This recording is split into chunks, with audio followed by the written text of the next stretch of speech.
We have to prove them all wrong.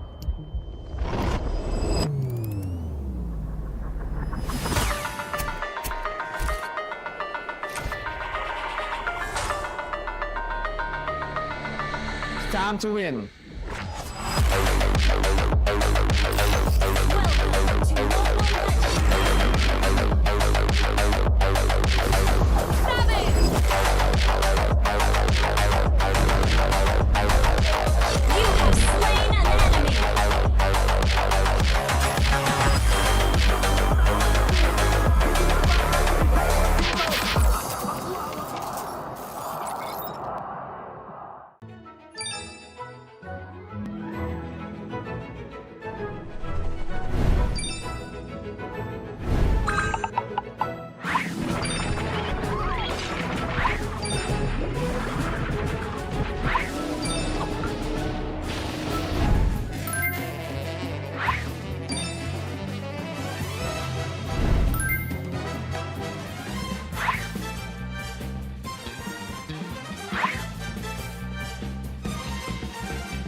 GG, bro!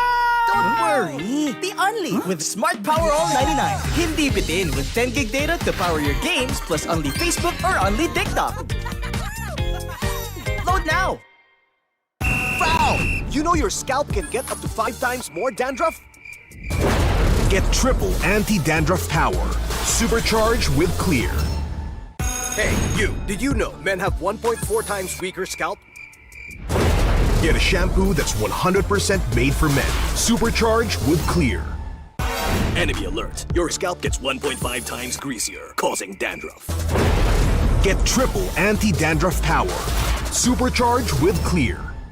Stop and pull over. Your scalp gets 1.5 times sweatier. For cooling power. Supercharged with Clear.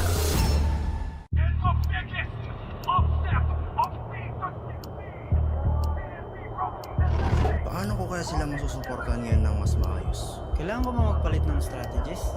Nagagampanan ko kaya ng maayos ang role ko. Will I be able to meet their expectations?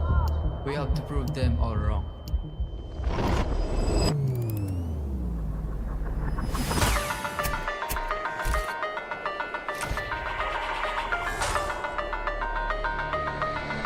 It's time to win.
Bro! Don't worry! Be unleashed with Smart Power All 99. Hindi bitin with 10 gig data to power your games plus only Facebook or only TikTok. Load now! Foul! You know your scalp can get up to 5 times more dandruff? Get triple anti-dandruff power. Supercharged with Clear. Hey, you! Did you know men have 1.4 times weaker scalp? Get a shampoo that's 100% made for men. Supercharged with Clear. Enemy alert! Your scalp gets 1.5 times greasier, causing dandruff. Get triple anti-dandruff power. Supercharged with Clear. Stop and pull over! Your scalp gets 1.5 times sweatier. For cooling power. Supercharged with Clear.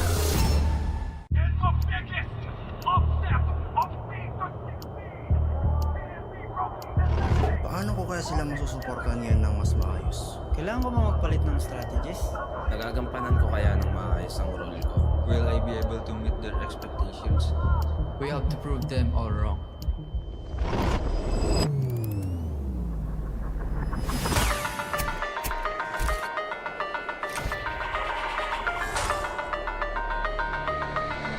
It's time to win.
Handa sa laban, sanda ka sa aking kamay.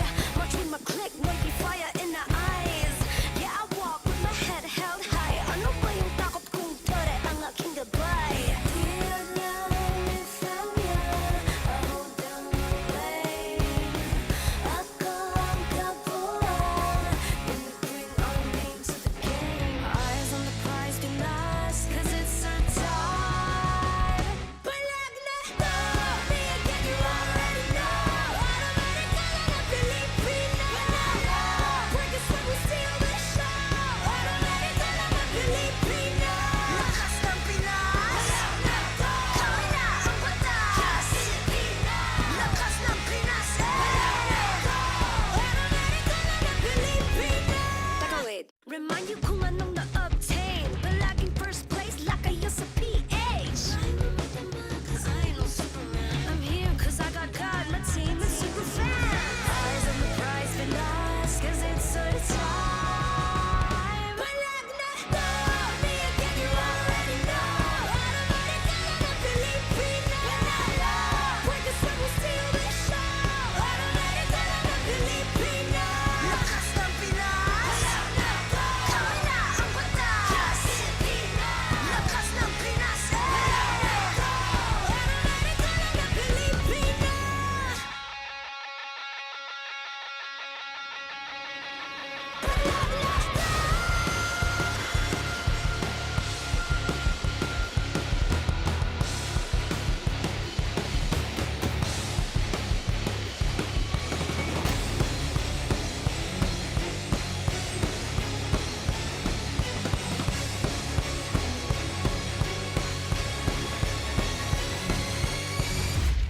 The 17th season of MPL Philippines is brought to you by the following sponsors.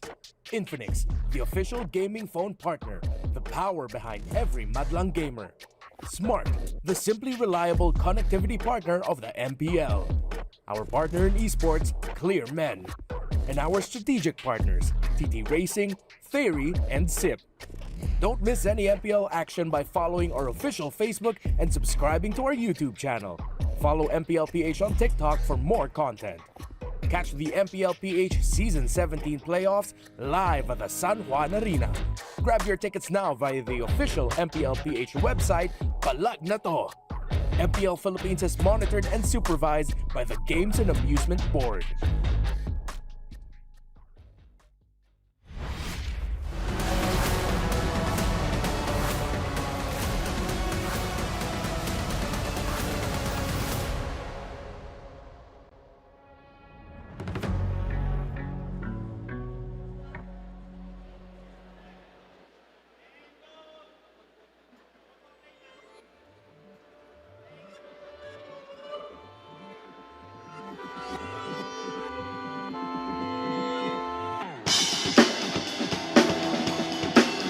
LPL, make some noise!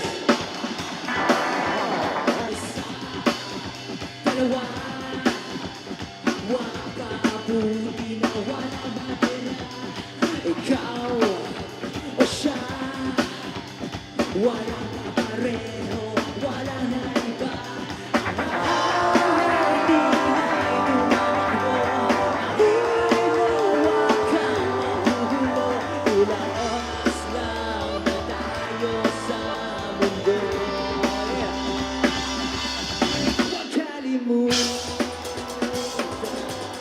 hindi kaya.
matakot sa di mo maintindihan. Di ba lang di makapuluhan, di ba lang di nagugustuhan, di ba lang gusto ng iba at ika'y naiilang. Di ba lang di makapuluhan, di ba lang di nagugustuhan, kung magtataray-tarayan, di bahala ka na dyan. Peace sign in the air! Huwag kalimutan, hindi kailangan ng magalit. Huwag kalimutan, wala ng bad trip, iparang jeep at matutunan. Yan na lang nasa paligid. Huwag kalimutan, wala ng bad trip, iparang jeep, kanya-kanyang trip.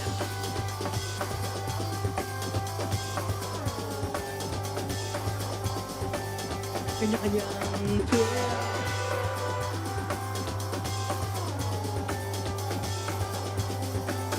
Kanya-kanyang trip. Everybody make some noise!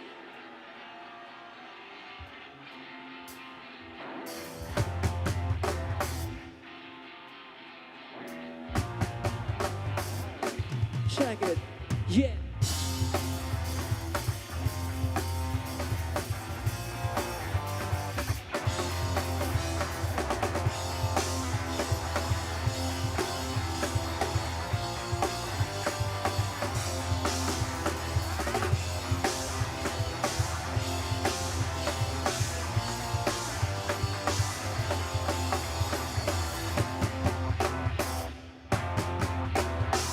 All right.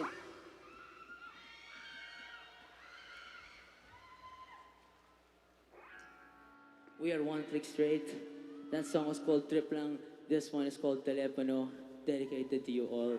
Maraming salamat. Let's go.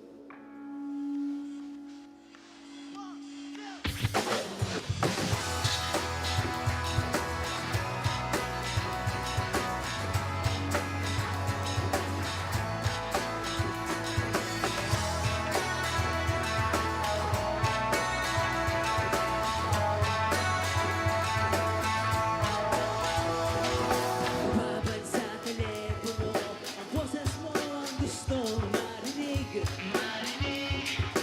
Buti ng mundong di nakikinig. Pasensya na, pupuyat na naman. Dahil lahat ang fans mo muli. At pag-usapan lahat ng mga asa na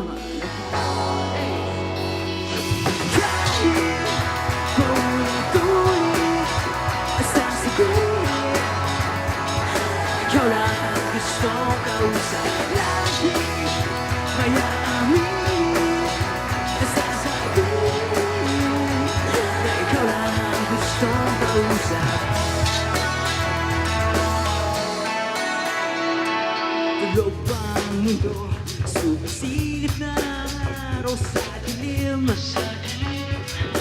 Panaginip ko na kay Putin, alas 6 at di makahintay ng umuwi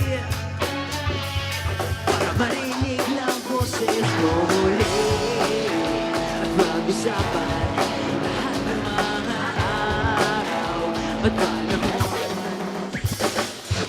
Dahil paulit-ulit nasasabihin ikaw lang ang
Can we know your names and your position in the band?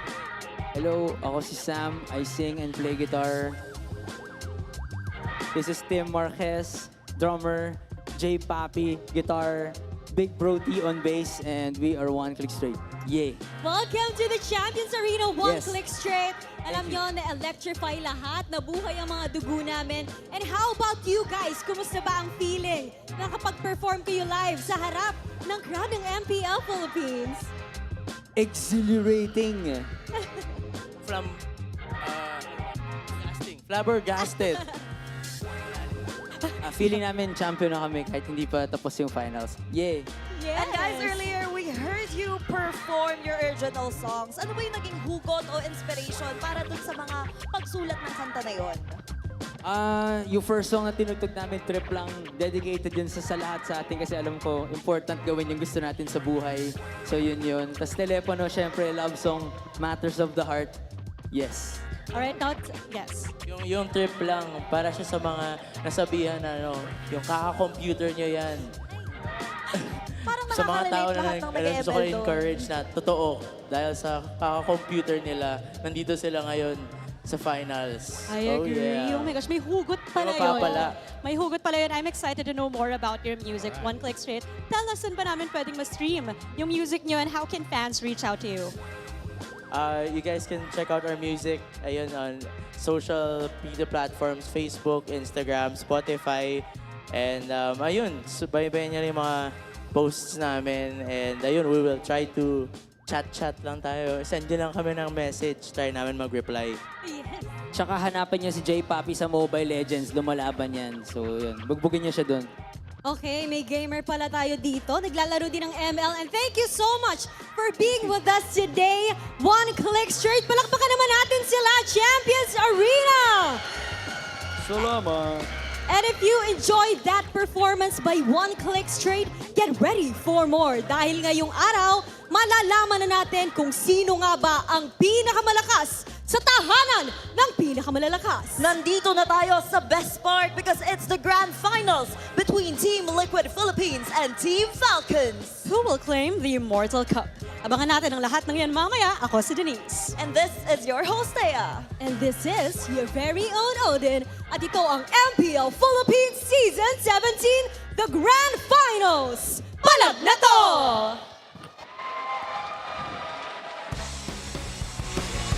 Magandang hapon sa lahat ng sumusubaybay sa MPL Philippines Season 17. Kami ang inyong makakasama para sa ating Grand Finals. Narito na po tayo sa pinakahuling araw ng ating season.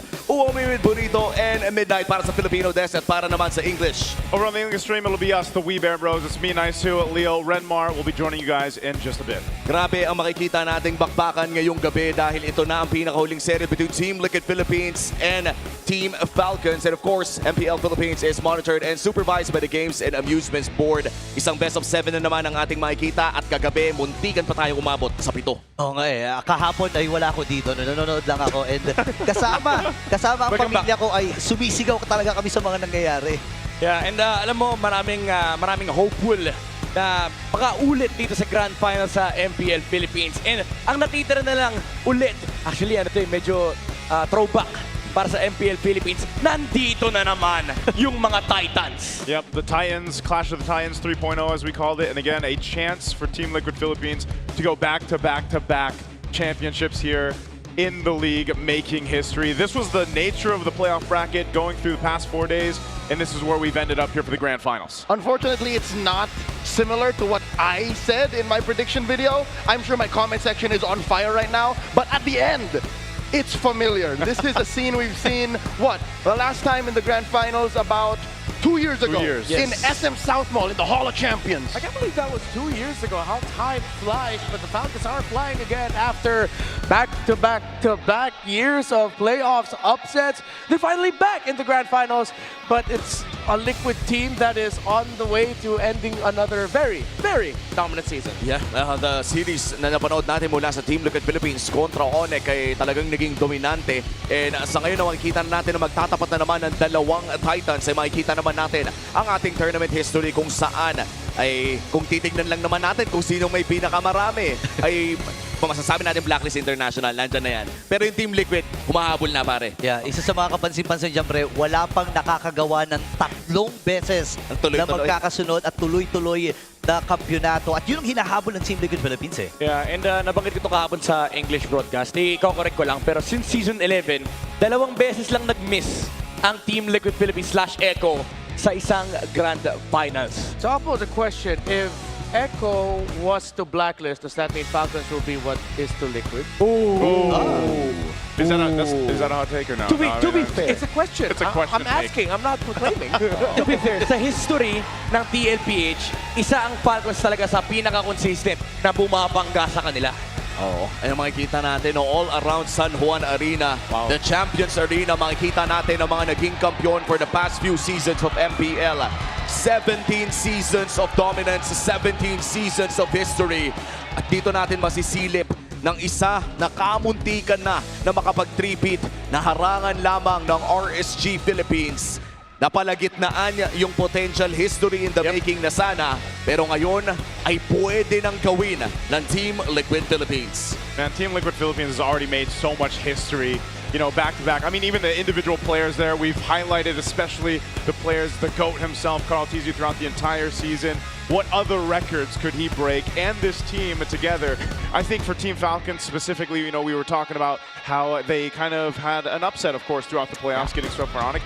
They surpassed the expectations, I feel like, yesterday, and now I'm hoping they can ride that momentum into the finals. And I think that's what Falcons are best known for, even under the AP Brand banner. Remember, not a single team from a home country has ever won a world championship on home soil. They broke that too. Yeah, and moving forward dito sa ating susunod na matchup ay ang tatlong tao na sobra-sobra ang history together. Former TZ brothers, Flap TZ, Carl TZ, at iniwan na yung TZ sa pangalan. There are so many stories to uncover mula dito. Yeah, look at that line. To be better than great, you must defeat the greatest. A callback, of course, to the time when they won world championships. We were going through our great trilogy in the M series. And of course, with Flap and Kyle dropping the TZs off of their names, even they said it yesterday when Wolf and I got to talk to them analyzing their game. It really means a lot to them. They dropped the TZs for a reason. They want to be remembered as Flap, as Kyle, and the legacies they made, and other than the shadow of the man in the bottom of the screen. Yeah. And tama naman kasi kapag tignan mo ang history, actually, in fact, even yung mga legacy players natin, nandiyan sila JP, nandiyan si Flap, si Haji, inaaalala nila to. Kung titignan natin yung panahon 5 years ago, namumuhay pa rin tayo sa mundo ng TZ. And ngayon, hindi na lang kasi dati sinasabi lang, si Carl TZ, isa sa pinakamagaling na players talaga. Ngayong 2026, you can definitely say that he is the best player in MLBB, the GOAT and the face of the game. I mean, on paper pa lamang na tinitignan natin yung mga achievements dito ni Carl TZ. Ay masyado na ata mahaba ang papel. You have M2 World Champion, M4, MSC 2025, SEA Games 2019, SEA Games 2025, Season 6 Champion, S17. Pwede bang may iba namang sumalo? Habulin mo kayo M2 Finals MVP, MPL Philippines Season 6 Finals MVP, MPL Philippines Regular Season MVP, MPL Philippines Season 17 MVP. Hindi pa tapos! All-time record sa kanila. Ako naman. Most played, 622, 384 na most win games. Top 1! May top 2 in assists, may top 2 in total damage. Napakarami nito. Wait, meron pa! Hindi pa tapos! Marami pa! 673 kills total. Number 1! 15 playoffs appearances. Number 1! 936 in assists. Number 1! Teka lang Number 1 in games 1, 93.57%. May iras pa! Hindi pa tayo tapos! Pero pa! Grabe! Anak ng kambing! Ayan, no? Wow. Kita din dito yung pag-blow up niya, no? Oh my. That's the multiverse of Carl TZ, basically. That's true. And what could probably one of the longest graphics na makikita natin dito. Ganun na rin kahaba ang karera. May bagong record na naman. Longest graphic in MLB history. Lahat na lang. Grabe ka na, Carl. Ano pa bang stats sa pwedeng talunin ni Carl? And as of now, binibiro natin na tinatalo na lang ng Liquid ang kanilang mga record. But this has been the truth. For the past few seasons of MPL, sila na rin lang yung sumisira ng sarili nilang record. Yeah, masasabi ko na ganun talaga eh. And again, base nga doon sa, kung maaalala natin yung intro, no, nabanggit ni Carl TZ sa lugar na pinakamalalakas, ako ang pinakamalakas. So claim na niya eh. Talagang inaako na niya na siya talaga ang pinakamalakas eh. Alam mo translation nun? Ano yan? So, kambing. kung mahigitan ng Falcons, if they ever beat Liquid as hard as they tried, and they did once in the regular season, what does that make Falcons? That's true. This is a big question para sa Team Falcons, a big challenge kung saan pwede tayong makakita ng potentially one of the biggest upsets as well. Grabe na ang binibigay natin na pressure dito sa Team Falcons. Kaya naman palamigin muna natin ang mga bagay-bagay with our real cooling tactics natin ng Infinix GT50 Pro. Simulan natin yan sa Team Liquid Philippines. Early aggression is key. Alam naman natin ito ang susi sa Liquid Stampede. Kung saan kapag nakukuha nila yung early game tempo na para bang hindi na pwedeng pigilan itong team na to. Trio mid, doon nagsisimula ang lahat. Tapos dinadala nila yung pressure sa may side lanes. Sumasama sila Sanford and doon na nagsisimula yung kanilang pag-takeover ng mapa. And then also prove that they have the better goal lane. Kahapon nakita natin si Super Marco ay pinabagsak na ang the pressure. What can Teddy do here for the four horsemen of the cavalry? Kamusta naman ang ating Team Falcons, Renmar? Well, you talked about the early aggression for Team Liquid Philippines. Falcons need to take over the first turtle. That's how you stop the early aggression of Liquid. Take a page out of Onyx Philippines' book. Get those pickoffs in the center of the map. Find those pickoffs in the river. Make JP and Sanji uncomfortable. And then maybe you get a chance to take over not just Turtle 1 and then the next turtles after that. Macro-based gameplay will be the key.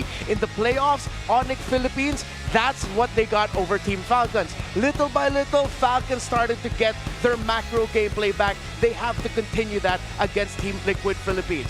For the overall key to victory, it's all about the Lord Dances Midnight. That's what wins championships. Yeah, you know what? Iba't ibang legacy na ng Lord Dance na nakita na natin. Nakita na natin yung Lord Dance 1-1 ng Blacklist. Nakita na natin yung systematic Lord Dance ng Falcons. And nakita na natin yung Stampede Lord Dance ng Team Liquid Philippines. So, who wins it today? We don't know. Pero kailangan talaga nilang alagaan yung macro department nila. At gustong-gusto ko yon yung key to victory natin na micro wins games but macro Lord Dances in general wins championships. Yan na siguro yung aantayin natin na para sa gabing ito. Sino nga ba ang magiging mas maganda ang setup sa mga malalaking objektiba natin between Team Falcons and Team Liquid? Our top two teams of the regular season, ang dalawang upper bracket finalists din natin ang magkikita dito sa pinakahuling araw ng Season 17. At panigurado, sana naman maging sulit ang ticket ngayong gabi. 7 games, please. 7 games. Nasaan si Bri kita? Nasaan ba si Bri? She's somewhere. Eto si Oh, Bri. she's there. Eto si Bri. 7 games. 7 games. Ayun pala Channel. Well, bago tayo magsimula at tumako sa mainit na Grand Finals na to, ay pumunta muna tayo sa main stage dahil meron tayong mainit na pasabog. Hello, MPL Superfans. This is Denise. I'm joined by Thea, and joining us are two very special guests on this Grand Finals Day. We have Mr. Marlon Marcelo, the Executive Director of the Philippine Sports Organization, and joining him is Dr. Oliver Evangelista, the OIC of the Professional Sports and Games Development of the Games and Amusements Board. Hello, sirs, and welcome to the Champions Arena. Now, Dr. Oliver, we now have representatives for the Asian Games, the 20th Asian Games, as well as the MSC and the MWI at the EWC 2026. Now, how important is it that we have players representing the Philippines on the global stage? Yes, it's very important, no? Because when they carry the flag abroad, they have a chance to prove not only their talent sa paglalaro, but also the discipline, yung puso nila, and of course, the national pride. At hindi nga tayo nagkukulang ng national pride because, Mr. Marlon, marami na tayong napadalang esports athletes internationally and they prove that they can dominate. Now, from Peso's perspective, what does this say about the current state of Philippine esports? I would say, ito yung validation na gumagana na yung pinagpagura natin. Peso's goal has always been to build a sustainable path from the grassroots to the global stage. So, and here we are. Excited na din kami kung sino ang huling papalag. Thank you, Mr. Marcelo and Dr. Oliver. Now here is our official Cebu jersey for the 20th Asian Games. And MPL Superfans, let us support our very own Cebu team as they head to the 20th Asian Games. And we invite you to support them as they show their performance on the global stage. Thea, Palag Na To.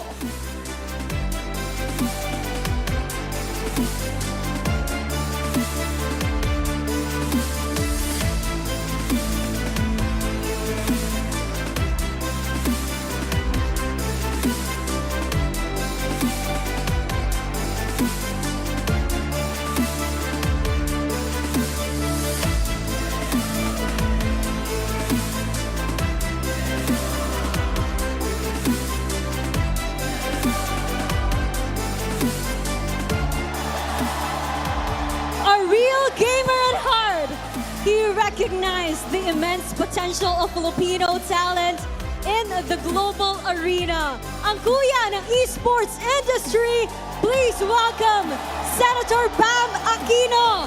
Hey, everybody! Ready na ba kayo? Ready na ba kayo? Ready silang makita ka, Senator Bam. Maraming salamat sa pagdaan. Kumusta po ba ang pakiramdam na nandito kayo ngayon sa Champions Arena? Alam mo, din, tuwan-tuwa ako to see everybody here. Alam nyo po, matagal na tayong sumusuporta sa esports. Naalala ko pa, nung kukunti pa lang yan, hindi pa nare-recognize ng gobyerno, pero ngayon nakita natin, lumaki na, lumawak na, at lahat ng mga Pinoy gamers naglabasan ngayong araw! Nakita natin kung paano lumaki ang esports sa ating bansa. Napakaraming pagkakataon ang nabigay sa napakaraming Pilipino. Whether you're playing, you're behind the scenes, you're a content creator, or doon ka sa mga related industries, napakaraming nabibigyan ng pagkakataon ng esports sa ating bansa. At paano po sa tingin niyo, Senator, na nakakatulong to sa Filipino youth natin? Paano ba natin sila mabibigyan ng pag-asa dito sa MLBB? Alam mo, Odin, ang esports, isa to sa mga larangan sa ating bansa na tayo ang best in the world!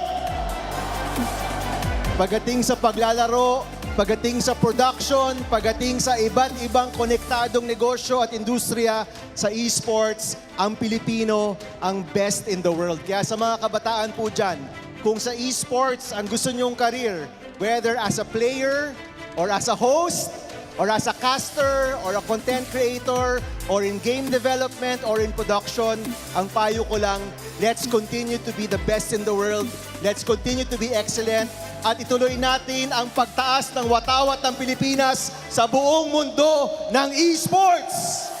Maraming salamat, Senator Bam. Bilang long supporter na ng esports and gaming industry, it's such an honor to have you in the Champions Arena. And with that, sabay po natin bigkasin ang ating linya. Sabay-sabay tayo. 1, 2, 3! Lakas ng Pinas! Palag na to!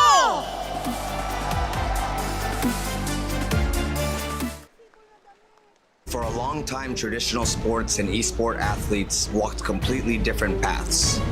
Today, those lines blur. Look around. We are witnessing a new breed of heroes who are redefining what it means to represent the flag.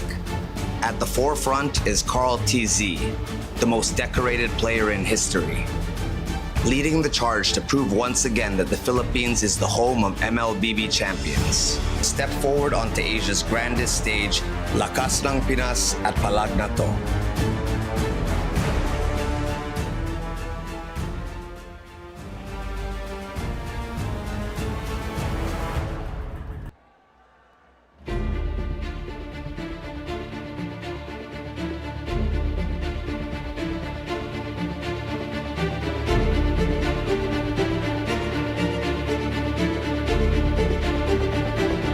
Presenting the Philippine representatives for the Asian Games. EXP Sanford PHI Vinuya.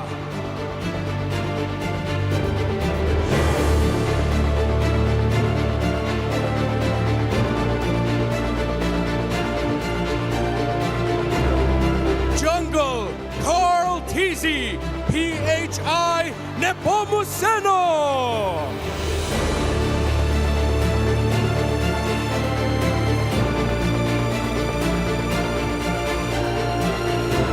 Mid Sanji PHI Amigo.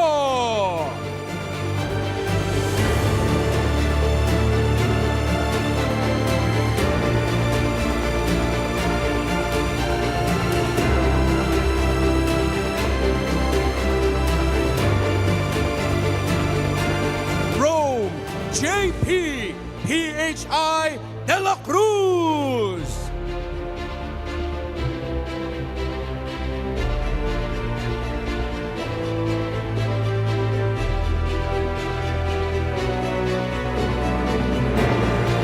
Gold Teddy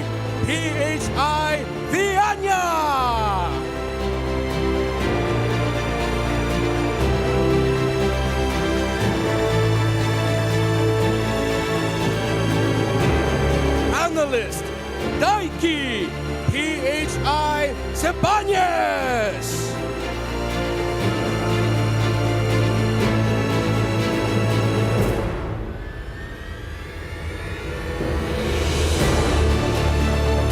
And the head coach, Snap PHI Alvarado.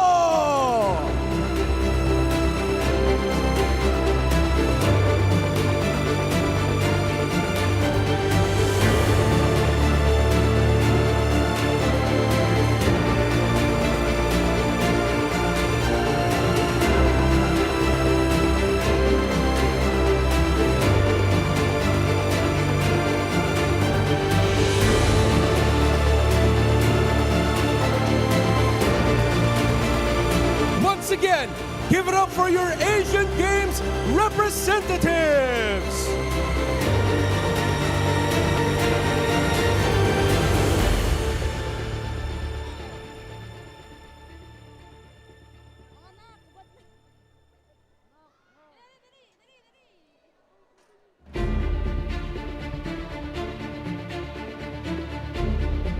And now, may we present our representatives in the Esports World Cup.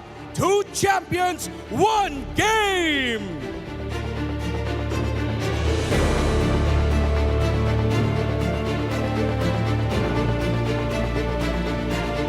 Champions Arena, please make some noise for our MWI representatives, Navi Philippines.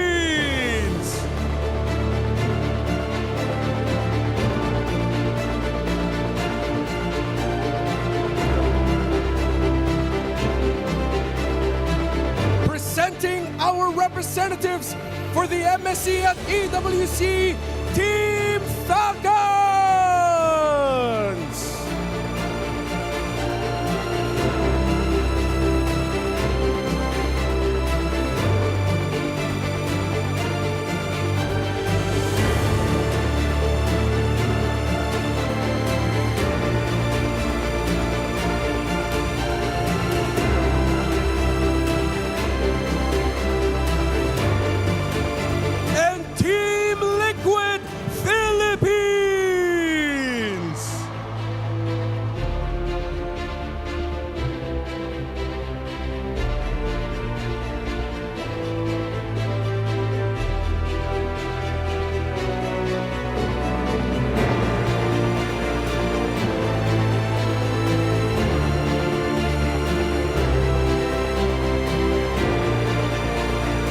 Once again, Champions Arena, make some noise for your EWC 2026 representatives.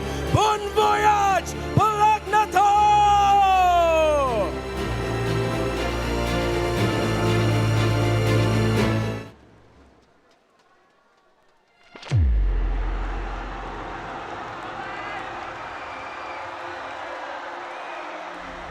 I can definitely see that the esports scene, especially for MLBB, it'll just keep getting bigger and bigger. Ay, tingin ko kasi sobrang laki ng community ng ML, lalo ngayon kasi grabe na yung mga community ng fans eh. Iba yung feeling, lalo-lalo na sa amin. Tuwing uuwi kami, makikita namin yung mga Pilipino sobrang proud sa amin. Magiging part na ng buhay nila na manood ng arena sa mga susunod pang araw. Hindi lang siya tumitigil sa laro. The stories are so real, the stories are so big, na para siyang superhero movie. For the very first time, nakita ko sa buong pamilya na nagpa-picture sa amin. So parang dun pa lang, namangha na ako. Sabi ko, this is the community that I want to be in. Mga magulang natin will look at esports, gaming in general, be like, wala kang mapapala dyan and stuff. But it's not necessarily true. Nung season 1 namin, doon lang kami sa sa mga malls. After nung SGD time ko, nung nalipat ako sa brand, talagang doon nag-start yung sunod-sunod kong mga panalo siguro, ganun. And doon ako mas na-recognize. Tayong mga Pilipino kasi, parang happy-go-lucky tayo. Kahit anong pagdaanan natin. Tayong mga Pinoy lumalaban talaga tayo kahit even the slightest chance. Depende sa I mean, yung earliest season ko is season 1. So, to put it simple, parang kasama ko lumaki yung liga. Sobrang layo na ng nilaki ng league. Probably, not just the players no, kung titingnan mo, kundi yung broadcast and the whole structure ng palabas din itself. Isa sa strengths ng MPL, I believe, is trying to relate or reflect what the community wants into the league. As Filipinos, we're quite known na maging very passionate about our sport, our field, especially esports, no? Ito yung na-produce natin, ito yung napapakita natin sa lahat. Storytelling nilang nagkakatalo, pero sa crowd walang tatalo dito. Mas wild yung mga tao sa Pinas. Right now, MPL is a huge pillar sa Philippine esports. And 17 seasons strong. Makikita natin yung cultural impact talaga ng MPL. I mean, automatically, part na ng culture ng Pinoy Ng tipong, ano nilalaro mo? MLBB. Yun yung dahilan kung bakit ito yung talagang pinakamalaking liga ng esports sa buong Pilipinas ngayon. Grabe, ang laki na ng MPL Philippines. Ang laki na ng Mobile Legends Bang Bang. MPL is now bigger than ever.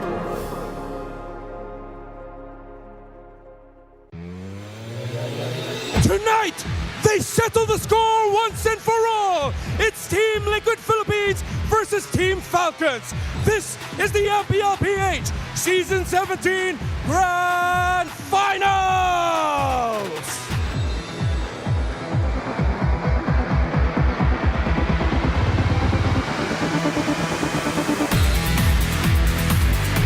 In the EXP lane, it's clear legend, Raging Sanford versus the Filipino cannon, Flap. In the jungle, it's the GOAT, Carl Tizzy versus the young phenom, Kyle. At mid, it's the lone stallion, Sanji versus the KDA machine, Haji. At Rome, it's El Daddy JP versus Master Ogwen. Finally at Gold Lane, it's Teddy versus the bulletproof Super Marco.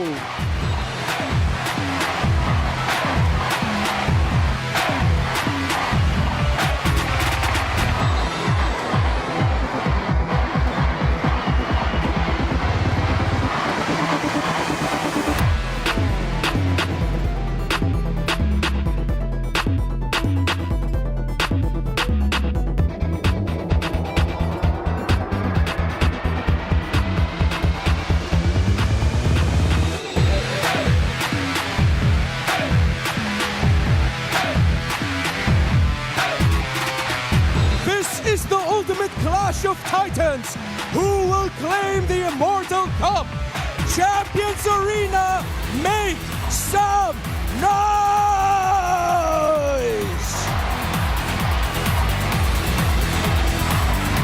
And here we go, the Clash of the Titans.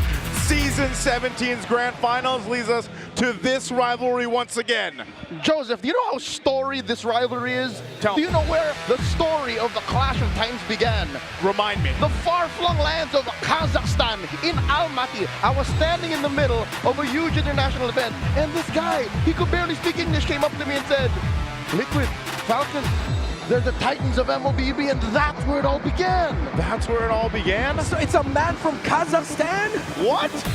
That's a lore drop I think our international viewers don't even know about. I wish I would be making this up, but that's how far away the influence of these two teams have. That was 2 years ago. Their reach in global MLBB is titanic.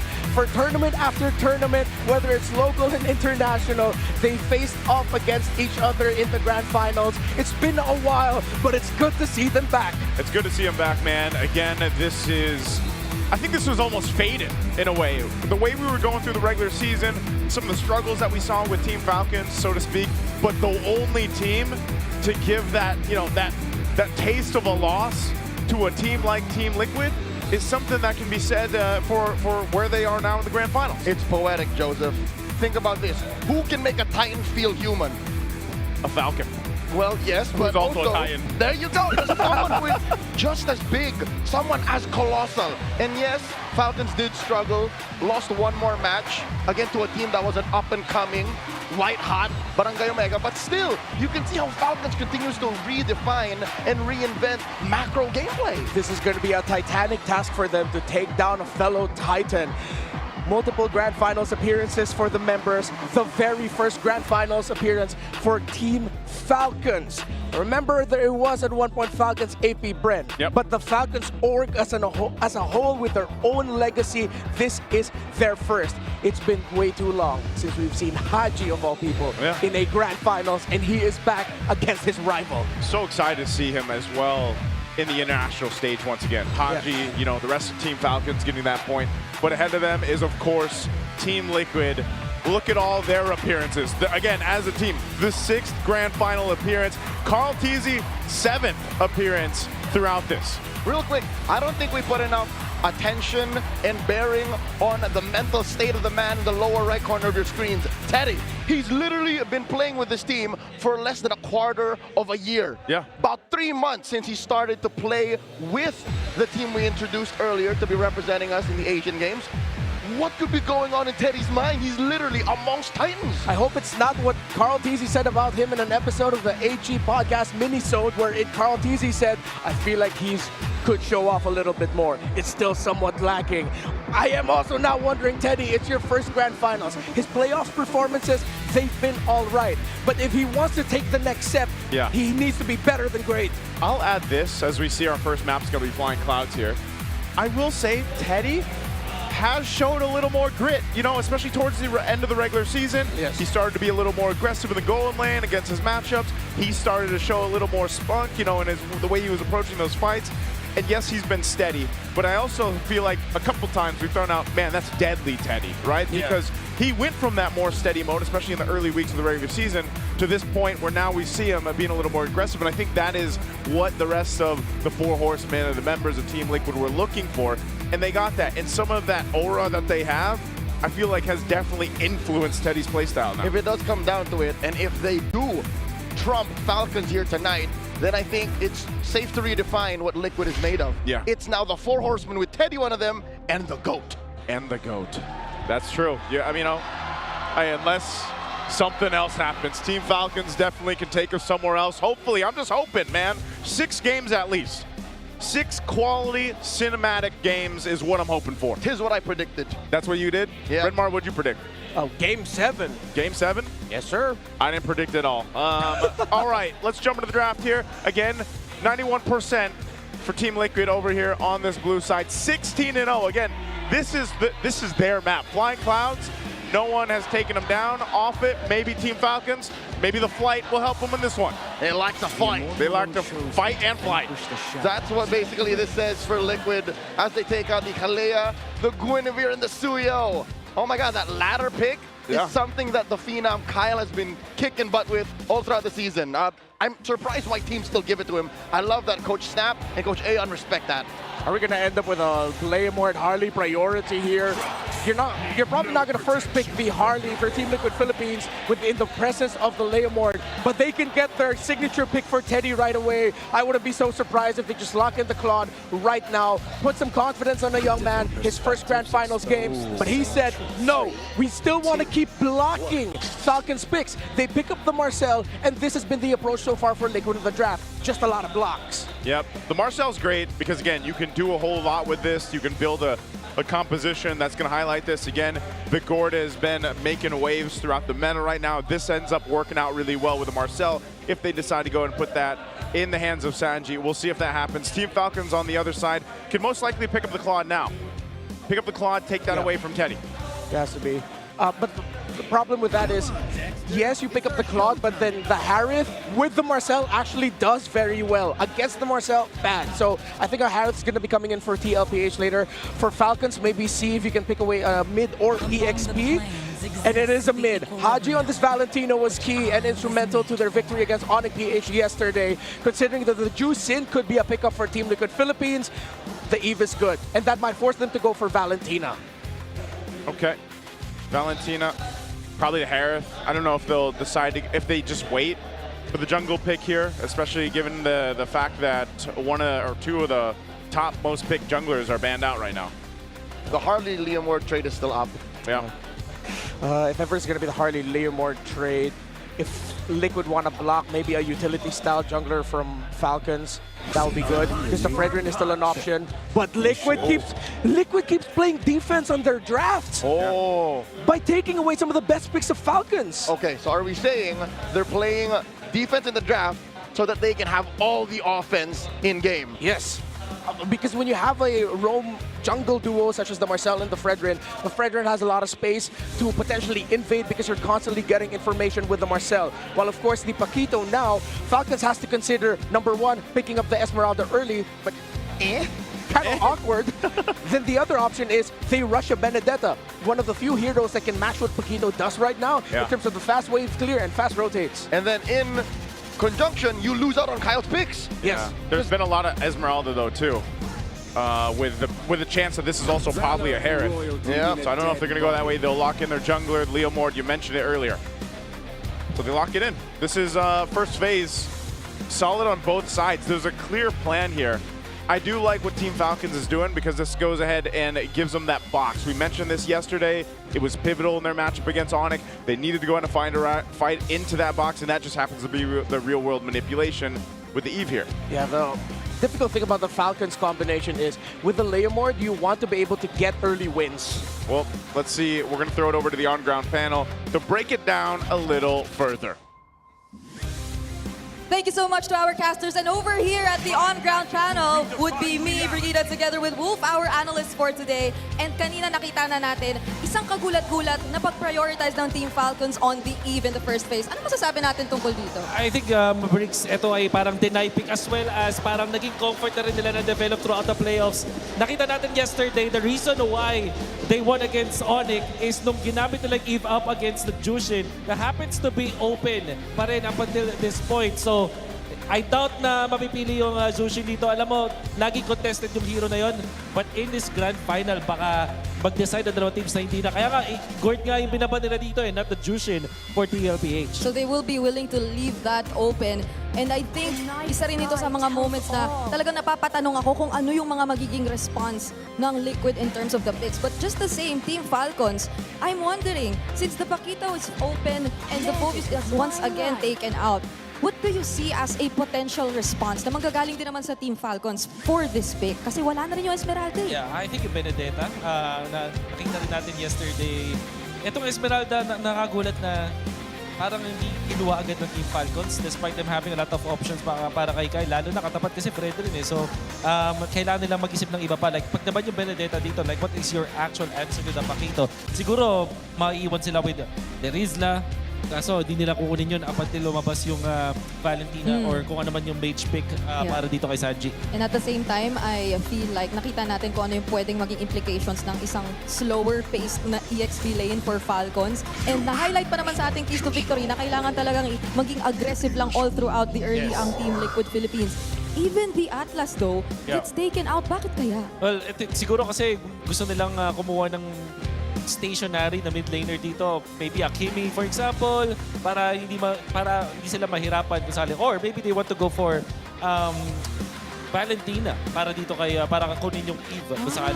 Alam mo yung mga team, sabi nila sa akin hindi daw sila takot sa Valentina kung Atlas sila. Actually, parang mas lamang pa yung Atlas kapag merong Valentina. So I think that could be a consideration here for TLPH. Yep, great way ang isang Atlas na nakapag-close in din bigla-bigla, magugulat ka na lang, no? Pero here we are awaiting if they will go for the Roam or EXP lane pick and instead they go for the Hilda. So I believe this will be a Master Ogwen hero in the meantime. But a bigger question mark for a lot of us right now is what also could be the Teddy pick? Kasi Yun baka na yung nga eh. Valentina, yun na yung maging consideration for Sanji. But Teddy, wala Yeah. na yung Harit, wala na yung... Baka mapuwersa silang mag-carry kasi dito para masagutin yung Hilda. But it doesn't really counter itong Eve. In fact, mahihirapan siya dun sa Eve kung sakali mag-carry dito. However, maganda naman yung carry versus the Claude in the laning stage. Another option here is the Bruno. But I feel like mas mag-focus lang sila dito. Kung hard carry, Obsidia could also be a consideration. But there's the carry, as we did say, and the Kimi. Yun din yung mga sinabi natin pipiliin nilang Falcons. Etong Hilda, pwede maging roamer na lang. Minsan na EXP. And you're gonna be looking for somewhere along the lines of an Arlot here para sa Falcons. Kasi meron siyang synergy with the Eve at maganda siya kung sakali laban sa isang Pakito at as well as this carry. Last option siguro dito yung Benedetta pa rin pero may damage yung Falcons. But I feel like top option dito, number 1 is that Arlot. Number 2, Benedetta. 3 maybe, they can consider the Terisla. Kaso baka matunaw nga lang pero yun, one of the considerations din yan. Yeah, and because of the Hilda, I feel like they will be a bit more flexible when it comes to their EXP lane pick kasi meron naman na magiging in charge nung panggugulo mo talaga in the early stages of the game. And you would potentially expect to see Master Owen all over the map, though not necessarily directly, no, na magiging panggulo. But kakasabi ko lang ng gulo, they pick up the glue. So even when there's a carry on the opposite end na pwedeng mangtunaw nga kapag hindi mo na timing yung second skill mo, magiging glue pa rin ang kanilang priority dito. Alright. Super fans, you may scan the QR code and predict the match winner correctly for a chance to win 1,000 MLBB Diamonds. Marahaba-haba pa ang ating magiging gabi dito, Wolf. Pero so far, looking at the drafts, kanino ka ba mas papabor sa ngayon? I like the Kimi and the carry. Ito yung na-expect natin doon sa second phase. Just looking at the banning coming out from TLPH, parang ito yung sinasabi ng draft nila. So, I like this ender para sa TLPH. Alright, and there we have our drafts locked in for game number 1. San Juan Arena! Papasok na tayo sa ating game number 1. Ibato na natin sa ating mga casters. We have waited weeks, if not months, to lead up to this point in MPL Philippines Season 17. We've gone through rivalry after rivalry. Well, what matters now is the clash of the Titans. Let's jump into this best of 7 grand finals. Game 1, will it be TLPH or Falcons to get the first blood in the series? It might be a little bit easier here for TLPH to do that. Hey, flat easy! Gets a shield, forces a flicker. Out of 40. Action the opening seconds of the game. Yeah, what a good read there, actually. Knowing that he already hit level 2, he went into the bush, Flap, to get just a little bit of shield. And since Sanford was still at level 1, he could not take the risk of eating up a combo. Whoa. Oh my lord, Open here put down about a sliver of health. What are these Titans up to? They're trying to poke. They know they have to be aggressive. Uh-oh, JP put down a 5th. And Falcons are just checking. Yeah, so as I was saying, it really might be easier for TLPH to get first bloods. And Falcons know this, so they're upping the tempo, they're continuing their invade. As I mentioned earlier, they are taking pages off of Onyx's book with the early game rotations, with the sudden swerve. We thought that maybe that glue would go into the Roam, or excuse me, the EXP, but then they switched it up, which makes it a little bit easier to manage the Paquito as the Hilda. So instead of looking at the center, they look to the side and the presence of the Paquito. So interesting because, you know, how many times have we seen Ogwin now pick up this glue pick? Whether it was originally planned or they just swerved it out, that's fine. Ogwin, for the most part, he's felt a lot of deaths on it, right, throughout the playoffs so far, and I feel like at the same time, this lineup, this ability to go ahead and bring in the Hilda, to go ahead and allow him and to alleviate some of the pressure on him, will help Team Falcons approach the fights better, because before, it was mostly Ogwin playing up that front side. Flap. Oh, here comes Kyle, calls in Barbiel. Stampedes through the 2 members of Liquid. JP checking range. Ogwin spacing him out. They go for the turtle. Okay, Still be good. They go for the turtle. Sanji's around the corner. Doesn't have the traction pulse yet. Flap's really low. So Falcons might have to give this up. There's no Phantom Steed either. Hodges and RWA pulls it out. And in comes JP. Turtle gets reset. Ogwin put down a 1/3 of his health. No one to mount just yet. So Flap just forced the flicker back. A lot of ult spent by Falcons this early on. Looks like it's going to be a win for Team Liquid Philippines and Turtle number 1. They don't need to keep the aggression up. They go back into their rotations. I love what I'm seeing from these two so far. It really feels like I'm watching a more chess-like version of MLBB, maximizing every ability, every battle spell, and not giving away a meaningless kill. shades of the early exchange from Falcons versus Onyx last night. Yeah. There was a team fight wherein Haji also pulled out the other one a little early, which led to the opponent getting the objective. Falcons gotta fix that. Yeah, he also had some clutch ones, you know, and so Golden Hour going to be used here. Not sure if there's going to be much. It's mostly on Ogwin. He's going to go ahead and survive that again.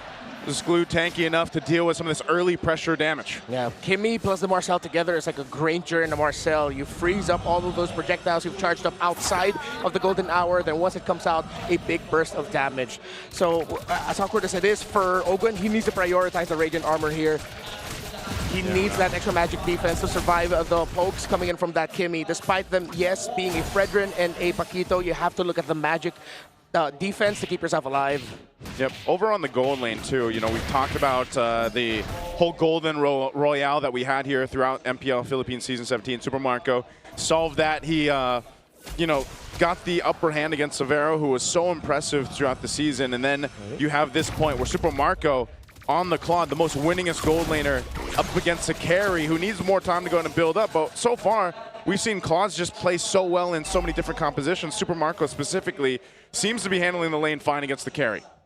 It's good also that despite us ending up with a Fred and Leomord matchup, it's not the, okay, everyone just farm up, manage your lanes, and then let's go ahead and see each other in the turtle. They're still trying to find small wins and skirmishes in the river. More modern style, old school objective-based MLBB. So yes, we might not see a lot of kills, but we will see a lot of action because of those little trades. Yeah, I think that's why, again, you know, that K2V for both teams, micro is important, but even the macro, the objectives, we've seen sort of an evolution of the, you know, turtle and lord dances. Neither have to be forgotten. You have to be good on both. Yeah. So if Falcons keep slipping up these micro decisions, they're not even going to get to these minute-long lord dances. Yeah, Sanford brought Flap low. Flap got the recall, and now he's coming back. Oh, Cloud's in.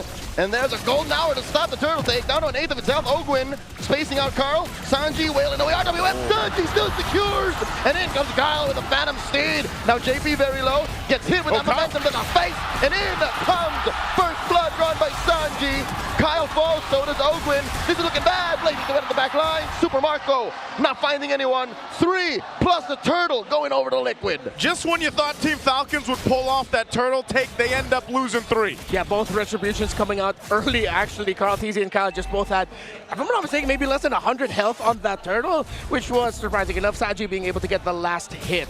So with Team Liquid Philippines getting the last hit on the turtle, they were encouraged to fight. They got that. Now they got a tower up top. They might be able to get a good push down bottom, which means Super Marco's room to farm is starting to run out. Falcons needs to start patching holes here, or Team Liquid Philippines will be able to start stampeding. Considering that this is a Fredrin that is packing the support emblem sept, you get more cooldown reduction, and after that, it's brute force breastplate. Even more cooldown reduction, less time getting crowd control. This Fredrin can snowball. Oh, they baited out a response out of Marco. Like that. Goes in BMI through. 4 members of Liquid down bottom. I was about to say, why would they send Marco away preemptively when there was a fight breaking up? Blazing the wet in the face as they take down Sanji. But Stanford knocks out Marco and the fight continues as Ogwin falls. Flap and Haji wonder where did Ogwin and Marco go? Not worth it there on the trade. Super Marco uses Purify, but didn't expect that. Easy intercepting the back line as Haji gets taken down. Daddy JP finds him, and now they take down Flap. Flap fighting a losing fight here as the turret falls, so does he. They just don't stop. Team Liquid finds a moment of weakness and they keep pressing. They are stampeding. We were talking about the Marcel and the Fredrin, a very impressive duo. They're still going! Oh my Lord, Marco! Appraiser's wrath to the face underneath tier 2. That is an angry goat if I've seen one. What just happened to Marco? Oh, and they still keep going as Haji gets taken down. Ogwin does find the mount. In comes Flap. This is a losing fight. Kyle calls in, but Bielba gets caught in the golden hour. Oh, how is this going to elapse? As in comes Seti from the side lanes, and they take down Flap. TLPH, 7.5 minutes in, are all gas, no brakes. Not what I mean. This is the Liquid Stampede we have seen all season long, and we're going to go for Kyle. Will not survive. San Sanford packing dynamite in his hands. Way too quickly. After that turtle loss, Liquid did everything perfectly with how they managed the map, with Falcons sending Marco to bot.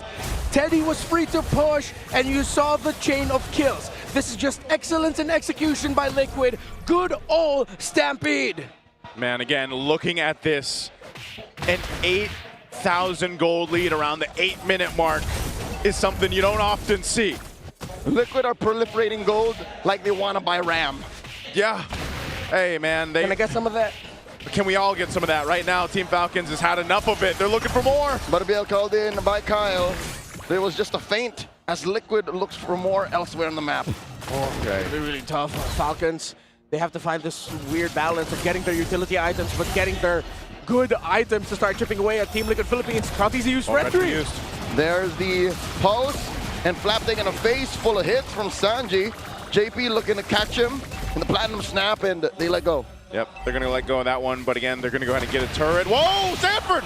Kyle running away from Terry Bogard Got the and combo! gets his man. Sanford finds another, and they continue to pressure. Cartesi prays his wrath. 3v4. Falcons not going to force the issue here. Ogwin caught out once more. The jabs and the combos are so clean from Sanford on this Paquito. It's poetry in motion. It is the greatest orchestra you've never heard, yet you see, you feel it in your soul. Yes, I gotta glaze Liquid right now, because what the hell are we seeing? This is some beautiful execution from Team Liquid. Macro, micro, everything is going perfectly for the cavalry. You have to look across the board in these lanes here, just how massively ahead every single department. At this point, Team Liquid has game one under wraps. You know, this is so difficult for Team Falcons to keep up with because you're going through this kind of deficit, this kind of difference in economy that even if you're trying to go ahead and send your frontline guys, they're just punching bags at this point. They're sure kills for TL. Everything that follows from here is just procedure. Unless something goes very drastically wrong for Liquid, Falcons are not going to come back from this. Yeah. Haji only has a glowing wand still on the way to his second item. Even a divine glaive would not help him out right now.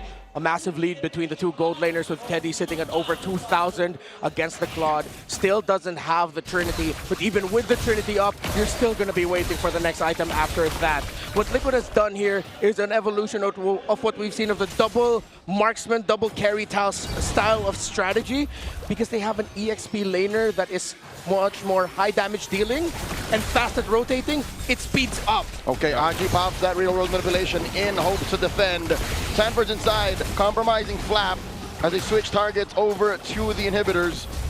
Falcons can keep their inhibitors. Liquid is taking the disciplined route. Yep, they'll keep them up. Base turrets, though, did take some damage here. TL, with this kind of lead, looks to go ahead and potentially take down a base turrets off of this, too. They know the RWM is used. We'll see if Haji gets it back. There's the mid turret going to be worked on. Kyle taking hits from Sanji. Down goes that mid lane inhibitor, and Ogwin gets annihilated. Super Marco blazing duet backwards as the golden hour is brought out by JP. Teddy takes down the bottom lane, top lane left. The only bastion for Falcons. Their base is about to get stormed. Got the wave in mid. I don't know if I can recall seeing this kind of lead in the MPL Philippines Season 17 yet. 14,000 gold under the 12-minute mark is absolutely insane for Team Liquid on this Stampede in Game 1. Team Falcons hold on to one base turret. What do they do here? Is this one of those situations where you have to start just thinking, we got to go again? Yeah, they have to turtle it out, and I wouldn't be surprised if they're already thinking, oh, go next. Yeah. See what we can do so that we don't end up with that kind of lineup again from Team Liquid PH. And, well, if you want to look back at history with gold gaps like these, Falcons is the only team in MPL PH history to make a comeback down 16,000 gold. Was that 2 seasons ago or last Against season? Aurora. Yeah, against Aurora. Do they have another DNA, but then this Liquid team is just different, man. This lineup, it's way too difficult to make a comeback through. Again, it's a double carry with a somewhat carrying the EXP. Oh, RWM trying to put down JP. Ogwin gets the mount, they pick off Daddy JP. Flap gets taken down by Teddy, and Super Marco barely survives. One for one. They just want to chase Ogwin down. At least that move right there Buys Team Falcons some time in the game. Oh, there's the pulse throw now to cancel the conceal. Ogwen with the split. Oh, Just Ogwen. wasting time here. Yeah. Throws out the glueling. Krabby Patty sits, and he's already wasted more than a minute of Liquid's time. I think this is mission accomplished for Ogwen. Hey, one more! Ogwen does the impossible! A 1-for-1 trade! Where the hell did that come from? That's only the third kill. They're probably not going to get a lot of it. But holy crap, Ogwen, that was pretty cool. That was the most Patrick Star thing I've seen so far. Uh-oh, Flap. Another pulse throw now. Flap just scrambling to get into a bit of brush there. I'm still not over how he did that. Hey. There are Falcons to my right and then behind us laughing. Yes. They're probably thinking we're still probably going to lose this game, but at least we got that. At least we got to see that. Hey, maybe this is brings it to a point. Could Team Falcons go for just the Hail Mary play and try to take out the Lord and the Retry steal? Hey, they shaved off 3K. They did. Small baby step. Gotta mean something. Small Patrick step in the right direction, man. Imagine what if that is the turning point of a comeback? I mean, probably not, but cool. Falcons can't even get any opening of the map because Liquid are still taking care of their map. They realized that Falcons would still want to get the tower up top, so instead of sending a 5-man around the Lord pit, you don't need it. They keep Sanford there, and Sanford was more than enough to stop Falcons from trying to even push up top. Yeah, I like this. Of course, the build that Sanford's going, because we've seen a couple different versions of the Paquito right now. So he's just got the wings, the Oracle for some defense, but he's able to go ahead and pump out enough damage too, just because of the damage items he got. In hindsight, most Paquitos just build the same way at the end. Yeah. It's just what you prioritize first. And here, Sanford said, you know, I'm going for knockouts. He started to build damage first. Now, Liquid looking to siege that tier 3 up top. Count Easy very low. Flap Easy looking for it. And it comes Butterbiel. Blazing the wet by Marco. Compromising one. And Cold Easy falls. Golden Hour able to save him. RWM finds no one as Kyle falls before anything else could happen for Falcons. Okay, so Falcons keep going on the Fredrin. Wait, hold that thought, sorry. Conceal use. JP going for the back. Going for it. There's a tracking shot. Lord still standing. Super Marco and Flap use everything to try and take care of this wave. Lord wailing away. Sanji blasting the member of the Falcons, and that's it. Liquid are first to the board. Take it, game 1. Dominant. Almost a bit of a stumble there, but they started galloping away. So what I was saying earlier was the Falcons, seems like their play there was, they realized it was the Fredrin that's been a big thorn to the side of the Claude. They went on Carl Teasy, forced him to use Appraiser's Wrath, which is when we saw Super Marco use Blazing Duet. They expected to get more kills, that's why they used big ticket ultimates. But without those big ticket ultimates, they didn't have enough to clear the waves and take down the Lord fast enough, leading to Liquid taking game 1. Yeah, again, this was a dominant game for Team Liquid. Yes, there was about one play that we saw from Team Falcons there from Ogwen to be able to convert a kill, but it just wasn't enough. You're too far behind. You know, we're talking about 10,000+ gold deficit at this point. TLPH controlled the entire game from start to finish. And for Team Falcons, they're going to want to go back to the drawing board going into game 2 because, man, Sanford started things off right from the get-go. That first wave, that cut that he went for with Flap, you know, trying to make things happen. It's this Paquito that turned that early aggression in favor of Team Liquid. 7-0-5. This guy had something in his gloves, man, I swear. That's what I call a PSP, Peak Sanford Performance. PSP. Yeah, Oh. he was locked in. No deaths, 71% plus kill participation. I thought it was Peak Sanford Paquito. No, that's better. That too. That's better. Let's go with that. Cool. Hey, you know, I got you, right? 7-0-5, man. But the Paquito was great. I think, just like Leo mentioned, you know, when you had that kind of start, you go Hunter Strike first, you go the damage first, and then you go with some defensive items. And you saw this, man. His combos alone, the champ stance utilization, the mobility that comes in the kit of Paquito was showcased here perfectly. And that's why, again, this Paquito pick has popped up time and time again, especially towards the playoffs here. and it's working for a lot of teams. The Hilda isn't bad or anything. It's like, it's just one of those cases where this composition that Team Falcons brought to the table was slowed down so quickly because of this. How do you breathe when you're getting pushed in on your turrets? You mentioned a very key word, Joseph, slow down. I think Falcons forgot how to slow down because that's what this lineup needed to do.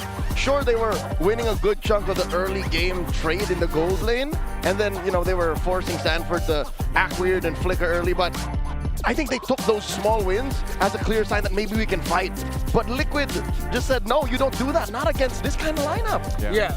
Aggression is good if you get to check out things from your checklist. If you just start forgetting to check out some key waves, key areas, not getting vision in certain bushes, not marking the Paquito, which is weird to me because Falcons, when they drafted against Onyx yesterday, where they showed up with the Kufra and Esmeralda to deal with Kirk's Paquito, clearly they know how to deal with it and they respect it. But in this game, I feel like it was a little bit more also just Sanford being way too hard to read. He was getting crafty with where he was coming from. His combinations would be coming off of weird angles that maybe Falcons just didn't expect that he'd actually be there because they checked it prior. Which is only made possible because of the sudden surge in gold lead, right? It's because of these, how do you say, cascading effects. If the early game, I don't want to say mistakes, but if Falcons didn't die so much in the first like 7-8 minutes, 40 wouldn't be able to do those weird flanking assassinations. I think that's the main problem. We've seen Falcons suffer this kind of loss throughout Season 17 already. That's why that, you know, with certain compositions like this, you're able to go ahead and just keep pressing on the gas. And Team Liquid does that. There's a reason why they went the way they did to the grand final. If they find that weak point where you're just down and out, they'll keep pressing it. It makes so much sense. It's literally nature. You ever see a falcon fly backwards? No. No, but stallions can gallop back, you know? That's true. Can they? In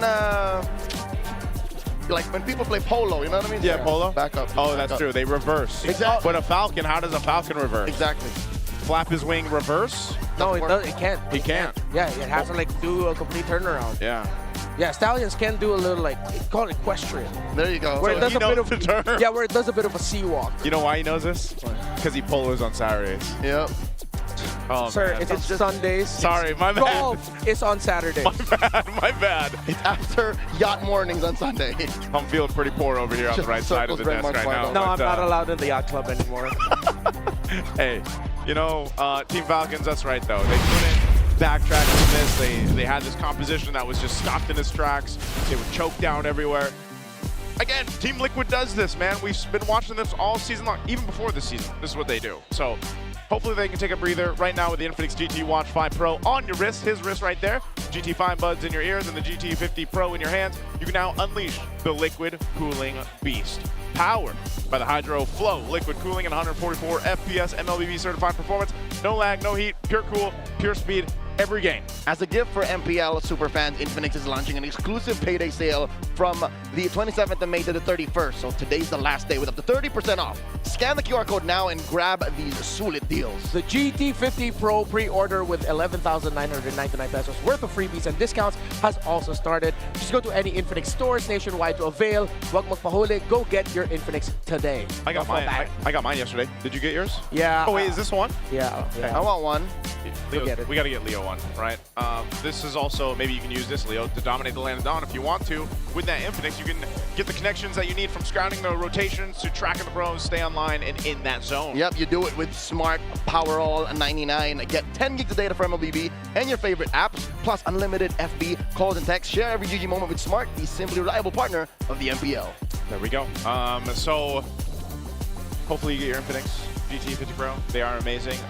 But, you know, I'm wondering what the players here, especially for Team Liquid, did to prep for that match to have that kind of game one. Let's go ahead and listen in on our Smart 5G ping test to see exactly how they prepped for it.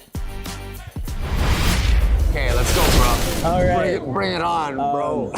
This is the first time actually we've met. Yes. And then now we're going head to head, and I just told you that I've played this game quite a few times, so a bit of an unfair matchup, I believe, you know? I'll figure it out. No, I'm sure you got this. Was it you that killed me? Yeah. Message namin sa Liquid, good luck sa atin. Bigyan natin ng magandang laban yung fans, tapos huwag nyo kaming i-4-0. Mag-enjoy lang tayo kasi tayo na naman yung nagkatapat. Sobrang saya ko. Tsaka na-miss namin kayo kalaban sa mga international. Mga unstoppable na sila, guys. Carl, pengi ako isa sa trophy mo, Carl. Para dalawa na sa akin. Message ko sa Falcons, galingan nila kasi nag-ready din kami and bigyan natin ng magandang laban yung mga fans, mga tol. Ako sabi ko sa mga fans, sobrang salamat kasi sobrang sarap paglaro dahil sa inyo. See you sa MSC! Paris, sumanda na kayo! See you sa Paris! See you at MSC! Paris, sumanda na kayo! Carl, gusto ko sa Paris, picture tayo pre sa Eiffel Tower. 5 sa tip. Ako din. City of Love. Sabi nga, ikaw nga sa Picture Paris. kayo ni Dol, sa Eiffel Tower. Picture daw sila ni Dol, guys, sa Eiffel Tower. Pre, daming fans oh.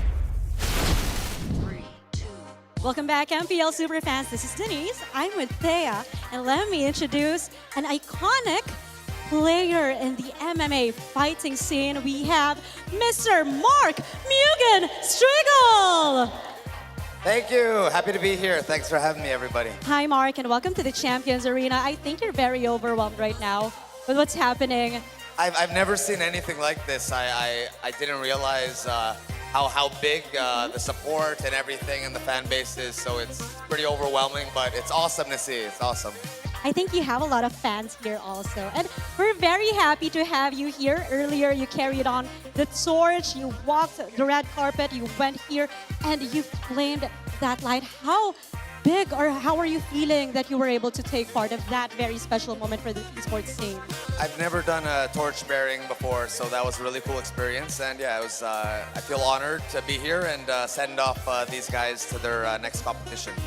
And Mark, you mentioned that it was a very big crowd. And you know, gaming was known as just a hobby, but now it's part of the Asian Games, along with traditional sports. Now, can you summarize what does this mean for the entire sports world? Oh, this is huge. This is groundbreaking that esports are included in the Asian Games. So it's really exciting moving forward, and I'm just happy that our Filipino athletes and champions get more outlets to show their caliber and how good they are. And I'm sure they're going to do well in the Asian Games. You know, Mark, we know you're a pro in this scene and you've had so much experience already as a sports guy, you know. So to those, our players who's going to be in the 20th Asian Games and the global stage, what message can you give to them? Go all out, fight hard, and, you know, just leave it all out there and go for the gold, you know. Fight with pride and, yeah, represent. And of course, Mark, we can't let you go without talking about your recent stint in Netflix, Physical Asia. Now, when you reflect about your journey over there, what was the most challenging part? Honestly, everything on that show was challenging. It was a grueling, wild experience, and I can't say specifically what was the most challenging, but maybe the death match with Sunny, the over the ball in the mud pit, just because he's such a big guy. But everything was hard. Korea was a crazy experience. Korea, and you know, we also heard earlier in the Smart Ping test that you were able to play a bit of MLBB, so you're also an MLBB player, that's right? Yes, I play Mobile Legends. I love it. I play two characters mainly, Val and Terizla. So I can't play too many characters, but I am Mythic, and I play Val and Terizla the most. We love it. I know the fans are loving it right now that they also are hearing you're also a player and a fan of the MPL scene. And you know, Mark, here in the MPL, we have the Wall of Fame where we award various Filipinos who are experts in their field. And of course, we want the honor of you signing this plaque. Thank you so much. Awesome. Oh my gosh, I think Mr. Mark Mugen Striegel is the final one, at least for this season, to sign the Wall of Fame. We've had so much athletes already signing, and it's such a special moment to have Mr. Mark Mugen Striegel here in the Champions Arena. MPL Superfans, show him some love, come on. Thank you, everyone. Happy to be here. Looking forward to the rest of these matchups. Super exciting. Thank you, guys. And you know, Mark, your experience here wouldn't be complete if you don't say the iconic line, Palag Na To. So when we say Lakas ng Pinas, you say Palag Na To, okay? All right. Lakas ng Pinas, Palag Na To! Grabe Grabe talaga yung mga kasama natin ngayon sa Champions Arena. Thank you so much to our host. At nagbabalik tayo this time, Brigida and Wolf, na nasa side ng Cavalry! Okay, ramdam nating buhay na buhay sila, Wolf, ha? Oo nga eh. Palalong panalo eh, kanina eh. Ang ganda naman kasi nung start para dito sa Team Liquid Philippines. At alam natin din na ito yung expertise nila kapag nag-snowball sila. So I want to show a clip actually breaks about yun. Kasi nakita natin din sa second and third tell, pumapalag ang Team Falcons pero nagawa ng paraan ang TLPH. Alam mo naman, pag ang TLPH ay nakahawak na ng early game, hindi na nakakabawi, kadalasan yung kanila nakatapat. So, ang mga naging crucial dun sa team fight na yun is going to be itong first pick na Marcel na makikita natin is important dahil siya yung magpapap ng golden hour para magulo itong pagka-turtle ng Team Falcons. Tandaan, medyo even pa yung game na to.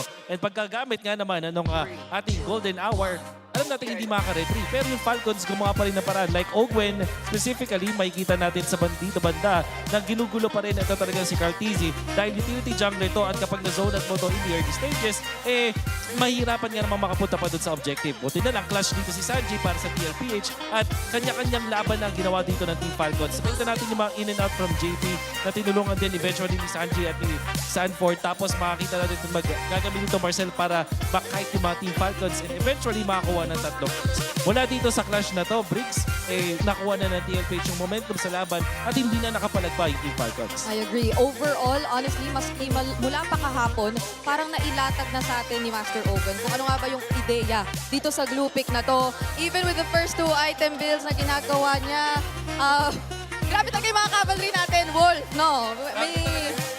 May mga pinapakita sila dito. But going back, ito yung kanina katabi ko si Hans Galleria. Kilala mo ba yun? Oo naman, si Idol. Isa siya sa mga pinakamalupit na glue users dyan at naging masaya siya na itong build na ito ay katanggap-tanggap na. Oo, na ginagamit eh. At habang sinusubukan ni Brigida na mag-stay on topic habang Okay. siya. Okay, tapos na. Lapit ah. Dapat ganun, okay. Dapat meron tayo nung camera yung para pagdidikitin yung ganun. Pwede ba? Okay lang ba sa'yo yun? Ba't wala na yung camera eh. Kidding aside, papunta na tayo sa ating game number 2, Briggs. At ang importanteng malaman dito is meron bang nakahanda ang team of Falcons with this kind of composition para sa Team Liquid, yung mga utility junglers. Like, the Fredrin was picked up and we know for sure that Team Liquid really likes and can really utilize itong Fredrin in a masterful way. Marami na silang championship na naipanalo with this Fredrin. So, paano nga ba sasagutin ng Falcons to? Hindi ako satisfied Briggs dun sa Leomord. Ay, third pick na Leomord, I don't think it was the answer. Lalo na hindi rin napigilan yung Pakito. So, this has to be different para sa side ng Team Falcons. Kung hindi ako nagkakamali, meron kang isang suggestion for that third pick kanina na mas prefer mo sanang maging priority na lang nila. But then they still went for the Leomord. At ngayon naman, tingnan natin kung meron nga ba magiging significant changes because Team Falcons, I believe they chose red side. Tama ba ako? Okay, so kung sakaling red side ang kanilang pinili, hindi natin for sure. Pero kung sakaling red side, it means na yung third pick yung kailangan nilang ayusin ulit. Kung sakaling Fredrin ulit ang second pick nila ng team ng Team Liquid Philippines, kailangan nilang sagutin ng ibang hero yon like Esmeralda for example. At syempre, not just Teddy, ito si Teddy. Tingnan mo naman, number 1 pala siya sa overall ranking at lane ranking ng KDA. So, natalo na niya si Cartesi sa overall ranking ng KDA natin across all the players. Tapos, dun sa mismong lane, sa lahat ng gold laners, number 1 din siya. Oo, kung hindi ako nagkakamali, actually, nung first few weeks talaga ni Teddy ay parang halos hindi pa siya nabahiran ng ilang deaths at all. And up until the end of the regular season or even now na we are currently already in the playoffs, ay nandun siya sa top 3 na least deaths pagdating sa ating mga gold laners. Although granted na, of course, ay hindi naman siya nakapaglaro ng week 1. But then, that already shows a lot. Dahil nga sa naging run ng Team Liquid Philippines so far. And in that game, I would say, nagulat ako sa kung gaano natin nakitang active agad si Teddy, especially when it came to the team fights. There are times na mapapaisip ko kung bakit yung performance si Teddy and the Team Liquid themselves have assured us na kaya ang dahilan kung ba't sila ganun ka-aggressive with Teddy is because of the 4 people that nandito naman sa Team Liquid. May nakikita tayo ngayon dito at kani-kanina lang ay nagkaroon tayo ng opening Medyo send-off na rin siya no, para sa ating mga upcoming Asian Games representatives, which is mostly, of course, Team Liquid again. So, Bri, ang Asian Games representatives natin na represent na also having a lot of the 5 of the members of the Team Liquid Philippines ay makakatapat yung potentially. Wala? 100% sure kasi baka hindi sila magkatapat sa bracket, but they're in the same tournament. Alter Ego that defeated Team Liquid Philippines will be there for that tournament. That's why makikita natin na pwede magkaroon ng bawi ang Team Liquid of Philippines. Oo. Hindi ako nagkakamali, hindi pa tayo sure sa bracketing, pero sure tayong iisang group sila. Kasi meron lang mga piling regions na na-separate sa Group B, pero for majority of the regions, that includes Malaysia, Indonesia, the Philippines, sama-sama sila sa Group A. So, alamin natin kung magkakaroon sila ng eksaktong pagkikita agad-agad. This coming June na, I believe, ang unang hakbang. Oo, isipin mo, kakatapos mo lang ng compete dito sa MPL Philippines. Nandito ka sa Grand Finals. In just a few days, meron ka na namang tournament na sasalihan. So, exciting stuff. Right now, we are gonna be heading into game number 2. Tignan natin kung ano yung magiging handa ng dalawang teams natin. But like we said, we are challenging Team Falcons dun sa idea na meron ba kayong sagot doon sa Frederick. With how the bans have shaped up with the ban on the Guinevere coming out from Team Liquid Philippines, it just means na merong napakataas ng tsansa na hindi makakuha ng utility jungler ang Team Falcons na gusto nila unless they want to show us something different. Oo.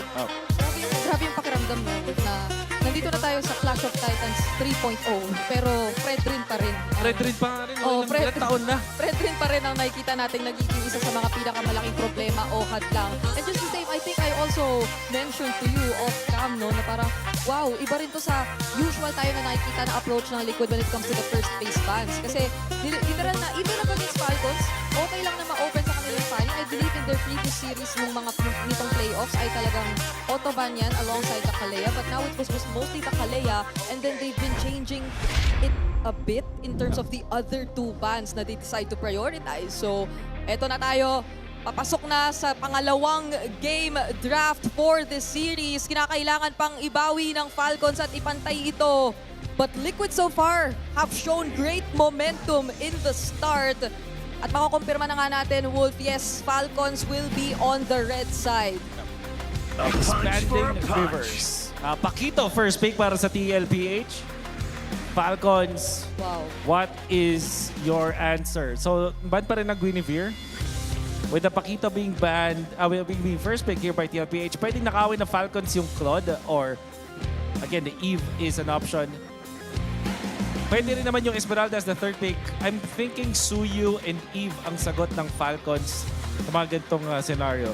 Suyu, Eve, so we will still want Falcons to stick with the deny on the Eve dahil doon nga naman sila mas nagkakaroon ng limitations for Liquid. And it also helps kasi isa sa mga parang nakita nating key strengths talaga ng Falcons so far, yung talagang pagkaka-establish nila ng box nila. Yes. And I think that was something that they attempted to do but clearly failed because of how well Liquid have manipulated the beginning of that game. But instead of the Eve pick, Suyu Claude. Suyu Claude. Alright, so instead of Suyu Eve, it's going to be Suyu Claude, still the same. And will Sanji pick up the Eve? That's the question. Meron pa rin chance na kumuha ng Fredrin dito ang TLPH knowing na damage na rin kasi yung EXP nila. But this will be under the impression na may third pick na Esmeralda. Harith and Fredrin na kanilang kukunin. Talagang dinidare nilang mag-Esmeralda ang Falcons.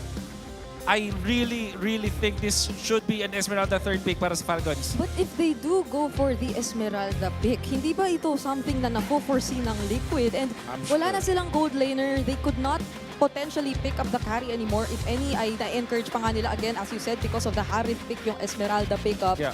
So where else could they really expect that damage to deal with the Esmeralda? Yeah. Or, diba?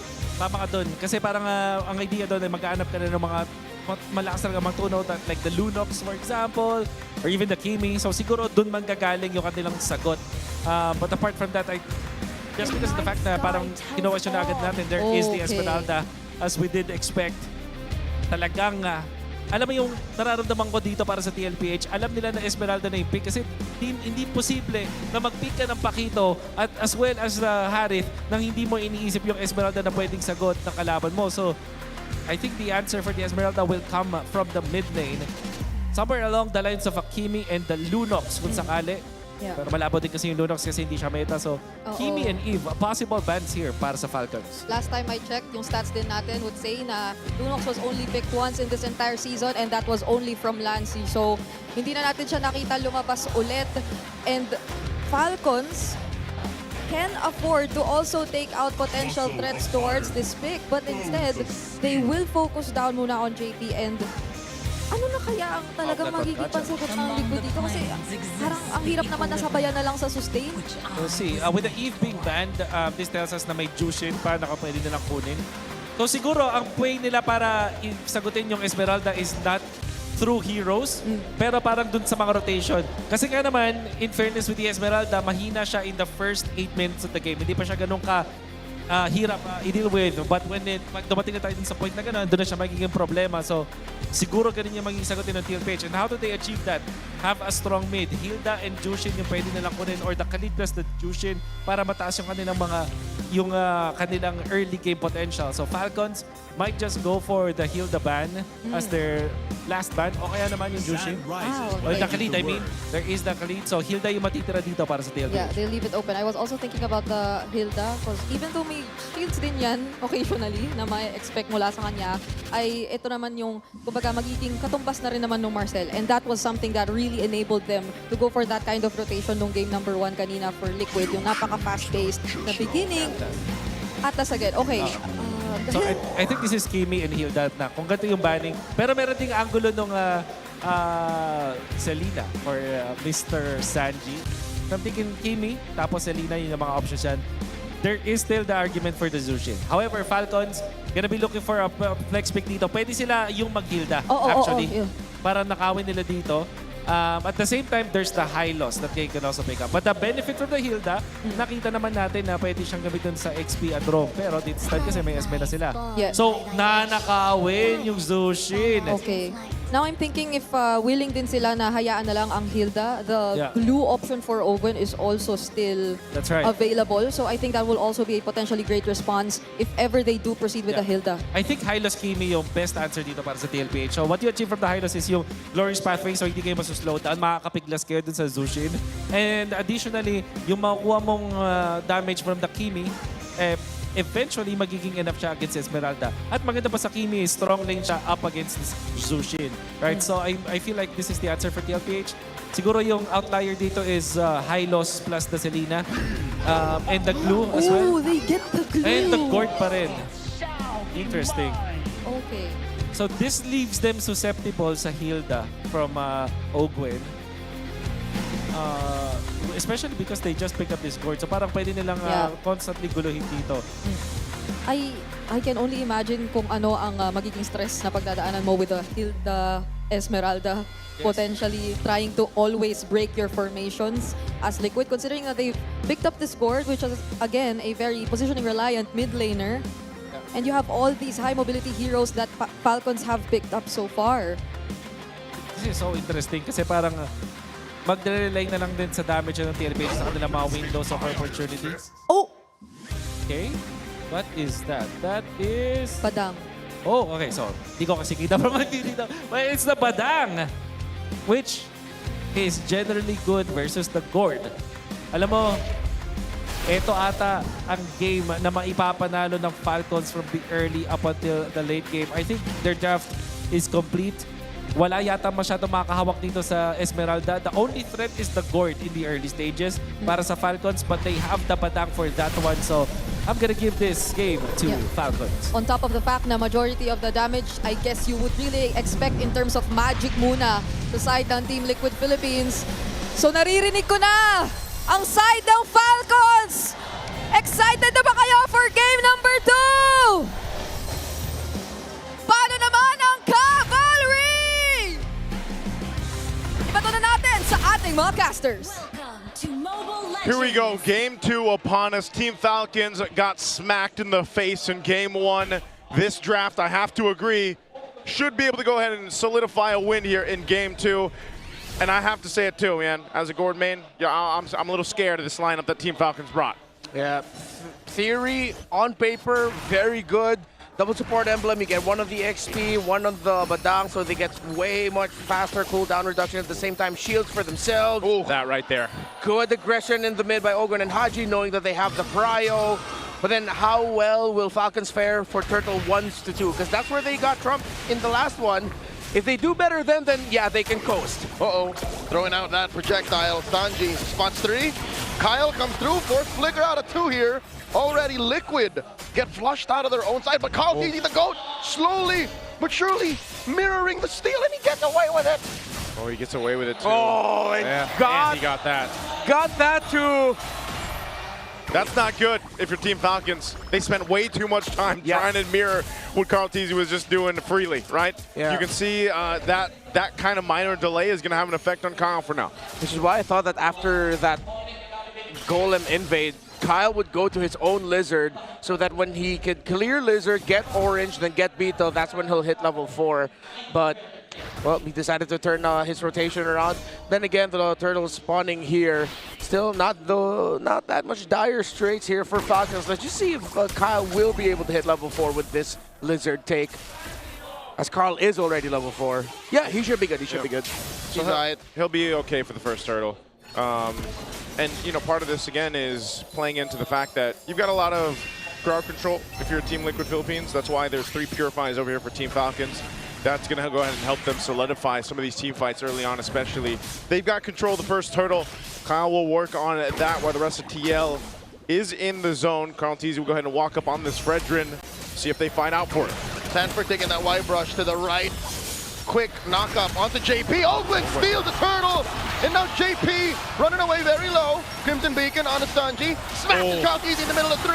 Carl with a fade away. Appraiser trap. Still gets taken down, but Kyle gets faded out 4. Super Marco early rotation, blazing to it underneath tier 1. 1 for 1, but Falcons get the Turtle. Yeah, really good there that Sanji was able to get the missile projectile in the gush onto Kyle to secure that kill. Falcons would be able to get the Turtle though. Still, Liquid got to balance it out. The EXP lane Flap had to rush the Dreadnought armor because he is back in the support emblem. It's good, but the bad thing is you're not as tanky. You're very squishy. You get faster shields, but the Paquito can delete it. Whoa! Speaking of, Sanford comes through. There's the crack and the punish from Falcons as Ogwin takes down 40. I'm glad to see the Badang in action here in the hands of Ogren, who suffered a whole lot in Game 1. Now he's up 2-0, helping the tempo with this lineup from Team Falcons as they continue. Flap right on Carl Teasy's face. He knows how to play against this Fredrin. Appraiser's Wrath, but still Flap wants more. Yeah, just sending him back. Kyle will be able to get the Beetle here. Carl still makes it to his orange. So looking at the draft picture, wait, Ogwen. Oh no. Mounted by Daddy JP. Flickers back. Some shields. Keeping him topped up. He's taking Daddy JP all the way this deep. And now Ogwin gets a shield, survives. Crimson Beacon from Haji. Flap dancing around. JP will live. Yeah, he knows he can survive, so that's why JP just went all the way there. He still had his flicker. 25 seconds until the next Turtle.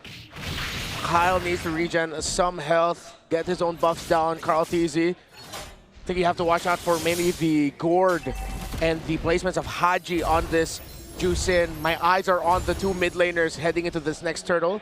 Well, of course, watch out since it is spawning closer to the gold lane. Teddy and Super Marco can join in the fray. Could become a big 5v5.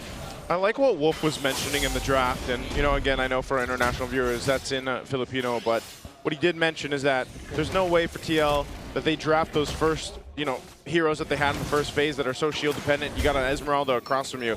Is the Gourd the plan to go ahead and help deal with this? Is there something else to deal with Flap? Before you answer that, here's the fight. Kyle jumps onto Sanji. Sanji brings out the ordnance, cutting through. Carl secures the Turtle, but Sanji falls. Kyle gets him. And there's a wall put up, the crack, and Kyle just barely sidesteps away, but Sanford finishes the job. Liquid are pushing Falcons once again to fight, goading them into more aggression. Yeah, to answer your question, Team Liquid Philippines definitely gave that, knowing that they'd be going up against an Esmeralda. It's just, if you look at the firepower of Liquid, there's a lot. That despite you being able to make a lot of shields as an Esme, the only other pick that's stopping Sanford is the Badang. But the Badang also has to mark, well, the Harith, the Gourd, even the Glue in some ways, but mainly the Fredrin. that it's not like the Kufra Esmeralda game they had against Onyx Philippines. It's a little bit, just a little bit easier for Sanford to get crafty with the angles that he's approaching from. Yeah, this is another thing too. Both gold laners have essentially been able to go ahead and do what they need to farm up. They got an assist, of course, throughout that last team fight, but still they're neck and neck in terms of farm here. We'll see how they play in part here, because especially for Super Marco, you know, he's got his DHS. He can be there for the next turtle. Both gold laners can, as we see this breakout. But another thing too for Team Falcons is this is that lineup, similar to what we were saying, where that lineup in game one, they should have played, you know, maybe a little bit slow, but they just didn't get a chance to. Well, this, I feel like they're keeping the pace under control against Team Liquid, and that's the best case scenario for them with this kind of lineup. It's just more so also, Kyle gets caught up, and in goes Ogwin to save him. And now Haji responds as well. Carl Teasy put down to a third. Crimson Beacon. Carl Teasy dashes back. Close call. Not much from Falcons here. They're not gonna force it. Yeah, they know they couldn't force it because they didn't have the minion waves. Oh, the gush right on Ogwin's face. No way he survives this. The master gets slain. Did they not expect that there would be members of Liquid there? Because they just committed a big four-man. Most teams already know that there are going to be bodies. I know he was checking, but you're up against a cord. Yeah, this is the problem, right? This is what we were talking about, is the amount of crowd control that you have. And again, you have Fear Fines, but if your flicker is gone, Ogwin gets punished. So what that results to is the last turtle going in the hands of Team Liquid. The gold lead's going to shift, although it is just pretty minuscule. It's nothing too big, but TL, you'll see them start to go ahead and put pressure on the side of jungle for Team Falcons up to this point. Flap and Kyle, though, they want to go for this tier 1. Oh, looking for that surge. It looks like 40's happy to just waste time here. Super Marco gets taken down. Max range on that gush, and all this while, they've been working on taking down the Apex Predator. Sanford does fall, but at what cost? Yeah, the minion wave couldn't stand long enough for Falcons to break the tower. Marco got taken down topside. Not a good trade for Falcons. Round 2 in mid. Hogan puts up a wall, but JP is hell-bent on getting a mount. There's a crack. JP flickers back. All right, JP's got to flicker out. This is going to be a tier 1. Kyle will go ahead and knock that down, man. They spent a lot of time at trying to get that objective. They will end up opening up the map a little bit, but also top side, look what happened. Right, their tier 2 took some damage. They pretty much mirror what TL is doing is mirroring what Team Falcons wants to do. And so it puts them in the situation of where do we put our guys? Where do we put our rotations more?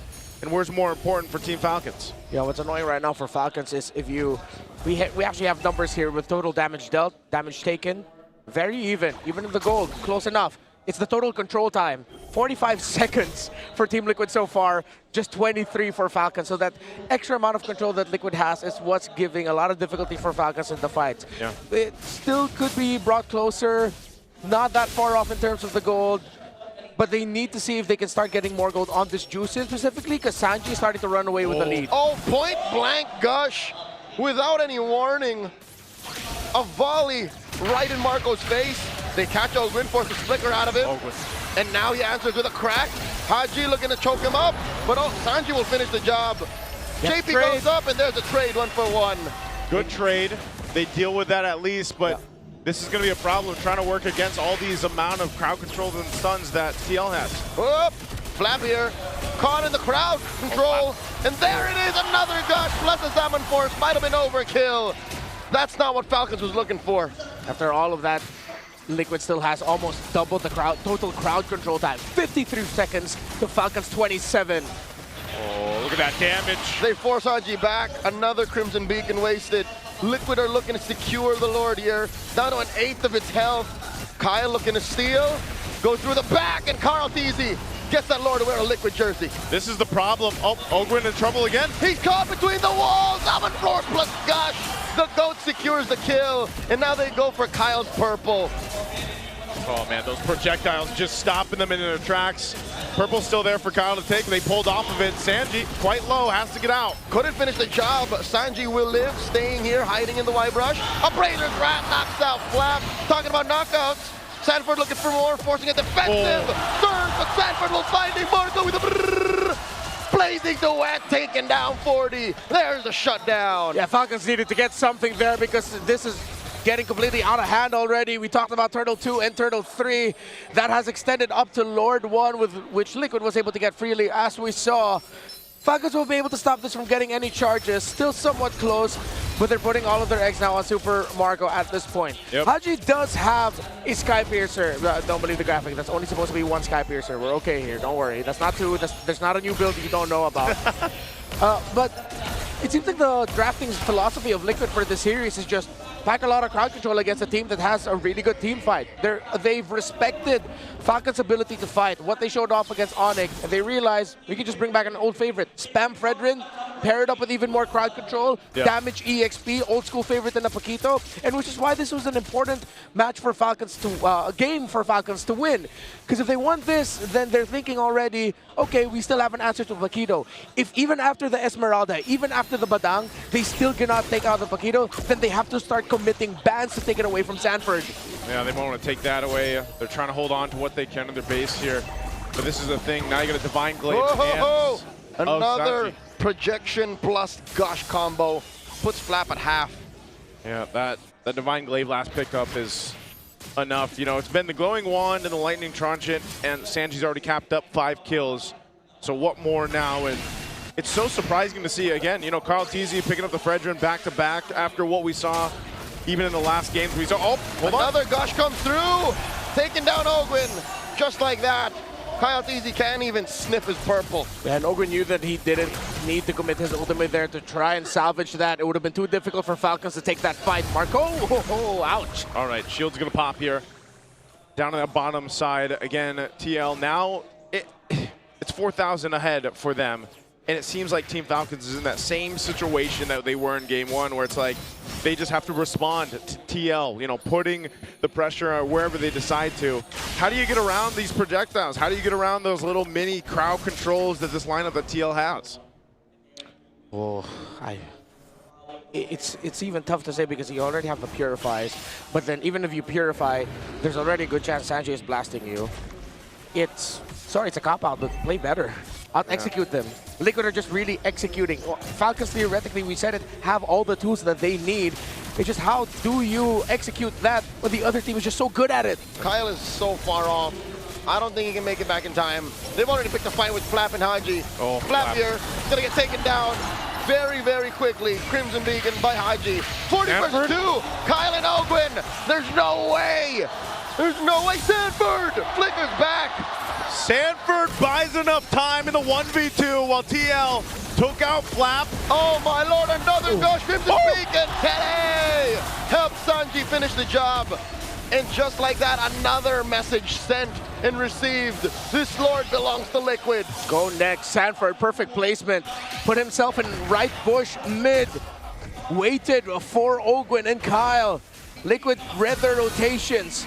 This is the Liquid that just knows everything that's going on. Yep. They expect what you're gonna do next, and they already put themselves in the perfect place to answer it. Rennie, I'm gonna have to agree with you, man. And I'm pretty sure some of the chat's saying it too. You know, ban the Paquito or take the Paquito away from Sanford. Yep. The amount of value and efficiency that he's having on this pick is too much for TL right now. And maybe even again, you know, considering how do you get through all this? You have Purifies, you have to outplay them, but every single time they approach a fight that's started up by that stun, you lose someone. Just like that, in a snap, Flap Teasy gets erased off the map. And he's supposed to be a tanky hero here with this, but when you're just burnt through like that by the Mystic Gush. Diamond Force, Ogwin flickers back. Just to save himself, Lord still standing, more than half health. Carl Teasy catches Haji, Crimson Beacon flicker back. Super Marco, wailing away, taking care of the Lord. But Liquid will continue to push in, demolishing that mid lane inhibitor. All right, base turrets still one stands for Team Falcons. They'll hold on to it. But TL. Oh, another gush. Kyle Teasy surges back. Another stun. And Ogwin gets picked up once more. Teddy is on a rampage. Boom! Blazing duet from Marco plus the freeze. JP here flickers back. Easy! With a appraiser's wrath of all appraiser's wrath. Kyle? Taking down Marco. Kyle looking for more double kill for him. Kyle Teasy shot down. Kyle goes down. Knockout striking Haji versus 2. And there's the wipeout. The KDA machine gets 3 stacks. The machine says, not in my house. We're not going down with a fight. I thought Carl Teasy delivered the dagger with that taunt, with the Appraiser's Wrath, perfect to delete Marco in an instant. But then Falcons swing back with Kyle through Haji. Signs of life for the Falcons.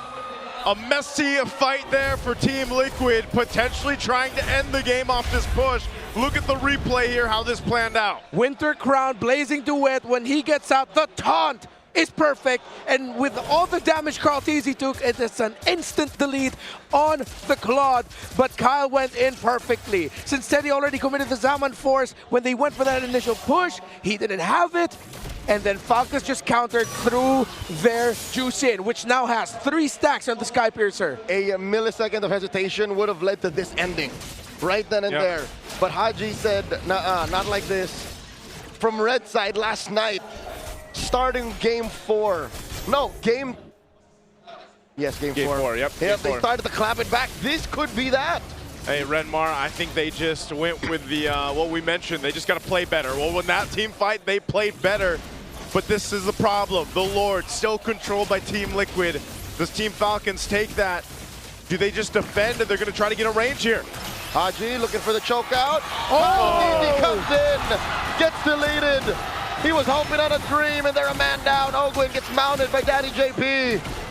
Oh, the timing with a Mystic projectile was on point to take out Kyle. Ogwin is out. It's a 3-man defense for Falcons. Liquid can smell it.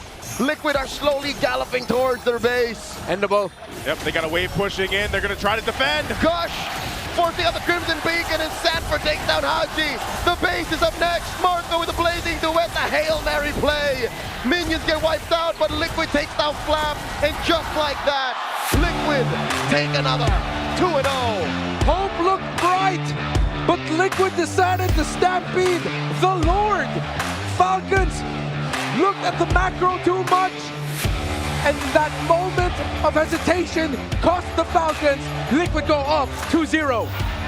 Man, it feels like Team Falcons is trying to learn to fly in this series. You know, game 1, devastating. Their wings weren't working at all.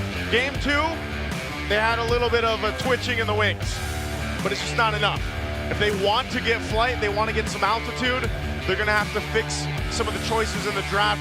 Maybe potentially, like we mentioned, even take away the Paquito or some other heroes from TL. Joseph, they're running out of time. Why does it have to take a whole game for them to calibrate to how well Liquid executes? I think it was just, again, a difference in micro. It really is micro that Falcons don't even get a chance to flex their macro. It's not micro in the sense of we're just talking about fighting here. It seems like everyone knows exactly what they need to do, where they need to be. MVP on this Gord, I'm so happy with how he controlled Falcons, projectile after projectile. That first trade wherein his Gush was able to take down Kyle after Falcons took down Carl was actually massive in the big picture of it all for the early game. And then we saw how it ended here with his projectile being the one to stun Kyle when he decided to enter trying to take down that Lord. Man, not only that, but also just the amount of... I didn't see the final count, but when I looked behind for a bit, I think they were around 90 crowd control. Is it second? Is 90 it seconds 90 of crowd control all in all. To Team Falcons, about 40. And again, those little minor stuns, those little mystic projectiles that is thrown out with the Gord is what makes it so devastating. You know, even though it's a small stun, like we saw when Kyle, you know, you're looking for the 50-50 when it comes down to the retribution. Brother, you're stopped in your tracks, you can't make it happen, and at the same time, your Mystic Gush down and gone. That's a problem to deal with that we saw Team Falcons trying to solve throughout this. And it was really good positioning from Sanji. Yeah, the best Gords that we've seen this season are the ones who play it like a Farsa. Not afraid to use that feathered airstrike, whether it's the clear lane or just poke, set yourself an advantage. While for Sanji, it was get that kill. My advantage is I'm dropping a body. I am stopping a body, and no one's gonna get to me. Yeah, he just played this Gord game so well in game number 2. In hindsight, the way Gord fits into the metagame now is like getting a Farsa with a bit of Selena in it. That's long range crowd control that is relatively low committal. And I think that's the problem with Falcons lineup is it's very high committal. Like for you to do anything, you have to be sure about it. and go elbow deep. Yeah, that's why we saw the glimpse of hope with the base defense, because Mark goes like, I'm gonna go with this. I got my winner crown. Let me make something happen here, you know? And then Kyle also had to follow through with that. Which is why I go back to what I said earlier in the game, where it seems like a philosophy for Liquid is to just pack as much crowd control as they can, because this is obviously them looking at their opponents, seeing how they were able to get through Omega and how they were able to get through Onyx. They realized the threat of the team fight of the Falcons, so they pack crowd control. And not only that, they're out executing them. If you're executing perfectly and your lineup has way more crowd control up against a lineup that is, as you mentioned, very committal, would always want to max out their all-ins, then the math just doesn't add up for the Falcons. It works better for Liquid. Even in a prior metagame, even in their first two in the back-to-back, possibly three-peat championship runs, when you say Liquid Stampede, you imagine crowd control, Fredrin, Zushin, Arlott, Moskov. Like, these are all the heroes Liquid are good at. It's more than just answering to what Falcons does, it's just who they are.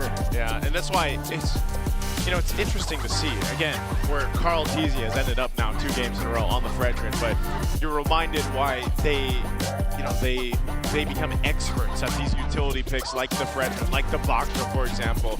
And it's so consistent, so steady to see this from Carl Teasy, and it provides so much for the team to go ahead and work with. Because you can control your space, you can control the way you want to go ahead and take some of these objective fights, and at the same time, you're reminded as well just how strong an energy eruption is. You know, that little taunt, that little, even the Appraiser's Wrath, man. The ability to go ahead and get some of your health back and just kind of surprise factor with the Appraiser's Wrath amount of damage.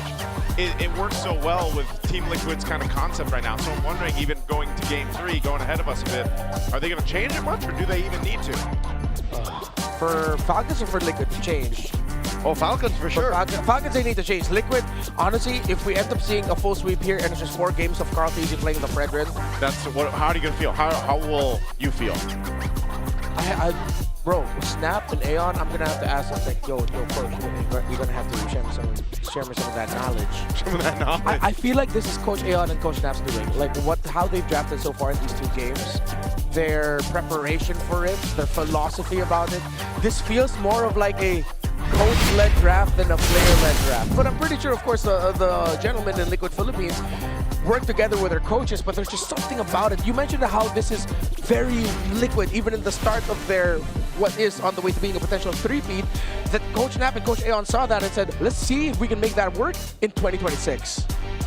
Right now, Team Liquid, they're definitely hydrated. They've probably got SIP, which is purified water. It's filtered through volcanic rocks for a crisp, clean taste that quenches like no other. Quench that thirst, take a sip, because I don't know what they're sipping on in Team Liquid, man. It's SIP.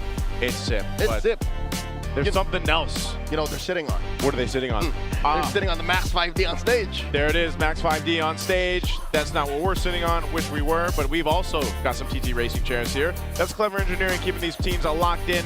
And grab that code while you can to get a discount. I know there's tons of TT racing out there available because it's brought to you by TT Racing Philippines. We have your back. There it is. Max 5D. I've yet to sit on one. Maybe I sat on one once all season long. Hey, you know what? History's also in the making here right now, not just with this match, but also the first ever MCGG Crew Clash has officially kicked off, and the competition is heating up. That's right. Your favorite KOLs are locking in their crews right now and clashing head-on for the ultimate bragging rights. You too can get in on all the action. There's a QR code on your screen. Scan that to support your favorite KOLs and get a chance to score massive rewards.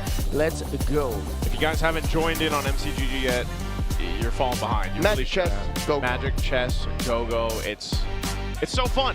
And you can also play it on your PC. I've been telling that too to people because they didn't know that they don't have to emulate it anymore. Like, you know, it's got its own software there. Now, also the Smart Power Pose. We got Sanji here, the MVP on the gourd. Go ahead, bring your game face on for your Smart Power Pose. You know what I noticed too in the audience? There is a lot of people that bought the Liquid jackets. They have to be sold out. It's a racing jacket. It's a racing jacket? Yep, it's cloth. I thought it was a windbreaker. Oh man, I thought it was a windbreaker too. It's not. So is it kind of light in the, you know, the hot air, or no? It's heavy. It's heavy? Yeah. Well, they were thinking ahead. They were. Even before Paris was announced. Yeah. They knew. They had an inkling. Those jackets will be so ice cold. Like, you know that saying, ice cold in Paris? Like, they're gonna look clean. It is. They will. Ice cold. You know what else, super fans? Did you know men are 5 times more prone to dandruff? Don't let your flakes ruin your focus. Power up with Clear, man. It's triple cooling power. Gives you 100% dandruff-free hair for that ultimate fresh feeling. Supercharged with Clear. Look at this dashing gentleman in that quarter zip. I thought he would actually start shampooing his hair. I would have given him all the Clear in the world to do that. He's got 2 bottles out, man. That's the best, by the way. Hey, that's the best Clear men we've had on stage, showcasing us how to use it. Give that guy some extra Clear. He's got double bottles too. Yeah, he doubled that. He double bottled. Please put some heroes on that, by the way, Clear. You know, if you're with us next season, hopefully you are. And also, of course, I think there's a whole lot of action happening out there. I missed some of it because we've got the super fan Satay outside. Yep. Did you guys get a chance to see? I went out once. Yeah? Maybe twice. Did you guys, what was the coolest thing you saw out there? Merch. Food stalls. Food stalls? Yeah. What kind of food do they have? Dude, there's like 3 food stalls that are just competing shawarma stalls. Like they're all, they're all shawarma? Yeah. No, but each one of them have variations of what other extra stuff they sell. But it's clearly shawarma. You know what? I'm going to have to go check that out. But right now, we're going to check this out. Let's go ahead and take a watch at this video with Infinix.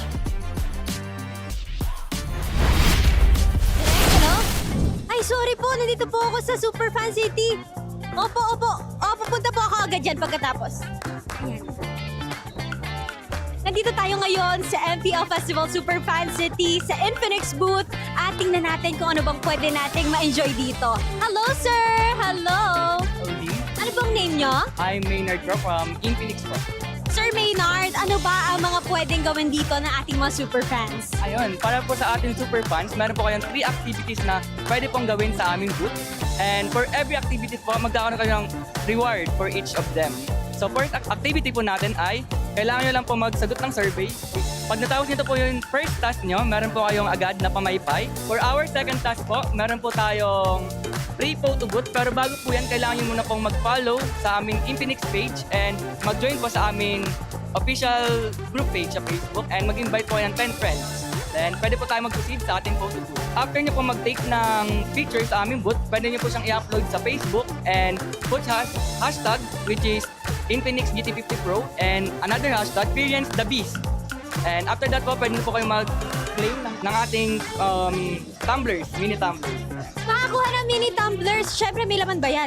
Meron po, magkakaroon din po kayo ng free drinks from our booth before. Yay! So, hindi talaga kayo mainitan sa Infinix booth. Talagang meron silang cooling technology dito. Aside from that, meron din po kaming pre-order sa aming booth. Lahat po na gustong mag-pre-order ay available po sa aming booth. At sa mga mag-pre-order po, magkakaroon po kayo ng free jacket na exclusive lamang po na makukuha pag nag-pre-order po kayo ngayon. And another po ay free ticket for tomorrow's finals po.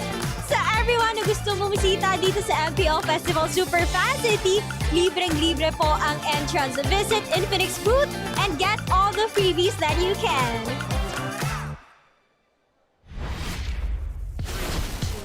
At yan ang nakita natin sa labas ng MPL Festival Superfan City. And right here with us is the champion of Infinix Fancy Cluban, Sonics! Hello, welcome here on stage. Ipakilala nyo naman ang mga members ng inyong team, your IGN and your roles. I'm coach, assistant and analyst coach ng Sonic Fancy Club. I'm Charles D. Rios po. You can call me Sano Rios. And my IGN po is Rayuna. I'm manager of team and I'm check and jungler of Sonic. My IGN is Topo po. And gold laner po ng Sonics. I'm Amir Ong po, mid laner ng Sonics and also the team captain. JJ Del Rosario po, Romel po. Siegfried Gomez po, XP lane po na Sonic. Iverson Ginagaspi, Ivia, and head coach po ng Sonics. Wow, congratulations to Sonics! Katalo nila ang defending champion ng Infinix Fancy Cluban. At kumusta? Ano ba yung naramdaman nyo? What was going through your mind nung nanalo kayo sa Grand Finals ng Infinix Fancy Cluban? Gusto kong tanungin si Check kasi napukaw niya ang aking atensyon sa kanyang IGN. Sobrang saya po kasi nung early game, loging-logi po talaga kami. Tapos sabi na ng mga kampi ko, item lang tol. Yung gold na namin yung bahala. As long as maprotektahan ko po yung gold, ay na po yung winning condition namin. Wow, 2-0 sweep yan, Thea. And check. Speaking of, sabi mo nga na early game kayo, but it was a 2-0 sweep and mahaba yung naging journey nyo. Pwede nyo bang ma-describe kung ano yung naging preparation nyo going throughout the tournament? First two games po is na-earlyhan po talaga kami. Pero ang sinasabi po namin sa bawat isa is tiis lang po dahil ang mga hero po talaga namin is pang late game. So composure lang po and tiis lang. As much as possible, wag po magpabawas ng tower sa kalaban. At ang tiis na yan, Thea, ay nagbunga. Dala nila ang kanilang trophy as the Grand Champions of Infinix Fancy Cluban. At pwede ba namin malaman ano pa ba yung mga nakuha nyo aside from the trophy? Kasi nakikita natin yan, hawak nila ngayon. Yung mga nakuha po namin is trophy po. Then, ito pong Infinix GT Watch 5 Pro po. Lima po siya and 25,000 diamonds. Ang dami nilang napanalunan, Thea! And kasabay ng Grand Finals natin is yung Grand Finals ninyo naman kanina. You were challenging the defending champions of the Fancy Cluban, the Auroras. But it became a 2-0 sweep. Ngayon, meron ba kayong message sa mga sumusuporta sa inyo? First po, thank you po kay Lord kasi sinamahan niya po kami throughout this journey. Talagang prayer po before the game. And thank you po sa teammates ko dahil sa efforts, kahit mainit po yung venue and ayun po. Thank you po sa lahat lalo po sa Sonics family. Thank you po. Thank you so much once more to our Infinix Fancy Cluban champions and for representing Onyx Philippines and their community. Once again, give it up for Sonics! At sabayan nyo kami, i-throw natin para sa next segment. Pag sinabi naming lakas ng Pinas, sasabihin nating lahat, palag na to, okay? 3, 2, 1, lakas ng Pinas! Palag na to!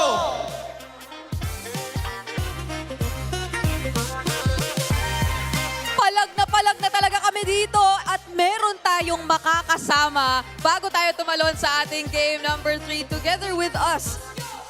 Wolf, pwede ka bang magpakilala para sa mga hindi nakakakilala? Ako nga po pala si Dian, dating player ng Echo noong season 11. Season 11. So, Coach Wolf, mga ilang taon na po ang nakaraan? Oy, 4. Apat Na taon. Tama, 4 years na. Apat, pero tignan nyo. 4 na taon na nakalipas, andito pa rin siya. Todo bigay suporta para sa Cavalry. And ngayon, ano bang pinagkakaabalahan mo recently? Matagal-tagal ka na namin hindi nakita eh. Wala naman, nag-aaral lang ako. Nag-aaral. Bumalik lang ako sa school. Bumalik sa school. Alam mo, Bri, engineering student. Para tong si Gian. So, matalino talaga to. So, ano naman yung parang na bumalik ka sa pag-aaral after ng isang malupit na career sa esports? Actually, na-stop ako nung season 11. Season 11. Tapos, na-delay ako ng almost 2 years. Pero yun, masaya naman. Nakapag-aaral na ulit. Oo. Pakiramdam ko yung transition talagang medyo nakapaninibago kapag bumalik ka. Pero, I believe sumusubaybay ka pa din sa eksena. Tama ba? Para lagi kita nakikita sa Facebook, nakakapag-share ka pa ng mga memes at yung mga jokes ay relate na relate ka pa. Tama ba? Tama. So, ngayon, nakita mo rin ang mga kaganapan sa playoffs natin so far. Nagulat ka ba o medyo expected mo ang mga nangyari? Medyo expected, pero magaling kasi silang dalawa yung TL tsaka yung Falcon. So parang palitan na lang sila ng hero tsaka sa pindutan na lang. Nung nakasama mo itong mga Echo player, or dati sa Echo, tapos eventually naging Team Liquid na players, gaano ba talaga kasipag tong mga to? Kasi lalo na nung mga time na nandun ka, mga bata pa sila nun. So medyo hindi pa ganun ka mature as now, di ba? Makukulit pa rin. So paano ba sila sa bootcamp? Sobrang sipag ng mga players na yan. Kahit tapos na yung practice. Minsan kahit break time, hindi ko nag-RG lang talaga para mga practice. So iba gumigising ng maaga. Dati kasi may goal time kami. Kaso Yung iba, hindi sumusunod sa call time, gumigising ng maaga para makapag-practice. Masingit pa yung practice, kumbaga. Okay, masipag pala ang Team Liquid. Noong kapanahonan na yun. Pero occasionally ba ay nakakasama mo pa rin sila recently o nakakausap? Nakakasama pa naman. Tsaka pag nag-gym, nakakasama sila. Sa bagay nga naman, Coach Bull. Bagay. O, Neta tsaka- nga naman, no? Tsaka mahilig na sa mga kotse itong mga tropa natin sa, di ba, sa Team Liquid eh. So, nakakabanding mo ba sila over sa ganong bagay? Yung mga editor lang. Motor. Sa motor naman. Okay. Sa motor kasi na nakasama. Ano kasi, no? Parang isang malaking pamilya din ng mga basketball ng bawat team naman. Kaya masaya talagang makita magkakasama. Alrighty. Pero papasok na tayo You guys sa got draft us now for the for draft here. game We're gonna help number 3. translate Ganun lang our pala own kabilis sa thoughts mga in English. pangyayari. Yeah, At masasaksihan we're na not doing natin any in just translating. a It's literally bit. just us. Okay, Sometimes so I try to translate kanina my thoughts, but I nagkakausap remember that I'm only speaking English. But napansin niya din na it's a yung little tricky first 3 sometimes. picks Let's go sa and game jump into number this 2. one. Parang pabor siya Again, sa Falcons, like I game always 3 said. Pero draft. sa tingin mo ba This sa mga time ganun around, Team Liquid on dangerous grass, 92% win rate. Still on that blue side, 4-2 over here. Team Falcons, I think this is a major thing. Talagang I'm wondering magaling if lang they're sila talaga gonna focus on pumindot. one of the bands that we talked about. Mga yan kasi, Yeah, the Paquito. If Liquid don't ban the Phobius, and they get the Paquito, that means Falcons are gonna eye out picking it up. Phobius open, but Liquid might just leave the decision to, you know what, maybe we'll just pick up the Phobius so that you don't get to pick up the Paquito. Yeah, one of the cases here, Marcel being banned out. Yeah, it's some really good proactive decisions by Team Liquid Philippines, honestly, in the draft. They understand that Falcons is probably getting into a groove. First 2 games are probably just like, yeah, these didn't work out, so let's keep staying on red side. But then Liquid are gonna keep adding difficulty towards Falcons by changing it up, bring it to a little bit more of a familiar flow. They pick up the Harley. Falcons are probably gonna be, they're most likely encouraged to pick up the Leomord. Thing is, the Fanny is open, and it might show up and become a wild card pick a little bit later in the draft. It's too early. It's too early. Oh, there we go. It's too early to pick up the Fanny at this point. Yeah, in that's not a the Falcons game. thing to do. Yeah, not a Falcons thing to do. That's an Omega thing. Yep. Because of all the heroes that could counter it, the Hilda, the Padangs also there. The Chos, all those pickoffs. But at least this makes sense for Falcons' position in the draft, the red side, so they can keep up the bit all the way till red 5. Yeah. They can hide that Fanny till it matters, but they won't. They're gonna go the Fred. They steal away Carl DZ's Fredrin. It's their turn to do You gotta it. play something else, Carl. That's what they're saying. Still Phobius. Yep, as expected, Liquid are just going to go ahead and rush that favorite pick for them. And they've gone up against lineups like these. So it's not going to be the Harley Leomord trade. Still, it seems like Falcons are going to be playing... And you know what? No, they don't need to play the slower game. They can still play that faster game. Just execute it a little bit better because, hey, Liquid were able to do it in the first 2 games where their Fredrin was the one dictating the tempo. Yeah. Just make sure it's paired up with a really good roamer that can match its aggression, maybe even its damage. Introducing my buddy. Okay. The problem is they get clawed. Claude, Phobius, Harley right now for Team Liquid Philippines, and this has to be Harith.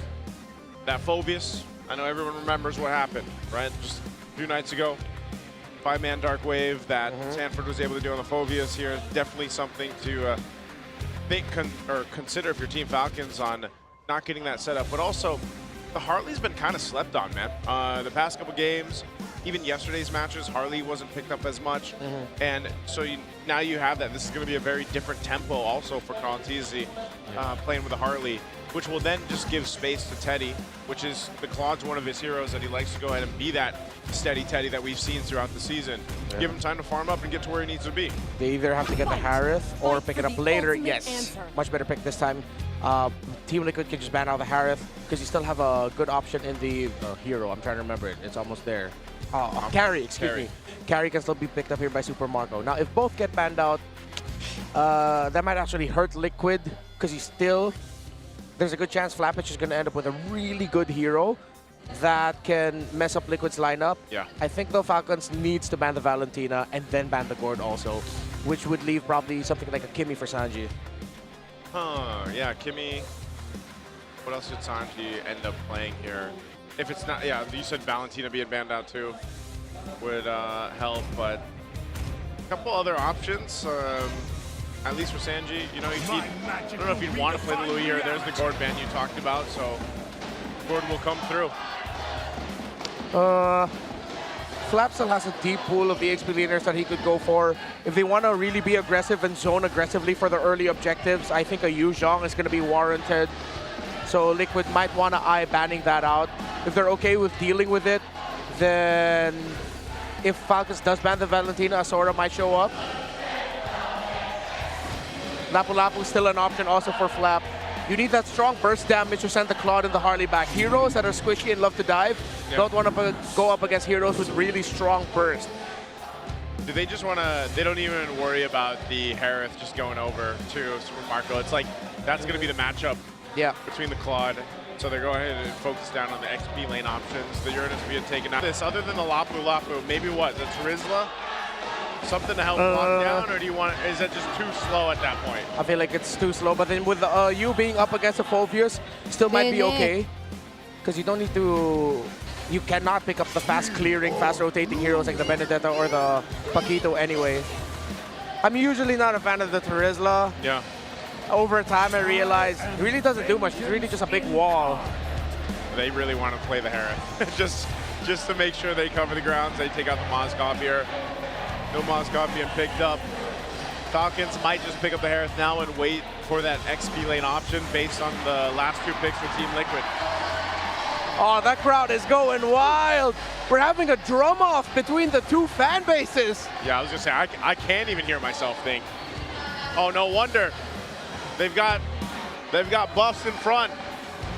Oh, that's why. Oh. Who's gonna fight the Madars? Where's Super Mars? What is the cosplay there?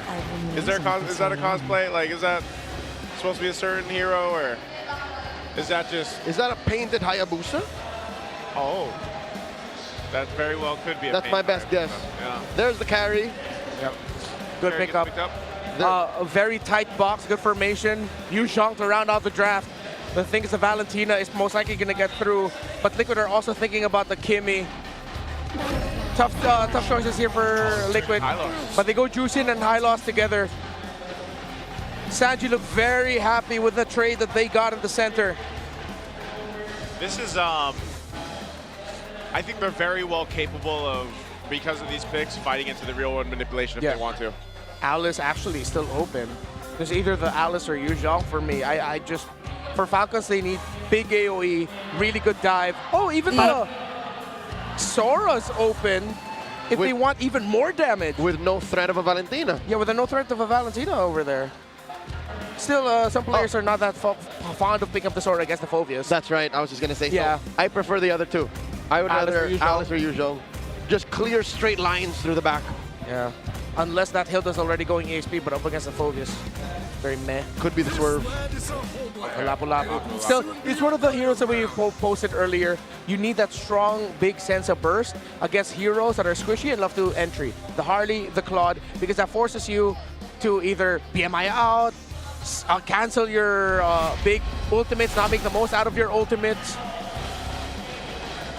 Yeah, I think this is what they needed. Team Falcons, man, it is erupting in here in the Champions Arena right now. Team Falcons got to get a win under their belt. Otherwise, I feel like if TL gets the game here, they're at championship point, it's going to look very grim. We're going to be jumping into the game. Game 3 upon us as Team Falcons have what they need to get a win under their belt. This is a different approach from what we've seen before. But again, as it is so important for the macro, we need to see the micro, the early game in control for Team Falcons as we jump into the Land of Dawn. This is the time for Falcons to take a game. Seems like the draft has evolved and it has gotten to the point where now even Liquid acknowledged that they could have just go ahead and pick up the Paquito again because Falcons would have been ready for that. So they had to be proactive in changing things up. But you saw Liquid a little bit slower with their decisions in the draft here. A lot more thinking. This is the best shot for the Falcons to turn it around. Yeah, Falcons can make this happen again with this kind of pressure that they have with Ogrun on the Hilda, like we've seen before. You know, you should be able to go ahead and get a good early game starting.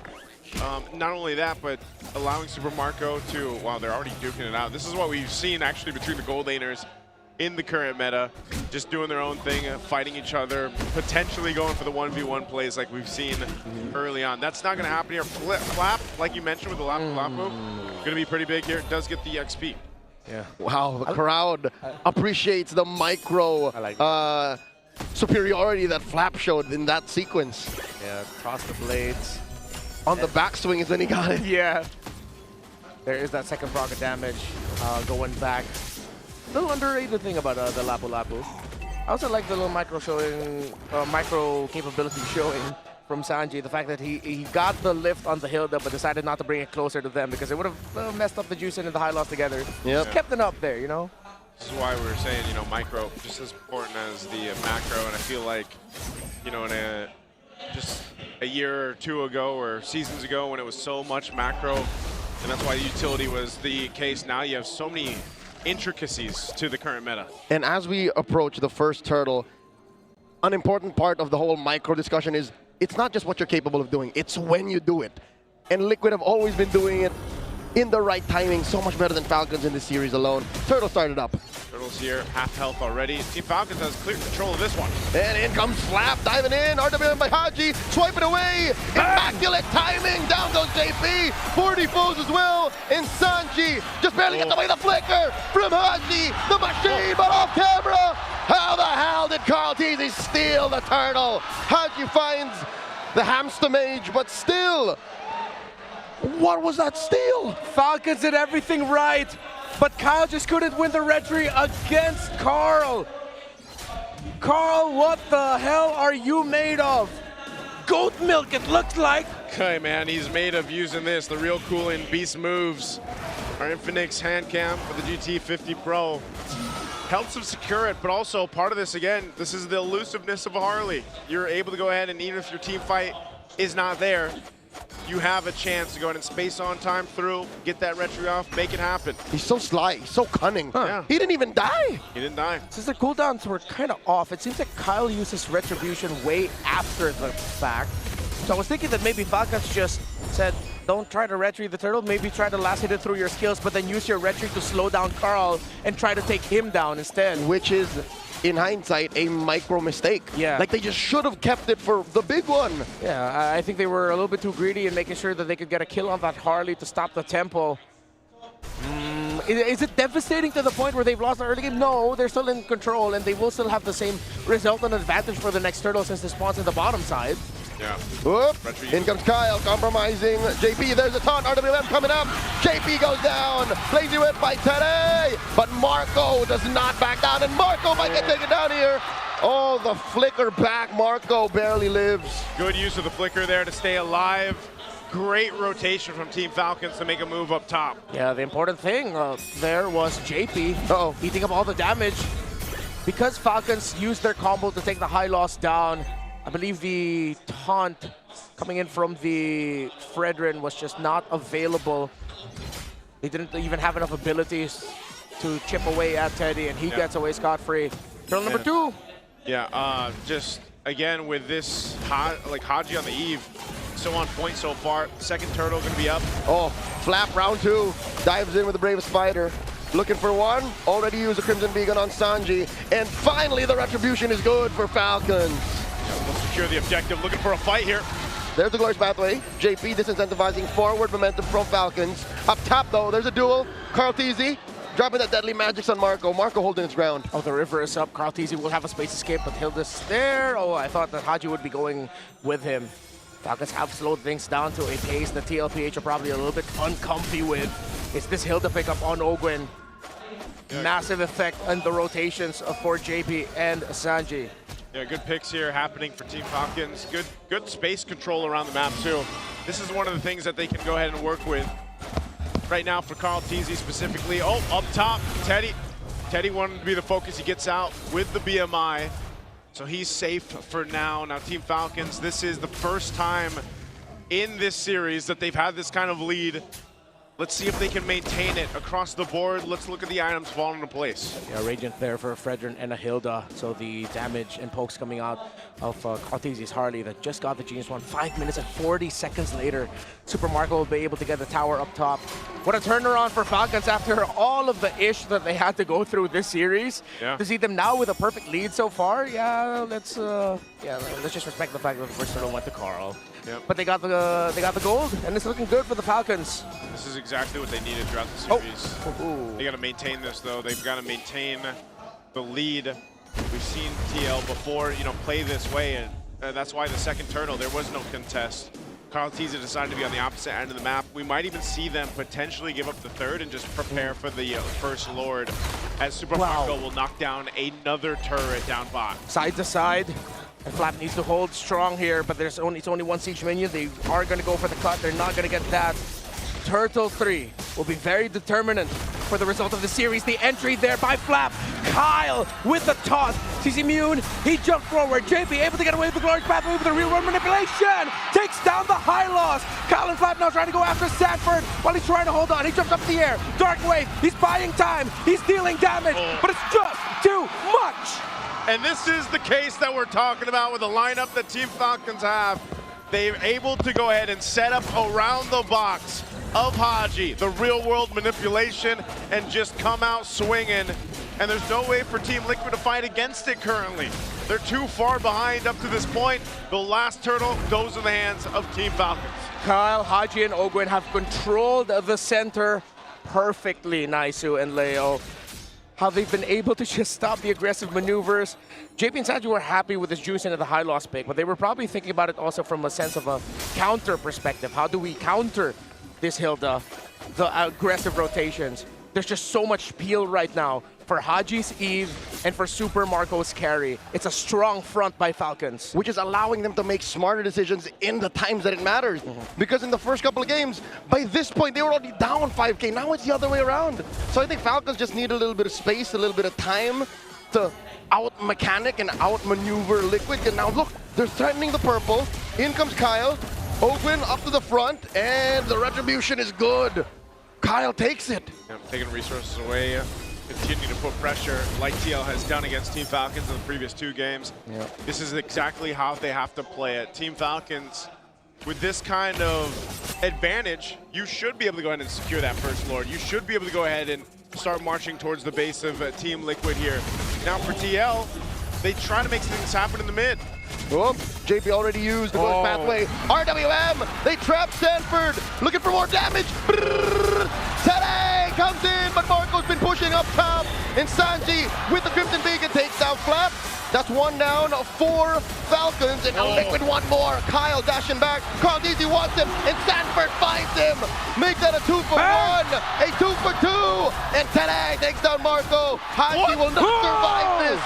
3 for 4, a bloodbath as Haji takes down Tere. How does Team Falcons lose 4 in that fight? Well, it was 5v4. They didn't have their gold laner as Super Marco was playing the Super Macro instead. Still, Falcons was able to walk away with it with some kills. It was crucial that Haji was able to take down Teddy, because if that Claude stood standing, then they would have been able to break the tower in mid. Still, I like that we're seeing fight from Team Liquid Philippines. It was awkward, but they realized the carry isn't here. Without them, they're lacking damage, and they decided to be aggro. Carl and Teddy, perfect.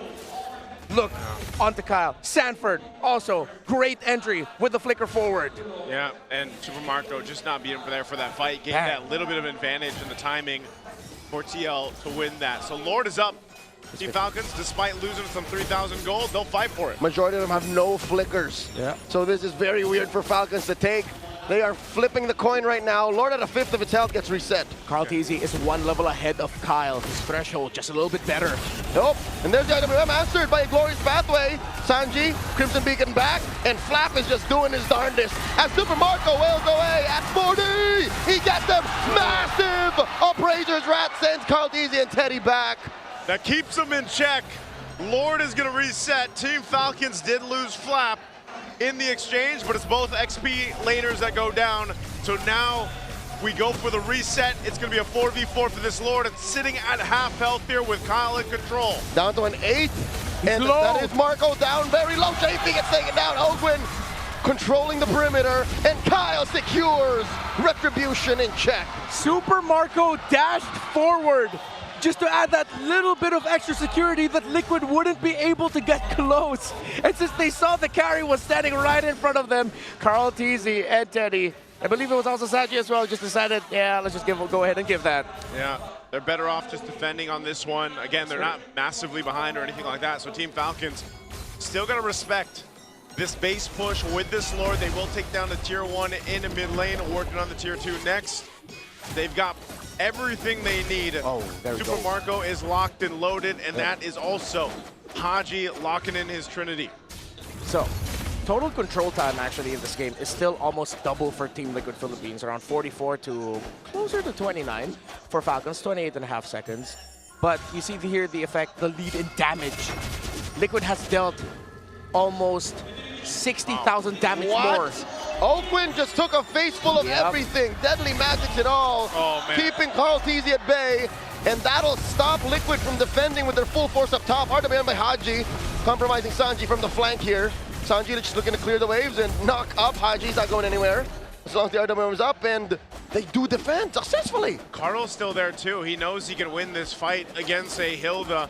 He's got his ult back up, but he just wanted to go ahead and push into that turret.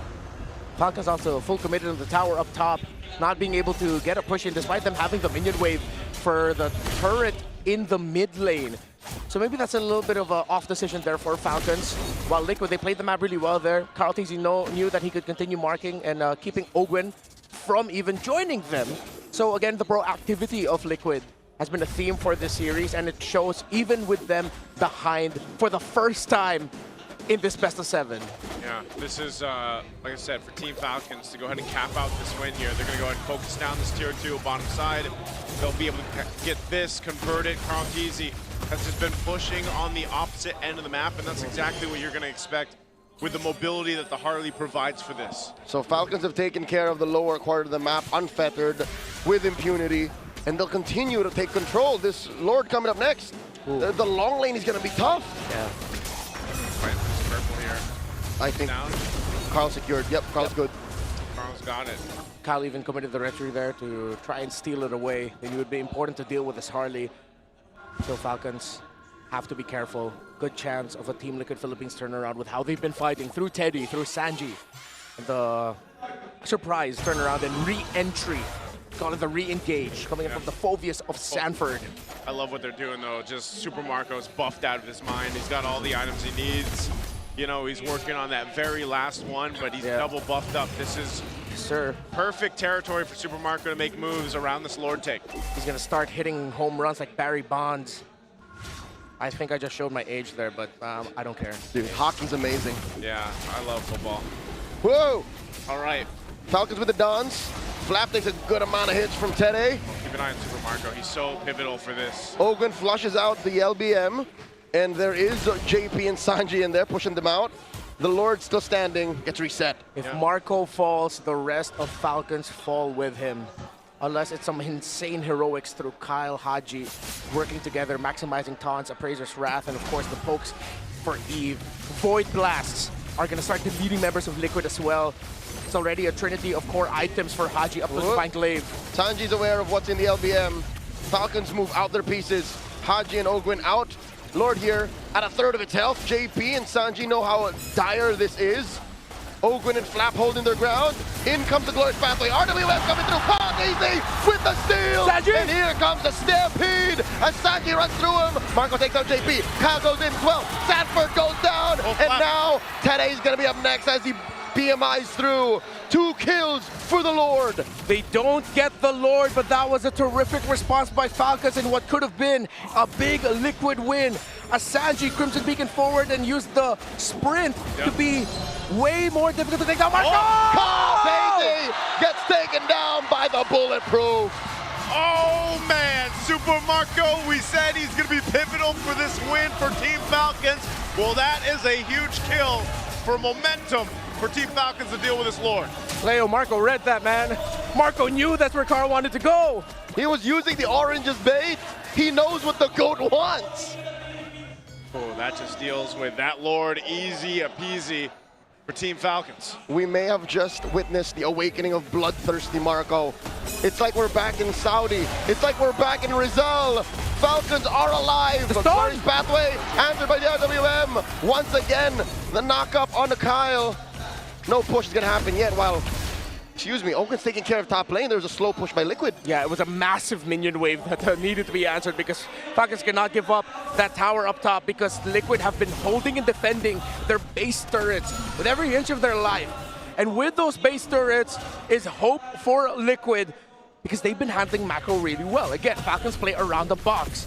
And with a Harley, good chance that you can open up the map through split pushes, similar to Teddy, which is why the Claude is now getting protected by the San duo as he opens up the map. JP even shadowing multiple units ahead of the others just to mark rotations of Falcons, now who seek to invade the purple of Liquid. Going for the purple here, it's going to come down to it. Retribution's used. Carl T's will be able to get his purple. No. So it's Team Falcons playing around the objective, playing around the fact that they've got this ability to go ahead and clump up together, put pressure where they want to. It's also part of a bit of a cat and mouse game, honestly. Like, depending on where Carl T's going on the Harley, you might be able to go ahead and catch him, you might not, but it's also control. Like, can we control not getting pushed in on cross-map play with this Lord coming up here? At least it's on that top side for Team Falcons where they can center around it. They also don't have to worry about that side lane push. You know, here's the difference maker. Teddy now has the Winter Crown, which should be deadlier for Haji and Super Marco. But let's see. Haji, he also has his Winter Crown. So it should cancel each other out and they should be okay. Haji's positioning, has been terrific, by the way. And the man marking for Falcons to actually protect whoever tries to go after Marco and Haji has been sublime. Yeah, that protection, the feel that they can provide for Haji, for Marco, has been another major thing. Ooh. This Lord is going to be a big one. As Team Falcon starts it up, TLPH has their eyes set on it. They rotate up here. They'll go ahead and show face, but this is most likely just going to be delayed out for now. Wind of Nature being picked up, swapped in. Super Marco's got that. He's going to go in for this potential. Excuse me, the Lord is very low. 16th of Patel coming in. Kyle with a retribution. Immortality bump into JP. Glowing Father already used up. And Winter Crown combo coming through for Tele. RWM by Haji. He knows that the core on the other side is already used up. And double kill for Bulletproof. Down goes 40. Oh. And Super Marco gets the Immortality pump. Oh. Open. Find Tele. 3 for 1 plus the Lord. Falcons are soaring in. Caught easy finds Marco. It's not endable just yet, but maybe the minion waves are big enough. Maybe Haji and Flap have enough damage in them to try and end it here. No turrets left in mid. Lord could crash into the base. Sanji with the bait, with the kite to the side. Carl DJ Sanji defending. They're getting away with it. Minions have already spawned. They got the minions out. Sanji's going to go down, though. Oakland with the execution. Lord gets taken care of. The base turret down bottom is down. Falcons are slowing it down. Carl TZ with the pickoff onto Marco. His immortality was popped, but Carl committed to the play to take down the carry, which is why, despite Falcons getting the Lord, they still can't end. And Carl still got his own purple buff. Oh man, we got to take a look at the replay here. This fight broke out. It was all centered around this Lord. JP goes down really quickly, but centered together, Team Falcons are susceptible to the Blazing Duet, the beacon from Sanji, Sanford setting things through. This could have gone way worse. A whole lot of immortalities were popped here in this fight. And yes, as you mentioned, the fact that Super Marco was there but then gets taken out by Carl TZ was the reason why TL is still in this game. Yeah. Ogren, also massive pick onto Teddy. Deathless is the Hilda. It's the roamer that hasn't gone down yet for Falcons.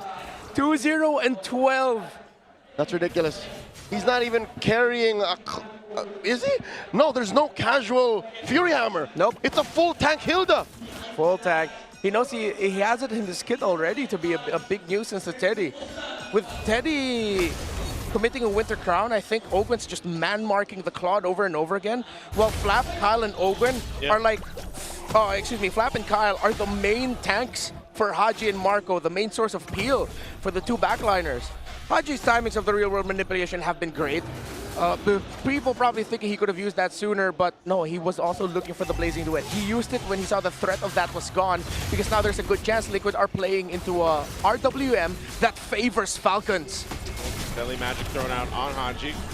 So Team Falcons bringing this Lord here. It is an evolved one. They'll go ahead and bit of a reset. Sanford waiting patiently up in the brush. They're still going to go back and forth for this. Keep an eye on Ogwin. He's been a nuisance to Team Liquid. Makes his way for it. Quarter health on this Lord here. Now an 8, a 10th RWM. Flap with the preemptive use of it, and Kyle secures JP. Very low blazing duet coming through. Same spot. Consistency from Tete. Marco in the middle of 3.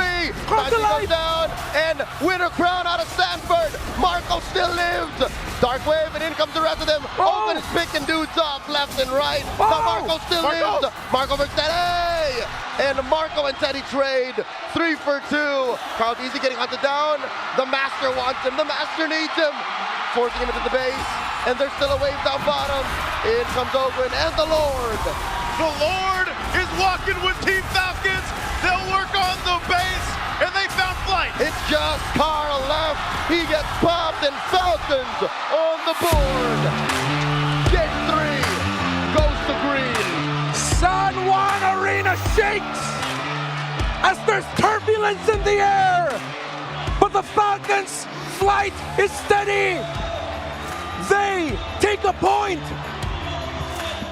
Team Falcons, like we said, from game 1 to game 2, their wings were trying to flap. Well, now finally, in game 3, it happens here. They had to work for it, man, and they make this composition work.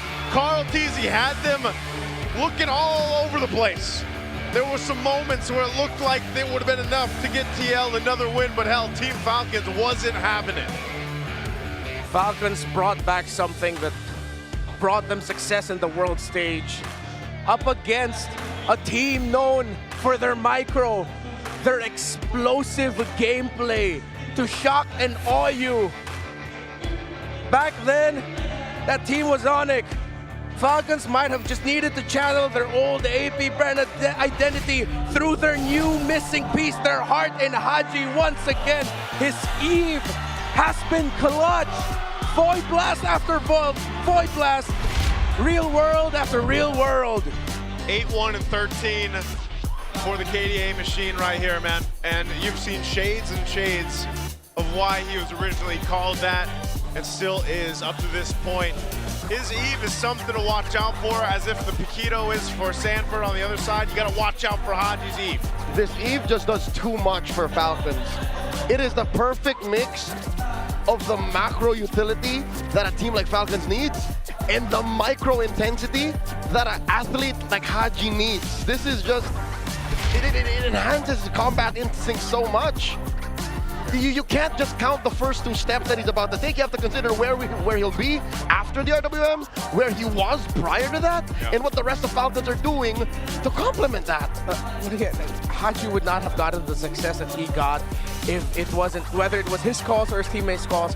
Flap and Kyle, early on it was Ogwin, but then as the game got longer, Ogwin was now just marked onto Teddy or potentially Carl. It was Flap and Kyle over and over again, being the main tanks for the back line.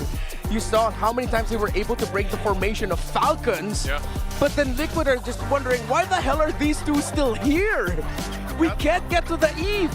That's what happened to Severo last night, remember? I mean, they were just man-marking Severo with a Hilda pick, and this is what they did against Teddy. Not just Teddy, like he felt that pressure through this, but as you pointed out, Ogwin didn't die the majority of the game. He was everywhere he needed to be, and also Super Marco, man. He was locked in on this carry. He was just, this was the bulletproof that we have seen before, and he just made it work so well. The amount of damage he was able to put out. Super Marco has a ranked game stats. 10-2 and 4. Yeah. That's the kind of a ranked game top global carries would have. basically so, you know? It's just one of those things where, again, also why Haji ends up getting the MVP here, because it really did help when these picks were picked up in the first phase of the draft. It was the idea, the concept that we talked about. Team Falcons fights really good in the box. Give them that moment, give them that space and opportunity to work with. Eve does that great. And it's not just like a small box. We've taught this to the graduated students of the Talent Academy. The box can be as big as the whole map. How well do you take care of your lanes? How well do you take care of the river? And this presence of Eve translated the little box that they had in fights into big control. Ogwin, Haji, Kyle did a great job of controlling the river. And I think that's what Falcons needed throughout this whole series. Game 1 and 2, they were checking how much control they can assert onto Liquid. And they learned the hard way that not so much, sir, not so fast. And with this kind of lineup, they're able to slow it down enough to the point where Liquid is the one who's forcing these engagements and trying to fight out of their breath. So if this is a turning point, Game 3, so be it. Maybe we'll see slower games moving forward. I hope everyone's ready. Yeah, 21 minutes, almost the 22-minute mark. You saw how much damage Haji had done. He did even more damage than Super Marco, of course, but I think, you know, down to those moments where Super Marco, you see, if you're just stuck a little bit too far, especially when he picked up a malefic gun, like, your life kind of flashes before your eyes with the amount of damage a late game carry can do to you. And when you're also getting trapped in the real world manipulation, not able to move, that all, again, complements Super Marco on here. So it was really good responses. Kyle as well. Like, Kyle was able to lock down objectives. You know, maybe it felt the reason of, oh, yeah, okay, I see why Carl Teasy had that for Edge in Game 1 and 2. You know, that he was able to lock down objectives, get around there. Flap, man. Flap had some amazing stuns on the left flap. He was able to provide a lot of space for the team. So that's what we're looking for from Team Falcons. They make it happen in Game 3. So we've got a series on our hands, right? Now, if you guys think you have what it takes, by the way, to run the show, with E-Project, esports for everyone, we're giving you the power to bring the MPL energy all the way from here to your own home. That's right. Participants get exclusive access to tournament modes, free in-game items, and even diamonds. Just head on over to, type this down, ph-mpl.com/e-project. Start your application. Time to turn that passion into action. Visit our website for more info. Scan the QR code on your screen. That's your favorite. That's my favorite. Passion and action. You know what else is my favorite? This one right here. All the community out there, because super fans stay updated on all things MPL Philippines and connect with the most passionate community in esports. Join the MPL Philippines official Facebook group, Superfan channel. Don't forget the MLBB official Discord. Get your all-access passes, exclusive content, the latest news, and community discussions. Lead the conversation and have a chance to be featured as our super fan of the month. Just be part of the MPLPH family. Scan the QR code on your screens now and join the conversation. We'll see you there.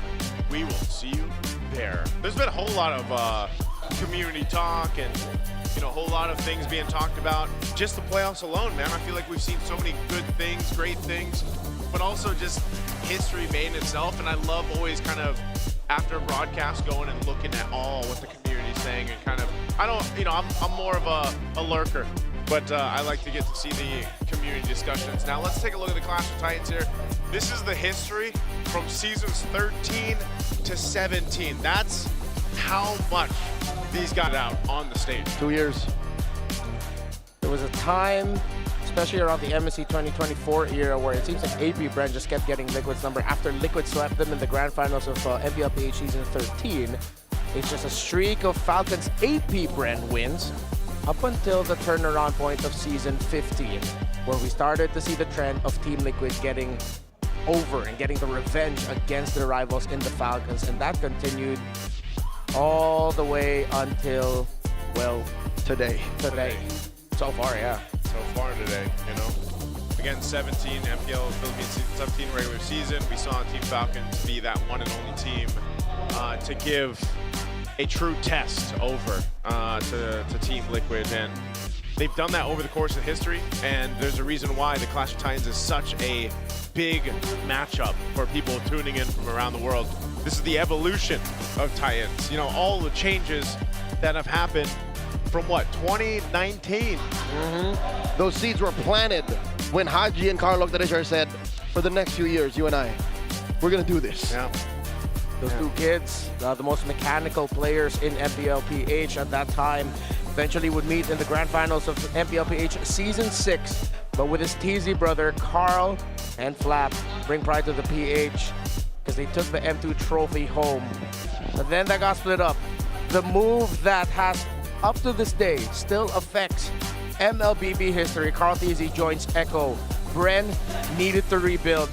Carl TZ eventually ended up becoming a member of Liquid as Liquid entered the MLBB scene. But before that, AP Bren returns to glory and greatness through their win in M5, the Titans and MSC 2024 and their world tour. Yep. And of course, last year, the attempt of TLPH for the Golden Road, of course, falling short in the M7 World Championship. Yeah, and now that leads us to this year. Titans in Paris. We're pushing this a little further out. We are, man. Even past where this all started, even past East Asia and a little bit of the ECA in Kazakhstan, we're going to take it all the way to Europe. I'm excited to see that, man. I'm excited to see that. Titans in Paris. Good luck to all the teams that are right now currently, qualifying, of course, for either the wild card stage or the main stage. Sounds like a warning, Joseph. Hey, I'm not warning anybody, right? Just can't wait to see you guys out there. But before we move on to our next match, we're going to have to go throw it over to the host. We've got an interview with, I believe it's Coach Zen. Getting wild inside the land of dawn. That's 1 point for Team Falcons against TLPH with 2 points in the match. And just a proof that they're not going to give up the title of being the champions. And right here with us is also a champion of ML Master Series Season 1 all the way from India, the coach of True Rippers, Coach Zen. Welcome to the Philippines. Thank you po, Hello. Welcome. Maligayang pagbabalik sa Pilipinas. Kumusta ba ang experience mo dito sa Champions Arena? Napakaraming tao. First time ko po ngayon manood ng live. Ng live. Opo. After a long time or Opo. first time talaga? First time talaga. Na MPL Philippines. So, para sa kaalaman ng lahat, Pinoy coach po si Coach Zen at dumiretso ka talaga ng international. Tell us about your background. Saan ka ba nag-coach? Para alam lang din ng ating mga super fans. Nag-coach po ako sa MPL Cambodia for 3 seasons. And SEA Games 2023, national coach ng Cambodia and MSL Myanmar noong 2025. At nakakatuwa lang din na first season sa India na nagkaroon ng ML Master Series and you are the coach of a whole Indian team. How is the experience coaching there? Ano ba yung difference ng play style here in the Philippines and there in India? Siguro mas kailangan maging technical kapag nagko-coach dito sa Pilipinas kasi expected na sobrang lalakas ng mga player kumpara sa ibang region. And ayun, medyo malayo pa yung kailangan tahakin ng ibang regions para makapalag sa Pilipinas. And even so, champion pa rin naman kayo sa India. And you are qualified already for MSC at EWC. You got a slot there. Hindi kayo wild card, right? So ano ba yung nilook forward mo coming into MSC at EWC? Siguro kailangan namin, hindi ko sigurado kung kaya namin pumalag sa Pilipinas. Pero gagalingan namin para mabigyan namin ng magandang laban lahat ng makakalaban namin. Of course, alam naman natin na hindi mo pababayaan ang iyong buong team. And watching here with TLPH and Team Falcons, ano ba ang prediction mo for the Grand Finals? Game 7, Team Falcons. Team Falcons!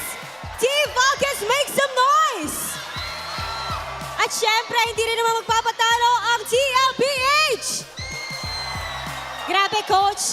Alam mo, punong-puno ang ating Champions Arena. But why Team Falcon? Pero ang tanong kasi, ang hirap kasi talunin ng TLPH. Pero buong-buo yung suporta ko. Siyempre kay Coach Bren, kay Flap TC, and sa buong papunan ng Team Falcons. You were together with them in SEA Games before. So maraming salamat, Coach Zen. Ano ba ang mensahe mo sa lahat ng mga super fans na nanonood and even your team who's watching MPL Philippines right now? Gusto ko lang i-shoutout yung team ko sa India, True Reapers. Kimi, Kyle, Asuna, Rehansha, and Ians, and to all my managers,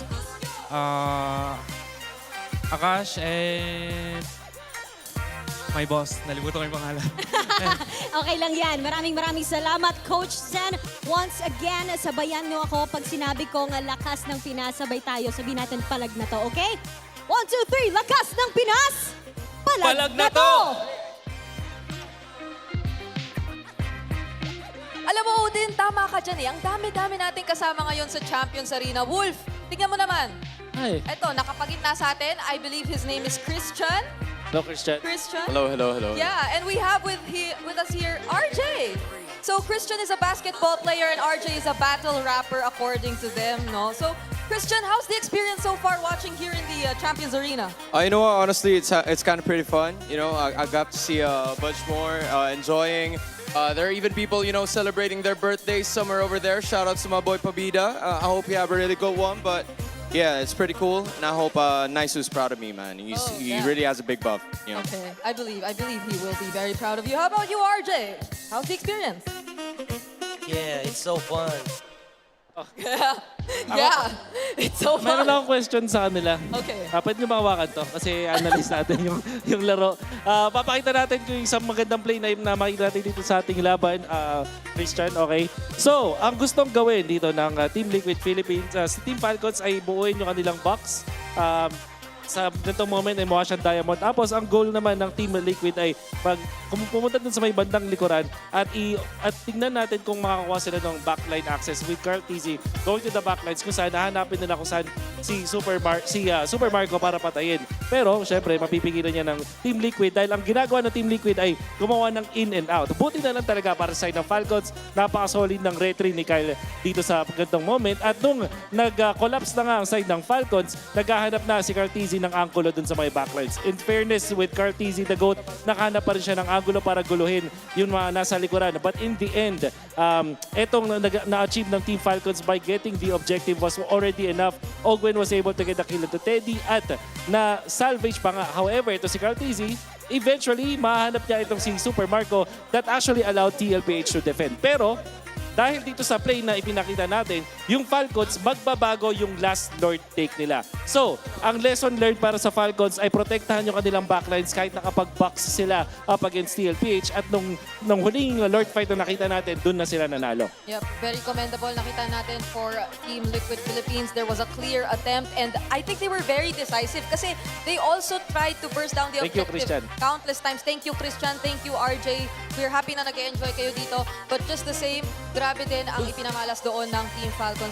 Wait lang, parang alam ko namang pogi naman si Christian at si RJ, pero parang may nakita rin dito sa gilid, parang international. Pogi din. Pogi din. Sino yan? Okay. Isa sa mga favorite ata ng mga viewers natin. Okay. Lipat tayo, Wolf. Lipat tayo dito. Hello. Can you guys hear me? Yes. Yes, I think the whole arena can hear you. Naririnig niyo ba siya? Okay, they can clearly hear you and I believe a lot of us know who you are. DJ Y, welcome to the Philippines! Thank you. Yeah, okay. So, Can you introduce your friend to us as well? yeah. Diehard geek, but you can also call me Daddy. Nah, just kidding. Yeah, just call me Geek.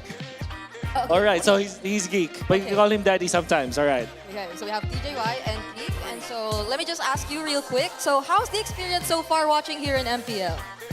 I got invited to MPL PH like yesterday, right? And then, you know, when I came here, I didn't expect to get recognized by a lot of people, so I'm actually really happy that I came here. You know, I wasn't supposed to go here and just watch at home, but I'm glad I made a decision to come here. All right, so what's the difference now? Because you've been watching MPL Malaysia, right? Now you can feel the energy, but also the quality of the game. So far, wow, how's the experience and what are the main differences that you noticed? I think the difference is in MPLPH, the fans are way more supportive, like with the dances that they do. And like, you know, I get recognized more here compared to Malaysia. But still, both regions are pretty cool, actually. But, you know, I appreciate both the regions. Okay. I think I just got to ask your friend as well, because Geek, yes, I heard previously you introduced yourself as the EXP laner, right? So, what do you think about the games that you've been seeing so far here in the grand finals, especially from your perspective as an EXP laner? I was shouting so much, like Sanford was doing so exceptionally well. And also, Carl TZ, you are so good! Oh my God! Like, exceptional, like, he's not dying. Like, when he's about to die, he's not dying. It's just way too perfect, his gameplay. Okay. Right. So I believe that DJY and Geek here will help us with the upcoming draft. So far, there is something in the Philippines where if TLPH plays in the grand finals, all of a sudden, Fredrin comes up. And DJY here is a jungler as well. Why do you think is the Fredrin all of a sudden the priorities here for both teams? Why is Fredrin the priority?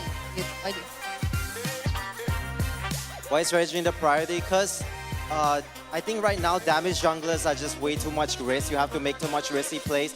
And the plays you make are more like flip points. But Regine, you can just play safe. And then even if you make risky plays, it won't really be like a 50-50 as well. Okay. Do we expect the utility junglers again, like Fredrin, to appear in game number 4? Do you expect utility junglers to show up again, like the Fredrin in game number 4? Or would you expect to see utility junglers again? Or is there a chance that you feel there might be assassins sometime? Yeah, but I hate utility jungle so much. So, but I think it's still gonna come out, especially Fredrin. It's great to hear from our fans of the crowd. That DJY guy looks pretty familiar. You know him? I feel like I've seen him a lot. He looked a little different from when I last saw him. Oh, yeah? That's the uncanny bit. Oh. He looks stronger now. He looks like 100 stars strong now. Oh, of course. Always great to see DJY around here. Welcome back. We're now in the draft for game number 4. Ooh. You tend to lose track in epic like this. Yeah, it was a 20-plus minute game in the last one, too. I feel like we went through 2 games when it was just one really long one. All right, Falcons. They open up the Phoveus now with the draft, which means Paquito is probably out of the picture. Eve getting taken away by the Falcons instead of giving it to Sanji. Jushin and Claude are open. Detective Frederick on the case 24/7. Oh! I was just about to ask, before this Fredrin first pick comes up, given their success in Game 3 with the slowing down of the gameplay and just having a little bit more macro-centric tempo, are we gonna go? Are we returning to that world? It seems like it, but again, it's perplexing to me because the Freya was also open and they didn't pick it up. The Juicin, they prioritized the Fredrin out of all heroes. Falcons need to cook up a crazy draft here or they're gonna get flamed, man. Yeah, because still, say what you will and consider everything that's happened in series so far. Yep. Absolute truths. You gotta mention, Freya is still nuts. Yeah. Freya is still pretty Brizzity broken. Yeah. And Brizzity broken. Brizzity broken. And without the Eve here too, you're sort of out of answers for the Freya to try and manage it. You have to go for something like Burst or just get Haji on a Kimi now. But the Valentina is still going to be open, but you don't see enough picks to pick it up. Yeah. Are they going to save their mid lane pick for later? It's going to be a big question. They get the carry. They get the carry, they get the Phoveus. Is this enough to deal with the Brizzity broken Freya? Oh, wait, no, yeah. That's what I forgot. Something that completely goes over my head from time to time is the Phoveus is one of the best lane counterparts you can back against the Freya. She doesn't really dominate. Whoa. Most Phoveus can manage it really well. Liquid, surprise, Yi Sun Shin. They're going deep. Yeah. Not a Leomore, not a Harley. When have we seen this? When was the last time we saw a jungle YSS? But here's the thing. We don't know if this is a jungle or a gold Yi Sun Shin, because even the Freya, you're not sure where that's going. Yeah, that's true. It's true. The Mountain Shocker. I think it would benefit Liquid if they want to stay to their idea of speed, playing really quickly. Yeah. You put YSS in the jungle. You still consider putting that carry, or excuse me, that Freya in the gold lane for Teddy, because the Freya against the Phoveus, you sort of nerf what Sanford wants to do. Yeah. Okay. TLPH banned the Valentina. They could be trying to bait a Sora ban out of Falcons right now. Because again, we don't know where things are landing yet. Yeah. There's also a chance that Liquid might shock with a Leomord pick, so then you put that YSS in the gold, you put that EXP Freya, Yeah. but then it's the Freya that's going to be the sort of pick that you need to help out a little bit more. So the Juicin in the mid, that pretty much secures your jungle. You can back any roamer with that, like no matter who the hell it is. With the Juicin, yeah. Lahailo, you're going to be fine. That's why I think almost you have the Gatakacha available, since the Hylos is going to be one that they take out. Team Falcons will ban that out. Because I think even a Revitalize would really help them if it's going to be a Revitalize roamer for JP. Unless they end up bringing out just something else other than the Hylos, other than the Gatakacha. I'm expecting him to just pick up the Gatakacha here. I don't know, could a Cho work in this lineup though too? Against Falcons? Yeah. No. Not at Even all, worse. no? Yeah. With the Phoveus around and even just generally how Falcons have been playing, I think the Cho might actually hurt them. Let's see, Liquid, who the heck is that? That looks like Aaron. Is that, oh, is that Burrito? That's Aaron Paul Gaddy, that's Burrito. Oh, that's Burrito? Oh my god, that's APG. Burrito. Oh no, they've started it. And he can't even fight back, he's literally right here. Yeah, I'm looking at him right now, he has no idea. All right, last ban here. Are they still gonna hone in on the roams for JP? Again, he could just end up with the Gatakacha. Yeah. If they take it away, then there's no more healing trifecta. If they don't take away, Liquid most likely ends up with just the only revitalized roamer. Because even Box is gone. What about just Khalid? Khalid, then yeah, they go damage. But they're all dive. Yeah. Yeah, it looks like it's going to be a Gatot ban. Oh no, Terizla. I thought I read the lips of Coach Moody as saying Gatot Kacha. Turns out it was Terizla. Ah, okay. Seeing the gaps of the hero in the mid and the fact that a Terizla going into the EXP lane would have meant that they have a really good option. Liquid are still kind of soft stuck into the fact that this Freya might end up in the EXP with it being uncomfortable. Still, Sora's open if they want to, but then again, with the Phoveus around. Yep. Whoa, did Falcons just solve Liquid after 2 games? I mean, they still have a lot of good options. So far, it seems like they solved them in the draft. Gameplay-wise, it's still a 50-50. Yeah, for sure. But that was a big part of the problem for them, those first 2 games, was solving the draft first. There it is, TL will go ahead and grab Sanford's Yu Zhang. So now you have an idea, right? Where things are falling into place. Yep, obviously that paints the picture for us. Ain't no more tricks. Yeah. Red 4, suddenly they're honest. Yeah. Still, oh, that bodes really badly for Falcons. They have a very aggressive lineup that they're up against. All this dive, just consider picking up the Zetian now. All that crowd control should be able to temper them, but then you need a strong roam mid so that the Zetian doesn't fall behind quickly. With all of the dives, with no Valentina on the board, consider an Atlas for Ogwin. Atlas Valentina. Not the easiest combo to pull off, but you could make it work. Oh, Lilia. Ah, Oh, Lilia, okay. This is not what I was expecting. They needed to speed up a bit. They needed a little bit more reliable damage output to make sense of what they're doing on the map. Does the matchup with this, I mean, at least against the Jushin, play a similar part, or it can keep up? The glue is going to be the answer, by the way, with TLPH on the last pick. Yeah, should be able to keep up the most iconic Lilia game that we've seen where Jushin was given a difficult time. If I'm not mistaken, might have been Super Prince on that Lilia. Yep, he was the pioneer in Season 17. Yeah, and he placed those glooms aggressively on the ground to make sure that the Jushin wouldn't be able to control the mid as comfortably. Okay, solid look up here for both compositions. Bunch of Purifies. Bunch of Purifies. This is going to be a slaughter fest here, I think, for both to get through to this point. There was a sticking point for Team Falcons at one point. They've managed to get through it by a little bit. Now can they equalize the series? The Champions Arena looks like there's life now on Team Falcons' side here. Hopefully they can get another game under their belt and bring us closer to that full series. All All right, here we go. It's really going to be very determinant on how the Atlas and the Glue play against each other. Super Marco, again, going to be a very demanding game for him, honestly.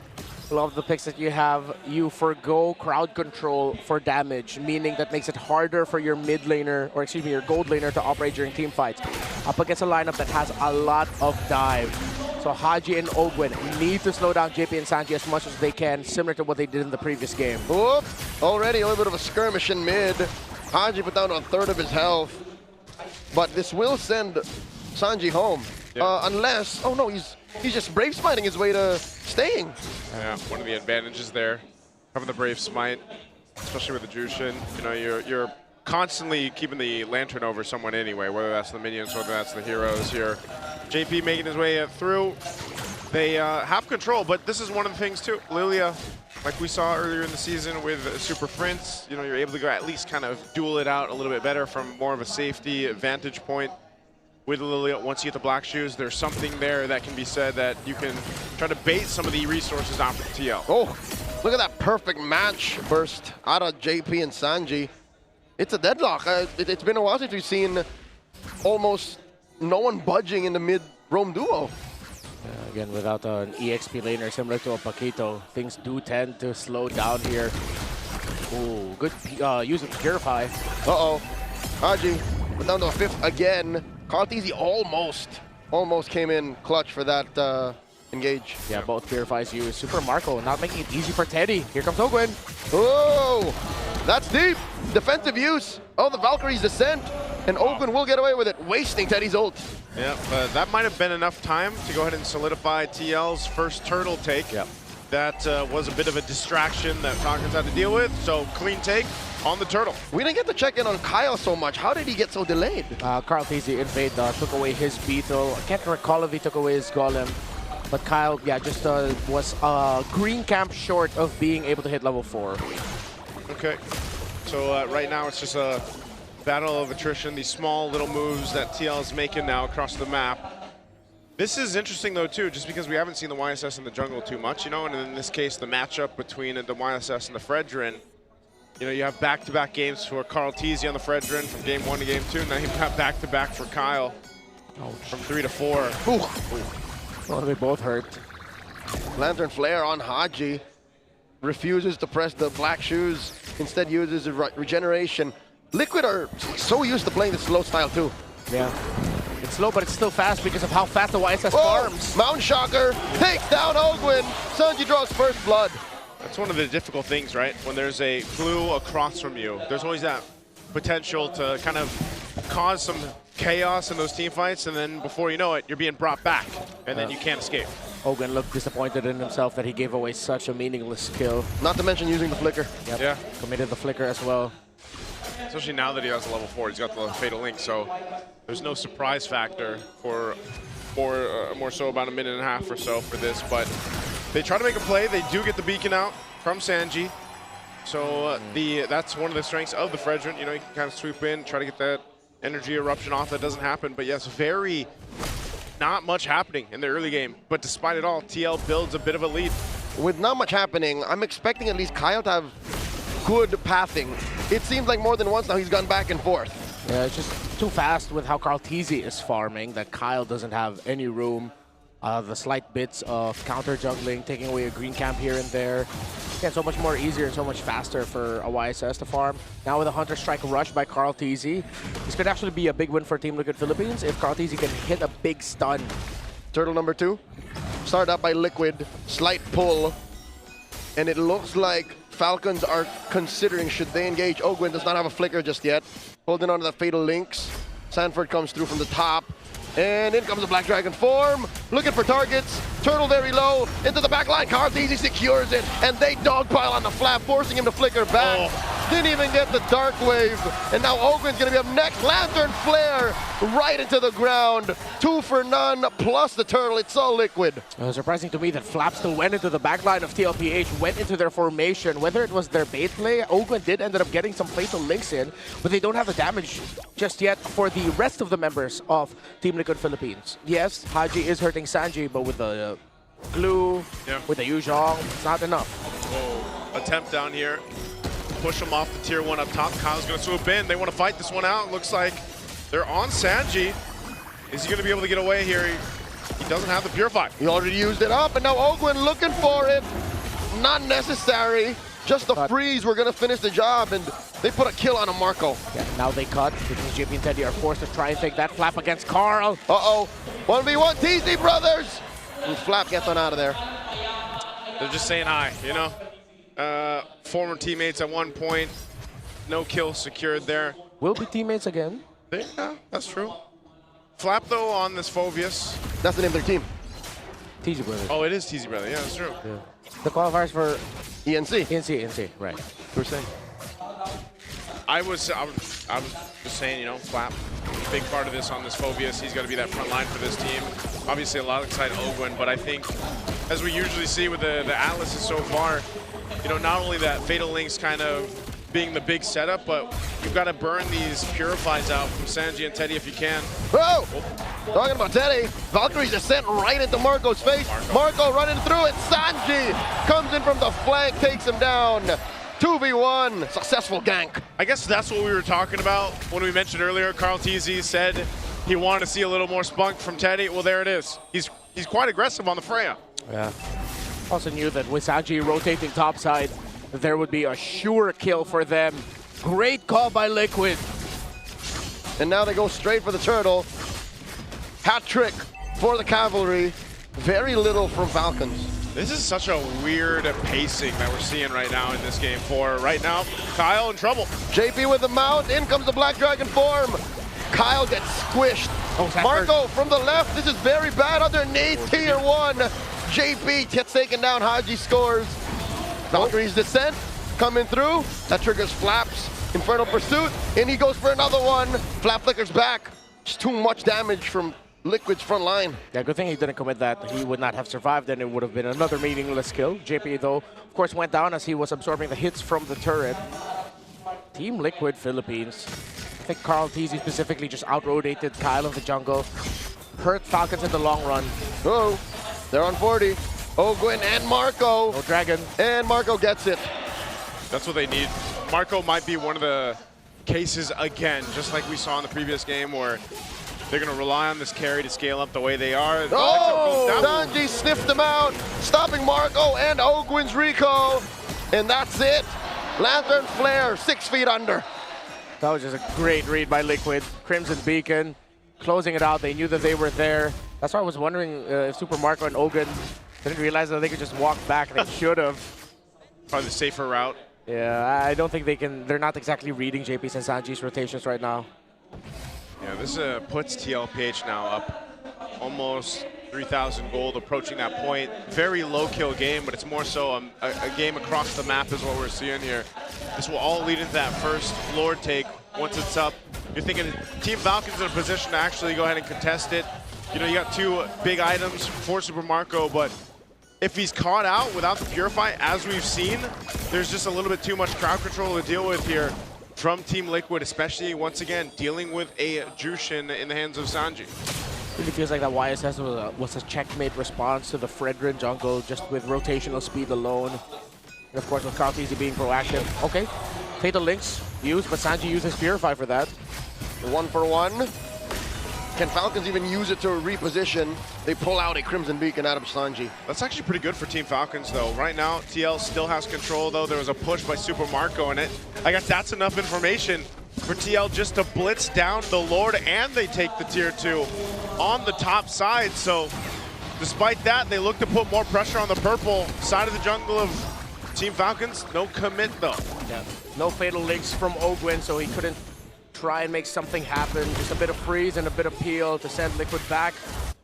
Ice Queen 1 for Sanji. So for the map, looks good for Liquid. Teddy's been very active. And this has just provided so much space for Carl. Teddy's applied the right amount of pressure. It's not like he's actively looking for fights. Yeah. Sometimes he just pops the form. Yeah, he's just doing what needs to be done where he goes. And that's what made the map so small for Falcons now. Oh, Mountain Shocker. Liquid are saying we want this tier 1. In comes the Black Dragon form. And then they dive in. Valkyrie's descent. Sanji gets taken down. And now there's another one in JP. Falcons are running it. Sanford very low. Glooms underneath that half dragon. Super Marco wailing away, finds him, double kill for Bulletproof. And that's a 3 for none, the punish on the tier 1 push. Talk about greedy. But still, the tower up top is going to get pushed in by the Lord. Karteez is getting chased by Kyle. Okay, they send Flap to take care of the marching pusher. And in mid, they continue. Kyle versus Carl, the man-to-man.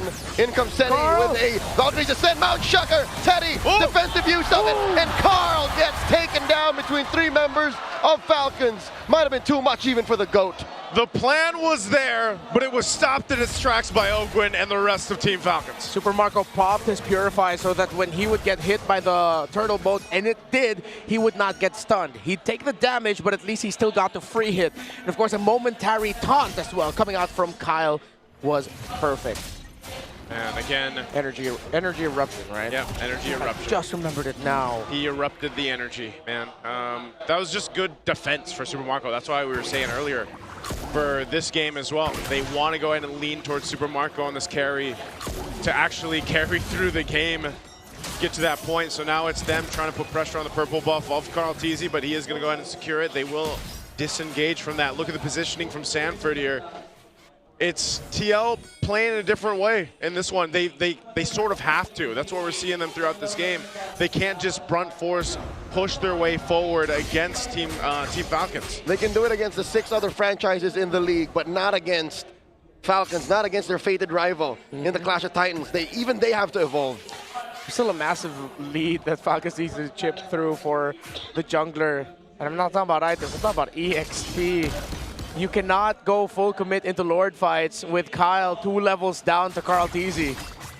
That's why I think Falcons are now going to have to take the next few moments, seeing if, even though they look better on the defense, if they can get an odd pick or 2, recover, recalibrate, and then try to build an advantage through there, because retro battles are just going to favor Karteez. Oh, are they going to go for Teddy? They're collapsing over on Teddy on the bottom side. Both Ogwin and Super Marco are there. Lord is up. Teddy wants to keep putting pressure on this side of the map, so JP goes to potentially support him, but they'll keep Teddy there. And Karteez will leave this chubby wave up top for Falcons to deal with, as they seem to pivot straight for the Lord push. Yeah, both side lanes being pushed. This is a clear sign for Liquid to just go. And they're going. A third of the Lord down.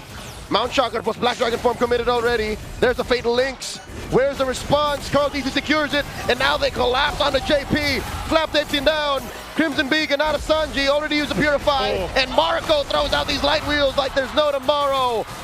Sanford backs off, 2 kills for the Lord. Again, you're seeing Team Liquid make the decision to, hey, zone them out while I secure the objective, and they want to disengage. Karteez compromised by Ogwin. Dark Wave plus a stop, serving up a kill to Super Marco. They push tier 2. Do you know what this feels like? It feels like I'm watching Hachi back with Blacklist.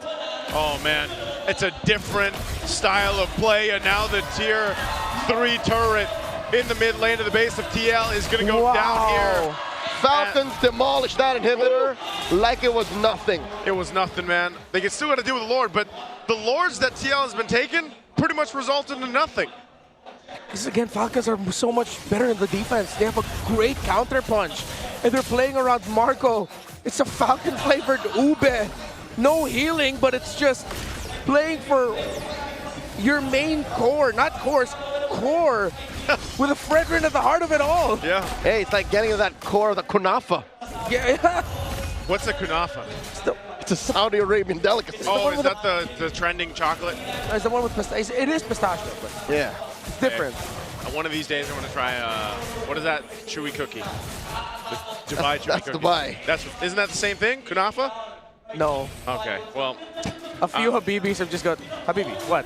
I'm sorry, I need to be educated. Right now, we're being educated on how Team Falcons has been able to maintain this game on a defensive lineup to protect Super Marco. That's the game plan. And it's interesting too, because Haji, the way he's activating this playstyle on the Solilia, is he's just enough to go ahead and whittle down the health bars, and even having a lantern himself, he's hurting these tankier members of Team Liquid. Yeah, and with JP going down, Sanford going down really quick, there's not enough time for Teddy to do Teddy things on this Freya. This is one of the difficult things about the Freya comes into the late game. Yeah, she really hurts, but so does the marksman that you're trying to take down. And as long as Falcons keep their formation tight and keep protecting Marco, they should be able to coast. This is going to be, again, another long game. As we've discussed, the potential of that happening over and over again with Fredrin making a big comeback for this series. And it's just poetic because Haji also flourished in the macro-centric era. Yeah, that's why I said it feels like I'm watching Haji back with Blacklist. How many times have we seen Blacklist in the past where it's like, oh, they're losing the early game, the other team's getting everything. Yeah. Nope, you get the Lord, but we get you guys, we're getting bodies, and we get your tower and base. Then we'll play this defensive tool that for some reason you just cannot go up against. That was also Team Falcons, though. Like, when they were even previously Falcons AP Bren, and when they were AP Bren, yeah, like, they master the macro level of gameplay. You know, I think that was a big point of why they even were able to win a world championship for M5. So you can see them, they're setting up around this Lord. They've got this dance figured out. TL, do they want to approach this? Teddy is swinging up here, quarter health. Okay, Ogwin comes through, clashing with that dragon, and Kyle secures. The fight continues.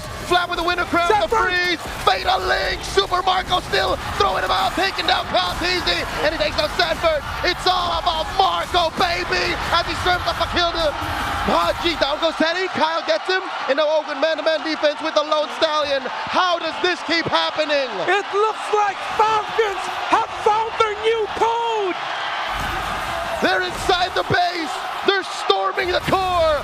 Falcons even out the score, 2-2 against the defending champions. Sometimes you just gotta call back and throw it back to what got you to the top in the first place. The stampede has slowed, and Falcons are flying steady. It is now anyone's series. I absolutely love where we are going for this grand finals. Team Falcons is taking us for a flight, and now it comes down to what? The next 3 games across this. You got to think, what happened? What changed? And what stopped Team Liquid Stampede? Again, it really feels like for Liquid, you could liken them to what Onyx ID was in the M5 World Championship during that era. But then Falcons just called back to what took down a team that moves fast, that plays guerrilla-style tactics around the map. All right, we slowed them down, forced them to play our game. What a response by the Falcons, and Fredrin wins games in 2026. Oh man, Super Marco, of course. There's the light wheels and a little bit of a smile from Super Marco. Hey, even before he started winning world championships, going around the world, Marco was a carry specialist. He was. In Season 10, he almost single-handedly brought the hero back from the dead. Oh man, this playstyle, this ideology that we're seeing from Team Falcons of just protect Marco, it seems to be working perfectly for them so far the past 2 games. And that's usually counterproductive. Whenever you see drafts in Season 17 that go full tempo, they get punished so hard. But here for Falcons, it's so counterintuitive, it's so weird that I think even Liquid don't like it. Yeah, I think Liquid are just going up against a very annoying composition over and over again. And definitely, I can't believe there's a good chance we might just see started getting banned. Fredrin getting banned in the first phase. In 2026. Because what the hell? He's so busted. That's why I was saying through that game, it's like, it's weird because it felt weird the way that the game pace was going. He's so busted for what he can do. Yeah. Not for what he does alone, but what he does to enable whatever the hell Falcons are onto right now. And then you back that up also with the Atlas that we saw coming. It's a tempo breaker, which is why we saw Falcons also attempt it with their Batang takeout. Didn't work out so well. And we have to give this to Team Liquid Philippines. The first 2 games, we also did say, them holding on to the Fredrin, the Paquito they had, that was their flavor of controlling you while also being able to play the Stampede. Yeah. While Falcons just doubled down into controlling you. Defensive, counter punch, or we're the ones setting the tempo because we just have a lot of crowd control and it's too awkward to fight into us that you're just forced to lose the map. And then what I like about this is you have 2 contrasted styles of play and approach to the game so far that we've seen throughout the series. The very aggressive, fast-paced, offensive lineups that we saw from TL the first couple games. And then you have, okay, how do we answer that? We get a better defense. We get more defensive stats locked in on our composition. And that's what it gives Team Falcons, especially that Fredrin pick. Again, which is why I have to say, and this will be the last time I say it, it really feels like I'm seeing Onyx ID versus AP Brand in Rizal Memorial Coliseum late 2023. And remember that time. Here's the thing, it's not for everyone. It's not for everyone. If ever this is what prevails tonight, yeah, it's what's bringing us to Paris, then everybody be prepared to watch 20-minute games again. This is literally what is showcased through the last 4 games is the evolution of the Titans themselves. Like this was a story within the story. Oh, that's true. Of what we're seeing. Because we've seen them go through like multiple eras of their gameplay as well. That's how they've been good through the years. Through the years. They have to, and that's why, you know, when you see the best teams at this point, at this stage, they're able to make these drastic changes from playstyle to playstyle throughout a series. And now that, you know, it's evened out, like you guys mentioned, it's almost anyone's game. This one didn't reach the 20-minute mark. I almost thought it would, but that just a very strong, decisive fight there towards the end and the way that they were able to go ahead and capitalize on the right targets, keep Marco alive, is what kept them from getting it stretched out too long. You know, you didn't get to that 20-minute mark. Team Liquid might have been able to do better if they got to that point, but it just never happened. And Team Falcons really, they worked on getting to that point throughout the series. Allow me to present this, gentlemen. Did Liquid overcook in this draft? With Did they enjoy the benefits of Flex in red a little too much? Okay, for me personally, I don't think they overcooked because it makes sense, but I think they just weren't ready with how sharp the formation of Falcons would be to hold on. And how hard they pivoted from there. Yeah, and how hard they pivoted from there. Yeah, this is, you know, all the more why we're talking about how Team Falcons have adjusted against a lineup like this, a team like this, from doubt to domination, going into MPL Philippines Season 17. A lot of people share their thoughts on what potentially could happen to Team Liquid, and I think these stats alone throughout the season show you what we're talking about. Might be the most dominant run a team has ever gone through in a regular season, going straight to the grand finals. But I'm not washing my hands here. You can check out the clips, look back at history. I wasn't one of the doubters. Yeah. Even with Cheeky, especially with Cheeky. Yeah.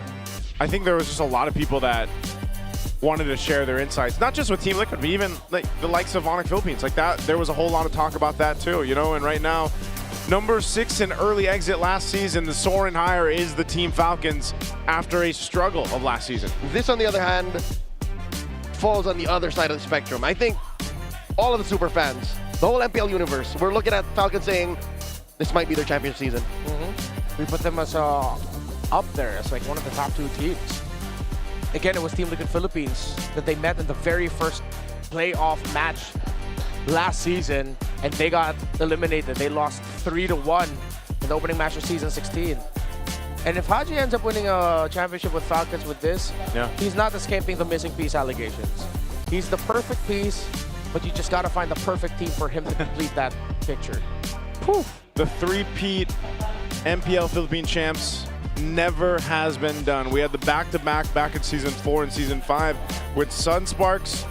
At that point, I was just a viewer. I was a fan, and I saw throughout that. And then, of course, you have Season 7, Season 8, Blacklist International. I remember these as well, the back-to-back. So it hasn't been done yet. There's a potential that if Team Liquid wins tonight, this championship, their 3rd one, history is made. Do you remember where you were, Enmar, on these fated days? Season 7, I was in the panel with Momi. Season 8, we were on the desk with Rockhard. Season 4, I was on desk with Rockhard. Yeah. And Season 5, I think I was online panel during the pandemic. That was pandemic, right? Because that's the first time that I watched an online... all online production. All online production. Because before that, I had stumbled upon it in the mall in Season 1. And that was amazing. But let's go ahead and, before we head on to our next game, we have an interview with our host and a KOL out there. What's going on? Tabla na ngayon ang Team Liquid Philippines and Team Falcons.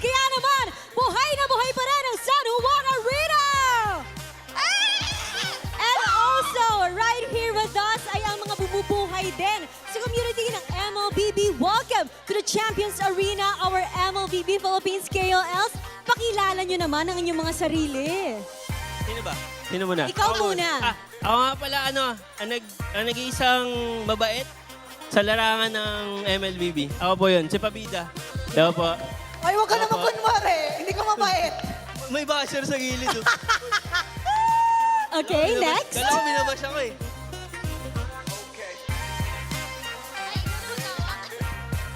Hi guys, I'm Nana de Coco.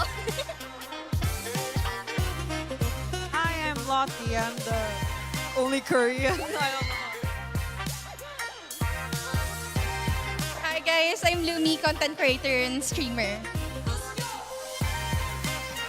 Hi guys, I'm Jake, pinakamalakas mag-1v1 pero andito ako sa limahan, bakbakan na. Hi guys, I'm Son Pedro po, the egoistic explainer of Chirac Squad. Pwede ako agad. Hello po, ako po si Said. Ako po ang Mr. Beast ng ML. Hi po, ako po si Trippings, magaling po ako mag-rap. Loxy! Ano ba to? Last but not the least, And Shaira Ortila, guys, from Chirac Squad. And bago mahuli ang lahat, happy birthday kay Pabida! Okay, sabay-sabay tayo. 1, 2, 3. Happy birthday, Pabida! Thank you po. Happy birthday! Pabida, bidang-bida ka today. At ramdam na ramdam mo, sure ako, ang pagmamahal ng MLBB fans sa'yo. So ano bang Thank you po. wish mo today? Wish ko po, sana mag-rank up na ako. Ang hirap eh. Ano bang rank mo ngayon? Pa-epic na actually. Galing ako mythic. Pabalik na. Oo, alam mo, nasa-stress nga si Shaira pag nag-RG kayo, pero sana mag-rank up ka na. Wish ko rin yan Yes. para sa birthday mo. Pabida, alam mo, pagkatapos itong MPL, feel ko magra-rank up ka eh. Gayahin mo lang yung mga build ng pro players. At ngayon, si Lux naman, gusto kong tanungin si Lux bilang lagi natin nakikita sa MPL Arena nung regular season. Now you're here in the Champions Arena. Kumusta ba ang vibe nyo dito? Okay, ang na-vibe ko here is sobrang authentic. Kasi grabe, so, Grand Finals, oh my gosh. And guys, alam niyo namang Nick talaga yung sinusupport from the start. Pero since TLPH yung andito and TLPH din talaga yung una ng mga naging team kong sinusuportahan. TLPH tayo right now. At sabi ko yung guess ko at Odin. Yes. Oh my Simulan gosh. ang prediction. Yes, actually yung prediction ko is 4-3. In favor of? 4 yung TLPH, 3 yung Falcon. Kasi grabe yung yung laban ng Falcon recently sa mga recent match. But the dominating is TLPH. Okay. Number one. That's for Lux. So, tanungin din natin ang prediction ng ating mga KOLs. Sino ang mananalo sa inyo at anong score? Quick prediction lang. O, sino daw? TLPH yan, feeling ko. Score. 4-2. Okay. Kaya yan. Sino dito ang fan ng Team Falcons? Ayan. Ako po, Falcon. Falcon Anong talaga ako. score? Since birth, Falcon. Since birth. At it's nice to have you here sa Champions Arena. Ano ba ang mensahe nyo sa buong MLBB community sa patuloy na pagsuporta sa ating laro, Shaira? Ako? Yes. Ang masasabi ko lang, guys, kung sinong manalo, congratulations! I love it! I love the energy and I can't wait kung magkatotoo nga yung prediction nila. Maya-maya lang, Odin. Pero sa tingin nyo, casters, ganito kaya ang mangyayari? Casters. And our on-ground panel, well, palag na to. Pakiramdam ko hati-hati rin tayo ng mga palagay dito kasi nasa on-ground panel tayo this time with another guest na siya lang namang esports KOL of the season Ayaw natin. naman! Grabe!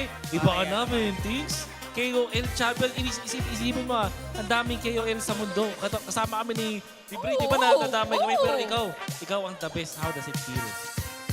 Sobrang saya kasi kahit wala na ako sa pro team, sumisupportahan pa rin ako ng mga nasa esports. And yun first naman ako kasi sinasama ko rin sila sa content and sobrang thankful kasi pumapayag sila. Oo. Guys, sana ay sinusubaybayan nyo ang hot news Ni Bentings. Ang favorite kong ginagawa ni Bentix, yung parang pinapakita niya kung bakit nananalo ang isang team, di ba? So, ikaw ba ngayon parang nafe-feel mo pa rin na pro pa rin yung outlook mo sa game? Hindi, mga ano na lang. Ano ba tawag daw ko? Mga alaala na lang. Alaala na lang. Gusto na lang mo ito.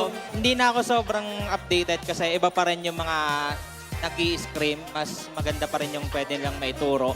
Ako puro ano na lang, yung mga dati kong natutunan. And hanggat maaari, kung pasok pa naman sa meta, i-share ko yun. O, tsaka lahat ng mga na-share mo, Bentings, ay nakatatak na po sa lahat ng mga naglalaro ata ng MLBB. Kaya naman, ang hirap-hirap na pong mag-RG ngayon. Gusto ko nga kumustahin yung mga bisita natin, sina DJY, di ba? Kung kumusta yung experience nila nung nag-RG sila dito. Kasi ang mga natutunan nila ay galing na rin dito kay Bentings. Ano nga ba ang mga, anong napansin mo pa lang ngayong season 17, Bentings? Kasi parang nag-evolve na yung mga teams. Tapos yung TL, tapos di ba sobrang lakas sila. Then Falcons nakakasabay. Bakit sa tingin mo sobrang lakas pa rin nila maglaro? Siguro yung kung pauna nilang mag-adapt sa meta. Kasi kung makikita natin talagang every week nag-iiba. Yung Pakito biglang lumabas ngayon. So, nagawa na agad ng solusyon. May nagpipick na ng SME. Pero ganun, pabilisan na lang makapag-adapt kasi mas hindi ka takot sumubok. Mas ikaw yung makaka-advance sa meta. And then, isama mo pa yung mga nangyayari ngayong series na kahit anong hero na, basta hindi na nalulugi sa side lane, coach, kasi nagbe-burst lord na sila para mawala yung pressure. Pero bakit kaya sa tingin mo yung mga teams? Kasi isipin mo buong season, ang nilalaban natin Harley at Suyu, yung palitan, tsaka Leomord. Tapos ngayong finals, Fred rin, yung pinagagawa ng dalawang team. So far, parang kung tama ako, 4-0 ang Fred rin ngayon. Actually. Diba? Parang pwede natin double check, pero so far, parang kung sino. Oo, diba? Kung sino may Fred. Ano masasabi mo doon? Bakit ganun? Oo nga, feeling ko yung yung pinakalabanan na lang sa Lord na lang eh. Talagang nire-raise na lahat nila sa Lord. So, kung sino yung pinakamalakas mag-retry pag may Lord, syempre isa doon yung Red Rin. Sila yung mas makakakuha ng advantage. At syempre, isama mo pa kung bakit gamit na gamit si Fred Rin, lumalabas yung mga past XP natin na may hilig mag-rotate. So, magandang partner na may sasalo ng tank na hindi kayang ibigay ng XP lane na Pakito and Benedetta. Oo, really good insights yan na nakuha natin kay Bentings. Pero silipin natin na mabilis highest GPM in a game this regular season. Sa 5 beses na nakita natin siya, isang tao lang. Isang Totoo ba tao to? sa 5. Nung ginagawa niya yung unang record, tinalo niya yung kasunod na record. Tapos, hinikita niya ng sobra. Pati yung rank 1 sa kanya. Grabe naman to. 1,043 GPM. Para kay Cartesi. Eto, pwede mo bang gawa ng video to, Bentix? Explain mo sa amin paano niya naabot yan. Kasi hirap kasi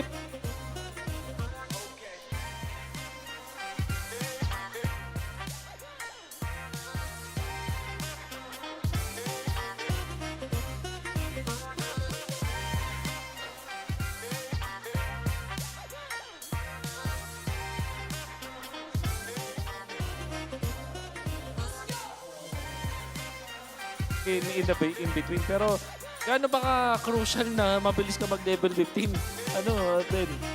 Ang daming advantage pag nag-15 ka agad. Siyempre, number 1 doon, possible luck item ka na. Di mo na kailangan masyadong kumuha ng mga farm. Pwede mo ibigay sa kampi mo. So, isa advantage. Mas makakapwesto ka. And siyempre, tataas yung damage ng retry mo. Hindi ako nagkakamali. Tama. And napakahalaga nun kasi invade meta tayo ngayon eh. Ang dami nag-i-invade. So, paano ka makakapag-level 15 agad? Alrighty, welcome to the draft here. We're going to be jumping into Game 5. And this is great because either way, we're nearly there to the full series. This is what we wanted for the grand final. Team Falcons has figured something out, man. Yeah, and look at that. In 2026, Fredrin is now getting banned. First phase.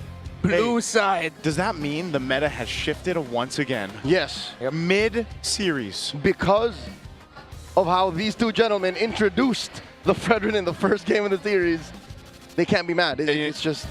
And you know what's going to happen? What? The rest of the world is going to take note of what's happening here tonight. Watch your ranked games and see how Fredrin becomes first pick again.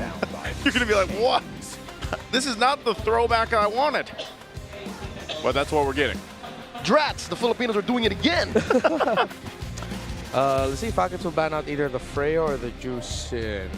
I think they're okay with the Freya, but then with the Fredra now gone, that puts weight on the trades of Atlas, Valen, Leomord. Harley and Suyo are both open right now. Yeah, Harley Suyo. What about Jushin? Yeah, the Jushin. I think Falcons opens the Harley Suyo trade, and then they consider banning out one of the mid laners, or yeah, it has to be a mid lane ban. It looks like. Yomord is up 2. Who of the three, the prior big three, seems to be the least prio now. Okay.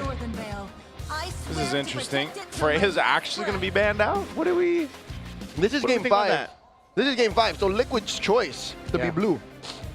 And it bodes well for Falcons again that they open the Harley Suyo trade. The Paquito's open. Oh, the Paquito is open. Is it like that? That... Does that warrant the first pick Paquito? Do it be like that? Yeah. I mean, we have seen first pick Paquito previously. Unless TLPH are worried that Falcons are prepared for it. Because it seems like Liquid's aggressive nature. No, they're not. Yeah, it's just a really good pick. I think Falcons would want to consider it this time, picking up a Benedetta. Instead of trying to counter it with like picks like the Esmeralda and all that, just go blow for blow with it, pick up a Benedetta for you. Gentlemen, the 2 other times it was a blue side first pick Paquito. Yeah. Onyx did it, they lose. Oh. That was game 2 and 4. 2 and 4. And then what was the response on the other side for that one they lost? Esmeralda Suyo. Esmeralda Suyo, and Kufra Eve. Yeah, the Kufra was just out of like left field. That was kind of weird, but it ended up working. This answer right now is going to be the Guinevere. So the Falcons will go Guinevere. Next pick, Eve. So this is solid, though. Solid choices for Team Falcons. Very good. I think Liquid needs to consider just defaulting into the Claude. They most likely get the Claude, but I'd want to see them consider a Moskov, even, yes, this early in the phase, and then you pick up your Junker alongside with it. So you're going to have to show. I think Leomord would be okay. Harley's fine too, but then you're already very offensive with the Harley Paquito. Yeah. I think Liquid have realized that they can't just go blow for blow. Claude, okay, Claude, fine. Maybe I'm just bored of Claude. Get the Leomord. I think that's a sentiment for a lot of people that have been watching throughout the playoffs. Or Claude Harley. So you're just so much more mobile. Yeah. If something goes sideways, you just get out of there. Yeah. Yeah, but then again, as I was saying, it's like so greedy. So they hold off on their jungle pick. They pick up the juice in. Marco pick, for sure. Oh, doesn't need to be. It can be a flap pick, so that they don't run out of options for it. Are they just going to Benedetta this early? Benedetta, or what? Do they want an Esmeralda? I mean, it's only the Paquito right now you have to worry about on the shields. You're not really getting shields. There's a Claude on the other side. I think the Esmeralda might be too much of an overcook. Let's go Bene. Or Hilda. Yeah, Hilda. Yeah, Bene or Hilda would be good, yeah. Hilda might be the safe choice. Just go ahead, pick that up. You can still flex it if you needed to. Not sure if that'll happen, but find out what Team Falcons want to do. They're going to go with the Esmeralda. Which is likely a Purify Esmeralda. Yeah. Purify, yeah. Without even seeing what's on 4-5 blue for Liquid. Four sources of magic damage, so you need a physical roamer unless it's either just gonna be... No, I think they still get the Hilda as their roam, and then they pick Esmeralda and the EXP. They take away heroes such as like Hylos and Gatot from Team Liquid Philippines. It's been interesting to see the Khalid kind of slept on too, you know? Hasn't been picked up throughout the series just yet. Could be something that we see here throughout this, and I wonder what Ben Things is thinking. Is that former coach Tic Tac? Yeah. Is that Tic Tac right there? Yeah. From the corner of my eye. I believe he was also here, was it day 3? Day 3. I think I remember seeing Coach Tic Tac here. What is Mima Dars right now? Who is Mima Dars? It's just outfit change after outfit change. Every game? Yeah, I don't know if it's every game, but it's definitely a different outfit. It looks like the red thing was like a cover. Okay. So maybe she just took that off. Took that. Oh, good band right here, by the way. Respect, respect. Super Mars, though. Look at that smile. Super Mars. All right, Super Marco's pick going to be banned out. He's had twice now where this carry has been a problem for Team Liquid. So we've got the glimpses of respect and target bans going on both sides. But Liquid can't take everything. They can't. They choose if they give him the Moskov or the Harith. Harith, yeah. But they're gonna want to give him the Harith because it's gonna be magic overload. Which is why I'm leaning a little bit more towards the Moskov. If they want to play the really close, tight game, I think it's warranted to consider a Bruno. Because you don't have burst outside of the Paquito. The Jushin will be forced to Crimson Beacon forward to try and take the Bruno out. You're gonna need an assassin for Carl. And I think we might want to consider a Lancelot for Carl. Man, they got a dance party going on. They got a dance party going on over there on Team Liquid side. Right here on the caster's desk too. On the caster's desk too. They got it going, man. They're hyped up. I don't know how it started. I don't know if there is someone. Oh, they are dancing on Team Falcons too. Yeah, they are. It's just a dance-off. We're having a dance-off in the crowd. Yeah, over the crowd. They got the mega horn over there. Yeah, Moskov, they knew that they're willing to give the Harith because of the magic overload. Falcons needs to consider something like a Bruno. Maybe a Clint even. Yeah. I think they get the Roamer first though. Just get a solid front. Either pick up the Gatot or Hylos. Unless they go for fast. No, they don't need to go pick off. You need a solid front. They just can't be the Esmeralda. Solid front. Some of the options here are narrowed down. Gattacacha still up in the choices here. A Hilda. What is it going to be right now? The Suyo. Whoa. So Rome Gwyn. Rome Gwyn. They swerve it. I'm not even mad. Yeah. Because we're in dangerous grass. Yeah, you get so many more vantage points to utilize the Gwyn. Points of entry. Yeah. Easier. You're not as vulnerable. Yeah. Even if it is a full dive, you can kind of just disappear. Not gonna go kill the Hylos is too slow. Gatot so slow. Liquid might want to consider. And there's Paquito, so they need a solid front. Oh, Falcons, what a move. Gentlemen, how crazy would it be if Marco went on a fighter? If Marco did? And they just bomb rushed Liquid. Because look at this lineup. Laymord. Okay, they get the two horses. Mess with the Laymord and Hylos. What's your goal? No, yeah, you can't go Bruno anymore. You can't go. Clint might be okay. Harith is too much. Yeah. What if they go? What if they go YSS? They go the YSS for gold?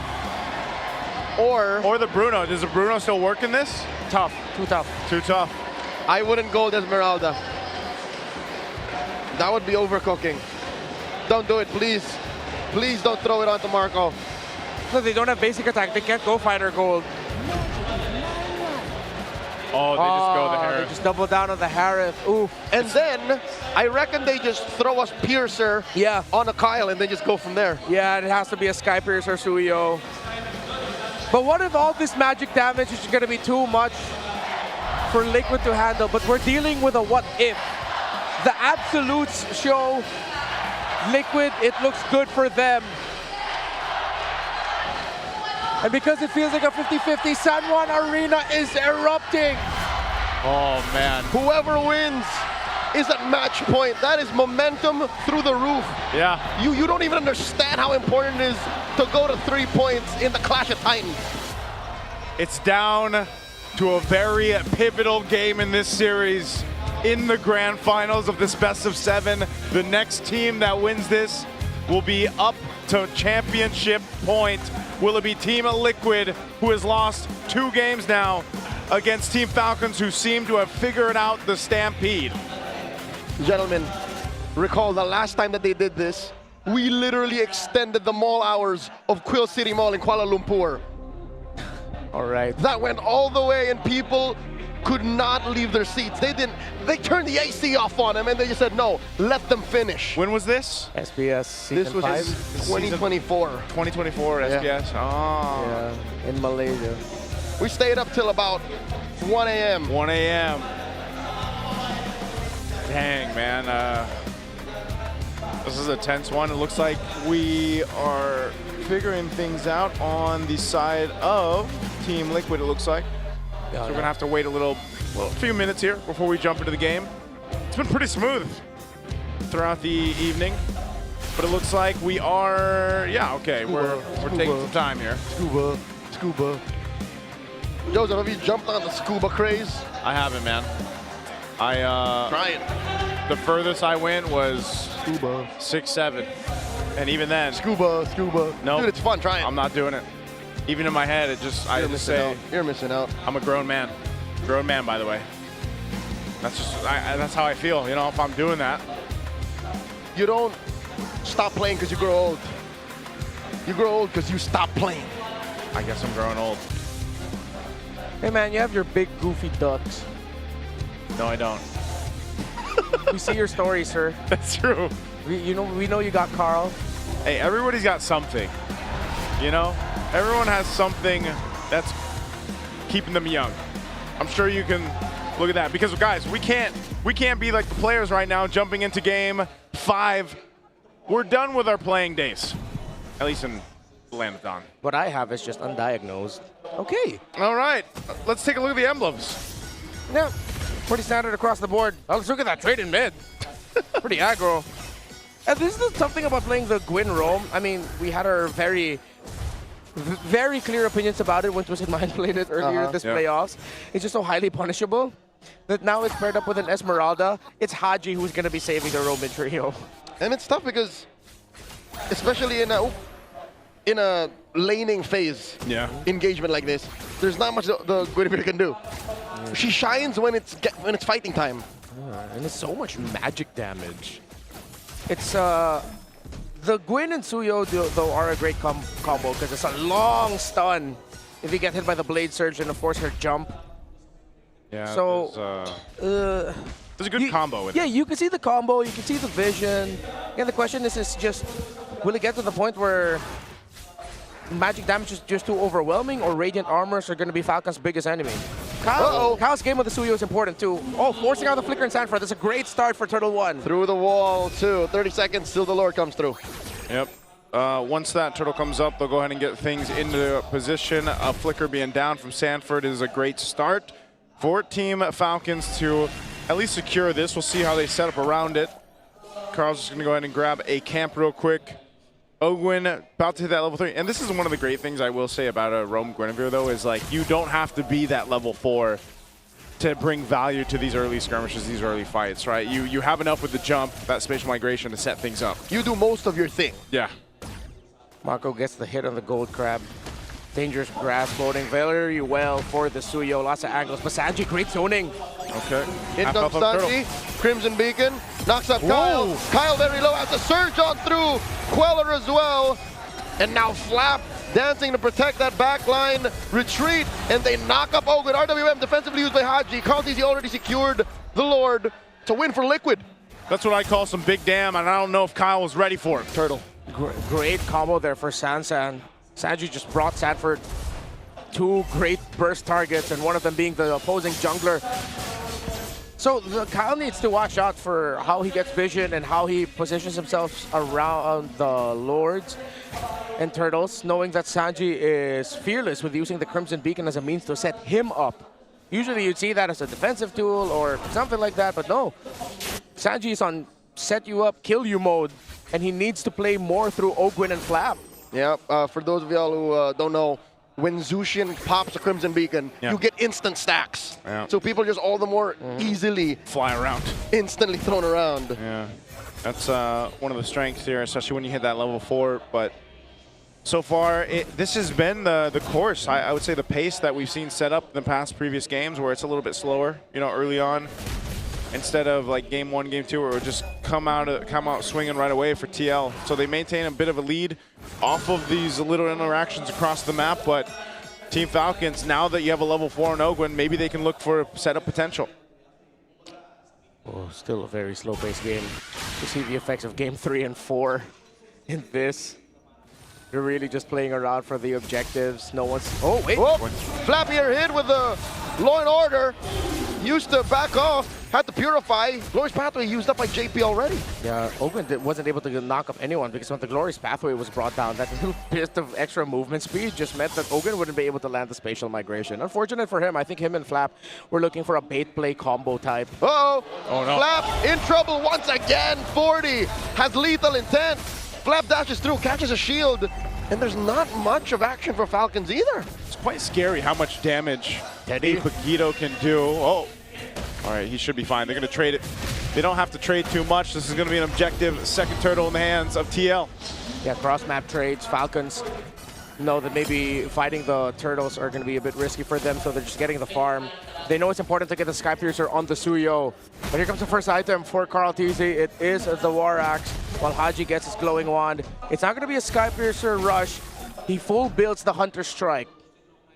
Probably best to go ahead and build that anyway. He's been dealing with so much pressure towards him. So 5 minutes in, Falcons haven't put anything on the board. Yeah. Are we afraid of them expiring? Is that the problem with this Magic-centric lineup? Oh, well, the good thing is it's an Eve, and no matter how much of that Magic defense you build up, she will hurt. Yeah. And I think that's also the theory around this Harith. Falcons can play this game as long as they don't suffer any big losses. Again, their counter punch is really good. It's one of those ones where it's like, you just wait. If you have to just kind of hold on, buckle in, and wait for the late game, especially once Super Marco's online, then you have all the tools you need to go ahead and set team fights up in your favor. So Team Falcons seems to just be taking that route. Like, let's just kind of sit in, get to this point where we can, and it's TL trying to actually find these moments to potentially make something happen. Good take there. Wow. Teddy with the last hit. I think it was the Art of Thievery that got it. Uh-oh. Flap here, refusing to purify up until the last moment. Has to falling Star Moon into a wall just to survive. Sandy knocks him up, but still he lives. Kyle instead gets fell by Carl teasing and served up a kill, a double over to Sanford. Here, WM, canceled here. Now Hodge has to flicker back. Cyclone Eye through as well, but JP will continue to pressure them. Ogwen can't save him. Oh my lord, Haji gets squished here. Not much Guinevere can do, and Liquid aren't done. Under the tier 2? Another double for 40. That's why they call him the Apex Predator. And the straw that breaks the camel's back, you were just waiting for that moment where everything snaps. And it snaps in favor of Team Liquid. Again, they have the lineup for it. And Sanford now has secured all 4 kills for Liquid in this game. Gentlemen, remember when we posed the question, should you not give the Paquito over to Sanford? I think that's been answered once again. You know, again, it was a priority pick. He's sitting on 4-0 now. He's already got that Hunter Strike, and you're seeing the way they play around it. I think that's why it's such a threat and why it is such a priority, because you're seeing how they're allowing Sanford. Let's see if he does something here. He's 1v3. They're looking to shut him down. Quick knock up, all the ults thrown out, but here comes Sanji to save him. And the Stat duo quill the trio from the Falcons. Ogwen here, Lantern Flare. He's got a combo. And Sanford knocks out Master Here comes Ogwen. Carl and JP. And they go in, double horse combo. Haji gets taken down. And Kyle does not know what to do. Carl gets a double, and Flap follows through. Sanford 6-0-1. Marco don't know 1-0. That ain't no horse, that's a Ducati. It never fails them. The Hylos and the Leomord together just has a good history for Liquid. And maybe the slight overcook was the fact that the Suyo ended up just going into the jungle and it was a roam Guinevere. Call me a hater of the pick, but just for the role specifically. But let's see if Falcons can make a comeback. So far, though, it is all Liquid. Teddy's gold compared to Marco. He does have a 1,100 gold lead. In comes another Glorious Pathway. Nowhere for Ogwen to go. Goes sideways and under goes Flap. Zaman Force. That does compromise Marco. Blazing Duet to the face. Teddy gets a double. Teddy wanted some of the action. He just got a great placement on the Blazing Duet. And so TL has brought it to this point, an 8,000 gold lead. Where did this come from? Win after win, massive 4 kills. They get towers out of that too. The fact that Super Marco couldn't get a big considerable win or lead against Teddy in the lane despite a few helps and rotations from Falcons because of how well Teddy was able to control the lane as well and keep himself alive. Oh. Yes, there's a lot of eyes on the Row mid trio and the 4 horsemen. But Teddy's play in the lane was crucial for Liquid being at this point as well. Oh, I feel you. I feel the crowd in here too, because did someone pick a Hellcurt? Yep, someone picking a Hellcurt here, playing with us. But right now, TL, easy take on the Lord. So they'll secure that. Team Falcons, they gotta just prep up and be ready. I was thinking buckle in for the series. Well, now, quickly, in a matter of a few minutes, 3-4 minutes, they're in their base buckling up. Let's see if they can make it happen. Haji picks up a Divine Glaive, but you're looking at the items. There's a massive disparity. Glorious Pathway slowing down. Falcons retreat. Carltese also calls in his Ducati, and that just opens up 40's push up top. You got a Ducati. That's what Carltese showing him right now on this Leomord. So far, the synergy between having all this threat AoE. I'm talking about the Hylos. I'm talking about the Jushin. Even Teddy.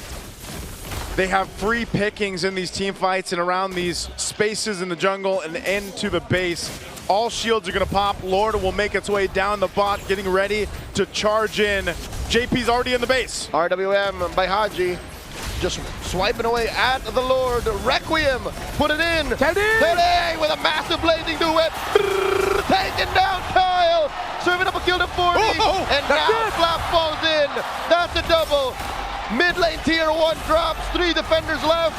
Falcons are reeling as the Liquid slowly but surely take out Ogwin as well. Ogwin is holding on. Liquid at match point. One away from making history and solidifying themselves as the greatest, making it undeniable.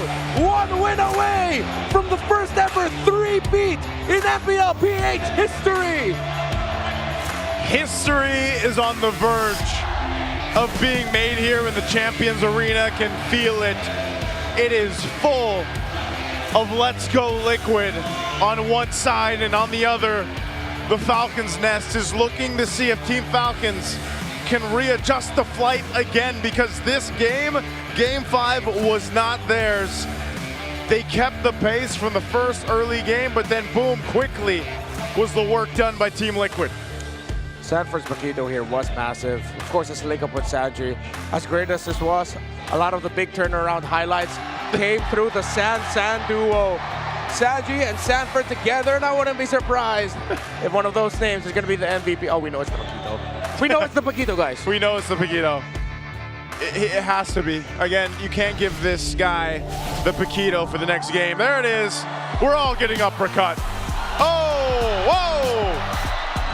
He's flexing on him too! Man, what a performance. 8-0-2, Paquito, Sanford. I don't know. What else can we say about this? It was clean from the very start. Oh, he was trying something else. He was on his way to a Rose Gold Meteor. Yeah. So there's a little bit of innovation in the late game build for Sanford, but I can't even call it a late game build. It ended so quickly. Well, Renmar did mention that it was a magic-based damage. Oh, we were almost in Harry Potter land, right? But he basically, he went Hunter Strike first, he finished his boots, and then he went the wings. And that was like enough. My goodness. I mean, this game could have gone either way. It's just that, I think that first turtle was misplayed there by Kyle and Falcons. Because Liquid already had the information that Kyle was holding the bush right behind the turtle pit. Because when the turtle first spawned, he used his Evil Queller to just poke JP down. And he never really left that. He would just either go there, go to the bush beside the beetle, and then go back. So it was an easy read for Sanji to just use the Crimson Beacon forward, and then Sanford coming in from the lane. As good as the Esmeralda is, of course, with the idea of getting a shield, that raw hard crowd control isn't there outside of the Falling Star Moon.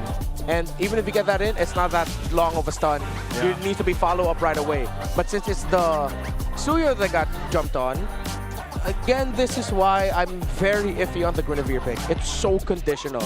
To do this, you need this to succeed. For that to succeed, though, there needs to have been a step that you took beforehand, which is either getting vision or getting into the place first. Ogwin was getting into the place first, but then just that link up within Ogwin, Flap, and Kyle in the first turtle hurt them in the long run. Because that's where the 2 kills from the Paquito came first. Yeah, there was also just really good usage of the synergies that came in this lineup from Team Liquid, you know, and that's why, again, when we break down the drafts and we really look at it in a certain way, like the play style that comes from a draft, they knew their timings on it. It took them a little bit longer to initiate that or execute it, but once they did, they didn't stop. And again, this is the importance of keeping the trio of the roamers that can pack healing or revitalize. We've said it so many times. Gatot, Hylos, Kalea. It really looked like the swerve onto the Guinevere hurt them in the long run. They should have just kept the Guinevere in the jungle. I know that they were looking for physical damage. They probably accepted the fact that they are not going to end up with enough physical damage because of their priority again on the Esmeralda. I think that Esmeralda definitely could have been something else as well because yes, it steals the shield. Sure, it manages the Paquito, but it's just it. This is insane, by the way. 10:48 game time on this one. We just went through like some distance games, right? We had a 20+ minute game, then we had a 16, almost 17 minute. This one, holy moly, 10:48. Remember the stat we had the other day about how many games were actually finished under the 12-minute mark, and it was 8 for Team Liquid? Like that's just, that is the epitome of the Liquid Stampede we're seeing. And that's why this was a non-starter for Falcons to begin with. The fact that with this lineup, they can't slow down Liquid. Look, between Ogu and Spick, it's very all in. We either win or we just die. Between Flap, who can just jump in, or die. It just doesn't work. For Falcons to get one over Liquid, it has to be start, stop, slow down, we win. Yeah. That's just how you stop Liquid. Well, you could even make an argument that an Atlas would have been better here. Still would have been good. Keep the Guinevere in the jungle, make up an Atlas again. And I'm wondering if that was just the method to the madness, like they actually want to put the Guinevere in the jungle, and then for some reason, it ended up swerving, right? Yeah, again, which to me, I think the reason is they realized that they'd be lacking physical damage. So then they backed on the idea of a Piercer Psuyo or Psuyo. Was there no chance or room for them to consider picking up an assassin? Again, the Lancelot worked out for Liquid. So yes, it did experience a difficult comeback for it. They were able to make a comeback for it eventually. Yeah. Still, I think one of my biggest learnings in this playoffs is just don't pick the Guinevere. I'm sorry if I sound like a hater on the pick. It's just not for that role anymore. Not in this meta. In recent history, I think it's only won once. When Fanny was picked at the last moment for Omega, but we're far removed from that. Yeah, it's so kind of crazy to think how fast the meta has shifted just in the playoffs alone, right? But even towards the end of the regular season, where we are now. Look at this, though. This is what hasn't changed. Well, maybe his names have changed because he's the man of many names. Sanford here, he's gone through a whole bunch of names. Apex Predator. Highest match win rate, 73%, 73.53%, 136 all-time MPL Philippines. CC Immune. This was the 4 times MPL Philippine champion, 2 times finals MVP, M4 world champion, MSC 2025 champion, finals MVP. Of course, way too many. There's just so many. I think, doesn't he have more than these 2? Yeah. Wait, Apex Predator, Immune, Nuya, Raging Sanford, King Bob, Dole. Like, what do we forgot some, but I think that's the point, you know? Raging Sanford, by the way, was just like one of those it's a happy mistakes. Yeah, it's a happy accident. Happy accident. You know, was that us on Des? A coinky dink. I was not there. I think that was me and Renmar with her. I love how it's an iconic figure in Philippine esports that ended up giving the name of CC Immune. Of course, a professional athlete from a different game title, but within the same genre as well. Also innocently calling him CC Immune. Yeah, all the way to CC Immune. That was very funny. He was playing Lapu Lapu. Yeah. It's just one of those things, again, where the impact of Sanford, of course, throughout the history of Team Liquid, throughout his own career, you know, and if you really go into this like introduction of Sanford into the league and where he's been and everything he's accomplished with Team Liquid, it's amazing to look back and see all that, right? And it's very deserving that he has all these monikers, all these names, because he's just so damn good. And it's a big problem for Team Falcons. And right now we have to look at the COA, the consequences of actions. I think we've got Flap here at Team Falcons.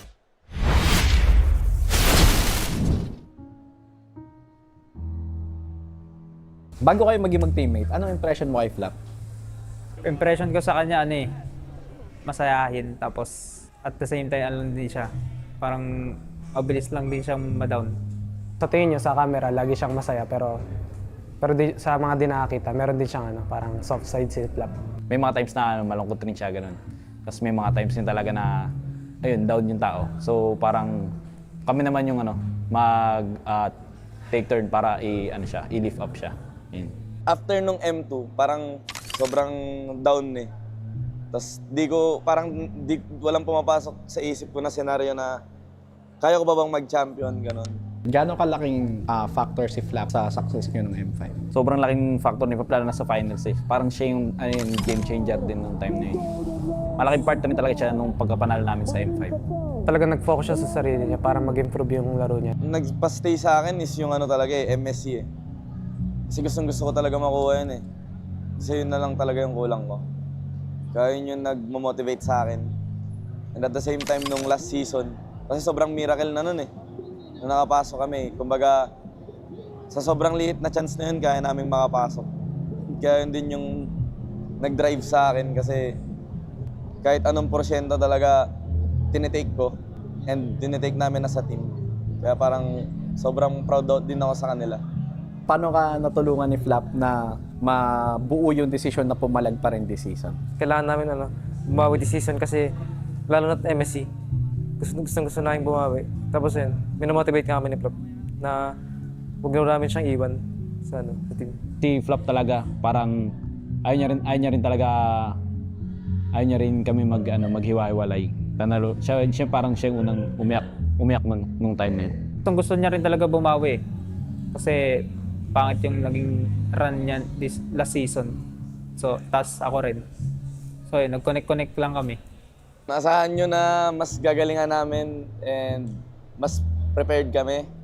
Kasi gustong-gusto ko rin talaga mag-Paris eh. Namin din. Gusto rin namin mag-Paris. Hi, ako nga pala si David Charles Cannon, aka Flap from Team Falcons, XP-Laner. Palag na to!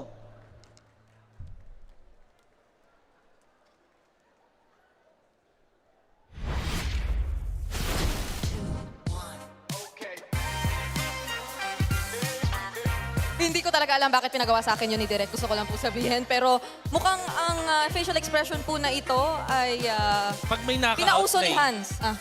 Pag may naka-outplay. Oo. Kasi sinusuportahan mo yung tao na naka-outplay, di ba? Parang ganun talaga yung reaction eh. Oo nga eh. Medyo matindi ang naging palitan at bawi doon ng Team Liquid, bringing them to match point. Surprisingly, after that game. So, grabe ang ating naging shift din sa game na yun, Wolf. Kailangan nating pag-usapan kasi ang puro Fredrin na first ilang games? 4 games? 4 games. Ay biglang nawala pagdating ng Game 5. Eto ngayon na, hindi kita niloloko dito, Bray, pero talaga naging instrumental para sa akin yung quality ng gameplay ng Sansan Duo na nakita natin nung game number 5. I believe na sila rin yung dahilan kung bakit sobrang aggressive ng Team Liquid Philippines. There was a time na tatlo yung pumunta doon sa may top lane para kay Sanford around the 7-minute mark. Tapos, nung itatry nilang i-gank yung Pakito doon sa yung first pick, Pakito by the way, mula kay Sanford, biglang ginamit ni Sanji yung river flow. Yung fact na mabilis siya maglakad dun sa river para makatulong kay Sanford dun sa may top lane. Eventually, yung Sansan allowed for the rest of TLPH na makakuha ng panalo sa team fight na yun. Oh, and that's when we were probably a bit worried about the presence of another Esmeralda with no direct answers whatsoever coming in from Liquid. I guess it was mainly on the Claude lang talaga dito ni Teddy, no? Pero wala siya nung typical na Gord or Freddy na talagang hold down lang ng lahat. Pero parang sub-sub mindset lang yung ginawa doon ng Liquid, especially through the high lows. Oo nga eh.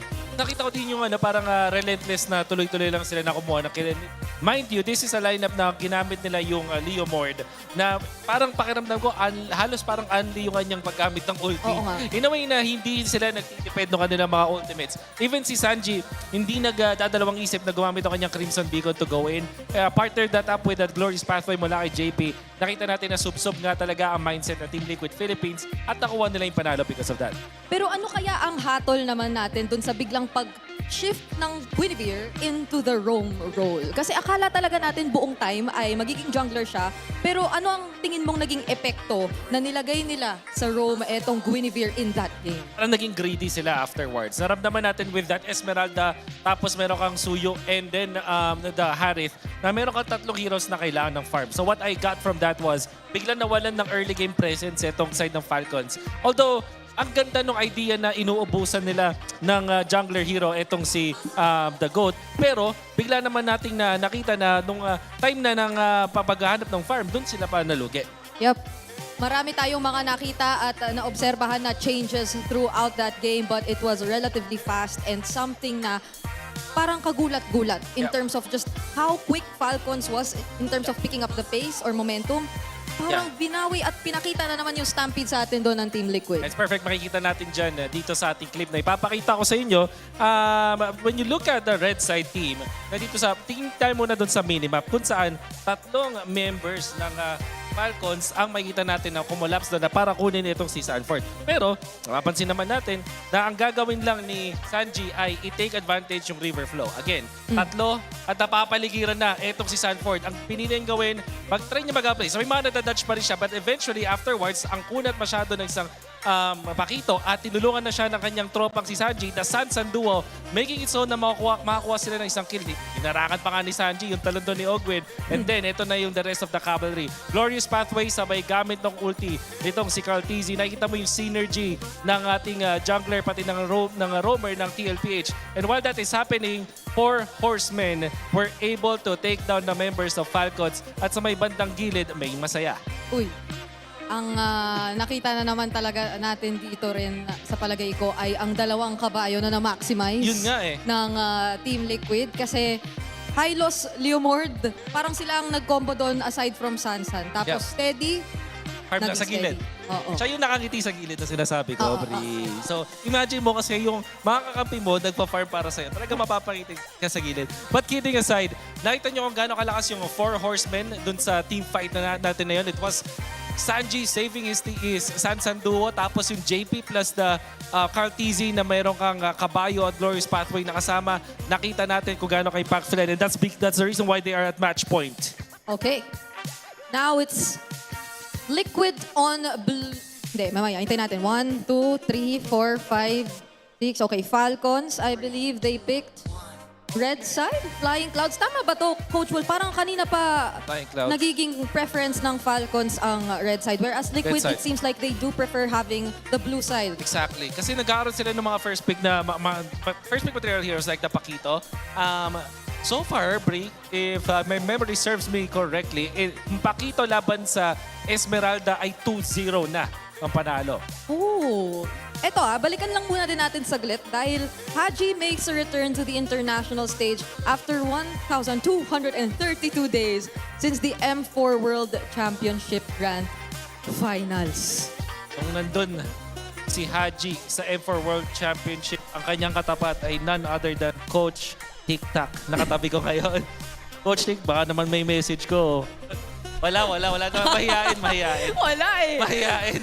Na-jump scare Na-jump scare si Coach TikTok. Alam mo, kanina pa kasi tumatayo yan kapag nandito yung mikropono Nagulat siguro siya. Tayo Wala Pero shout out at masaya kaming makita ka dito, Coach Tik. At pakiramdam ko ay masaya rin siya sa nagiging resulta so far. Pero hindi pa naman tapos ang ating serye.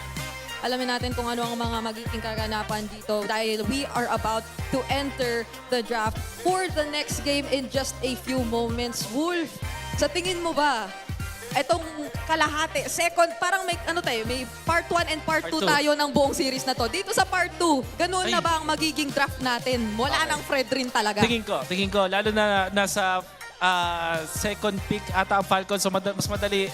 Tsaka parang hindi ka na worried dun sa Zushin. Parang sinasagot na to ng side ng Team Falcons. They have the EVE for that. Alrighty. Ladies and gentlemen, here we are. We're going to be jumping into this next draft. And I'll tell you what, it is now a championship point. If for some reason you've missed things, this is what we're at now. Championship point, we're going to Flying Clouds. Mind you, TL has not lost on Flying Clouds. What is that, 17-0 now? They're 17-0. they're 17-0.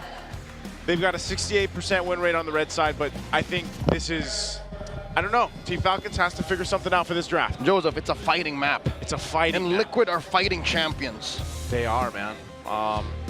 Gosh, this is, I guess this is you going against the odds if you're Team Falcons. A punch for a punch. Finally respecting the presence of the Paquito. Seems like we're gonna go back to the Harley, Suyo, Leomord, Phovius trade. Kalea hasn't been banned yet. Neither has Marcel. It's up to Liquid to take out the Marcel. Potentially maybe take out the Freya. Unless they open it, then they just go for Ooga Booga. Yes, that is actual analysis, folks. Full damage, full speed, end the game in under 12. Potentially, I don't know, man. As much as we just witnessed a stampede, a very quick game, I'm hoping Game 6 doesn't go that way. I'm hoping that when we start to see the picture painted here for Team Falcons, they lock in a couple of these heroes. We know the game plan they want to go for.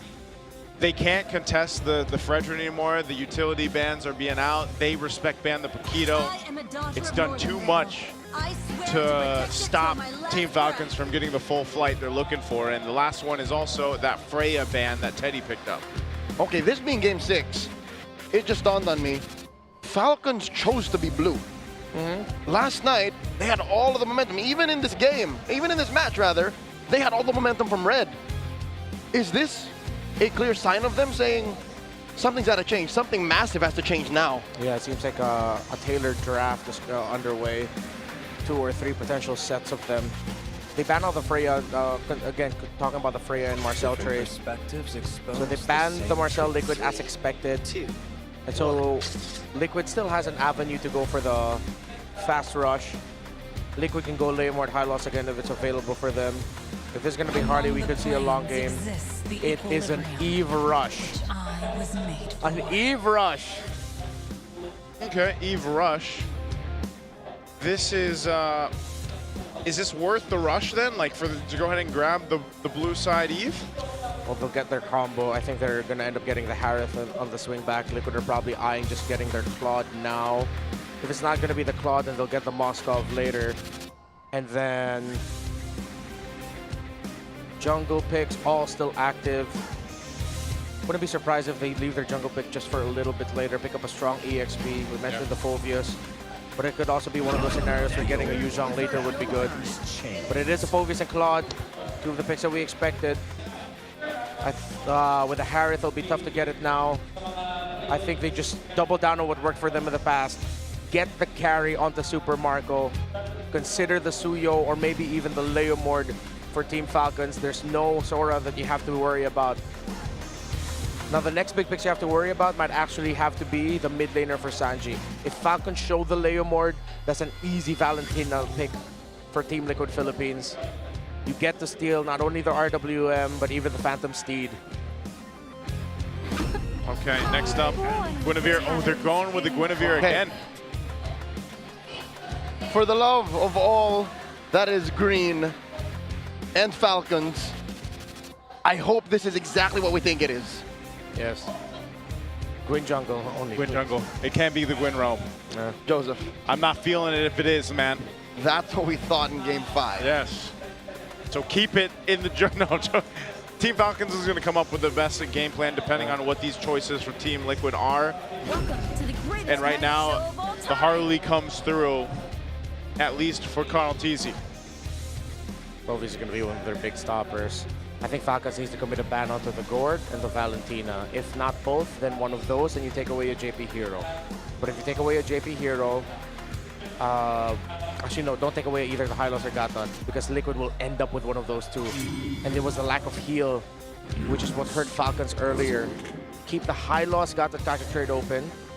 But the tough thing about that, Liquid might just also ban out one of the options. The more I speak about it, the more it seems like Liquid are getting closer and closer to just etching their names to the greatest. Still, Falcons are respecting the other picks. The Loyi, the macro would have been big for Liquid. Yeah. So many avenues they could still go through. I'm getting quite overwhelmed with all the options they could go for. Yeah, a whole lot of choices here throughout the draft, but right now, as long as Team Falcons fixes what really messed them up in the previous game and ended up being such a stampede for Team Liquid, would be to solidify having one of the more beefy roams, maybe the ones that have a revitalize that you can run with, since you still have those options available to you. Maybe it's going to be a Khalid in the hands of Ogwin. Maybe you get the Gatakacha. This Hilda is going to be banned out by TL just to due diligence, make sure that's not messing up the Claude, as we've seen for Teddy. So a good quality ban coming out from TL. Team Falcons, on the other hand, they still have one more option.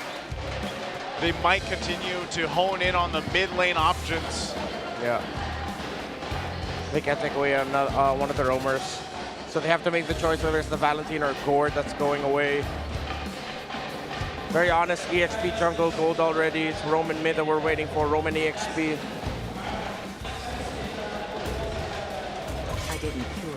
It's the Valentina that they pick. Gord available for Sanji if everyone wants to go for it. Oh, Gord Harley combo, man. Gord We've Harley. seen it. Wait, if they Gord Harley, Flap Sora. gets the Sora. Yeah. Yeah.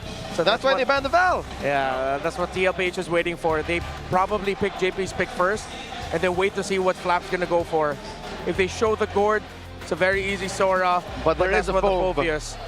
Again, it's not always an automatic counter, but it does not make it so easy to play it. It's more demanding of the execution for a team when Sora goes up against a team with a Phobius. With how long a Phobius can buy time for the rest of the team, Sora might not get the help it needs. A Cho for JP. The Cho? Man, this combination, having the Cho and the Phobius, were big components of their win against Onyx. If they want a big box and a lot of crowd control, you consider either Batang or Atlas. And then for Flap, you have to get Burst. Get the Lapu or maybe even consider something like a Yuzhong. So my recommendation is Yuzhong Atlas, Yuzhong Batang. Getting a Khalid to try and match the rotational speed of the Cho might not be enough for your team. And for the love of all that is good, put that Guinevere in the jungle. Yeah, This is where we find out. Yeah. This is where it happens. A couple seconds will tell us what they're going. You get the thumbs up from Ogwin. It is. So Hylos will be the roam for Ogwin. Flap will get the Lapu Lapu. And we've got the Guinevere in the jungle. So it's very similar combo and execution to when they went to 2-2. Yeah. So a little more hope for Falcons here. I definitely like this a lot more. What's the answer going to be in the mid lane for Team Liquid? They could simply just go the Gord, but they're going to go the Jushin instead, providing them with one of the strongest mid lane picks, if not the strongest hero for that role. Cho and Jushin don't get the combo, but the Cho and Harley does. It's up in the air, and it'll all boil down to the first two turtles. Whoever gets those and how it looks after will be the winner. Will it be Liquid ending it here in 6, or will Falcons force a fated game number 7? Man, we need that game 7, Team Falcons. I feel like this draft was the one that they needed. Let's see if we can make it to the full series. It all starts here because right now, after the stomp that Team Liquid had in the previous game, they are riding into the Land of Dawn on momentum for this one. So will they continue it forward, or will we see the Falcons once again soar higher?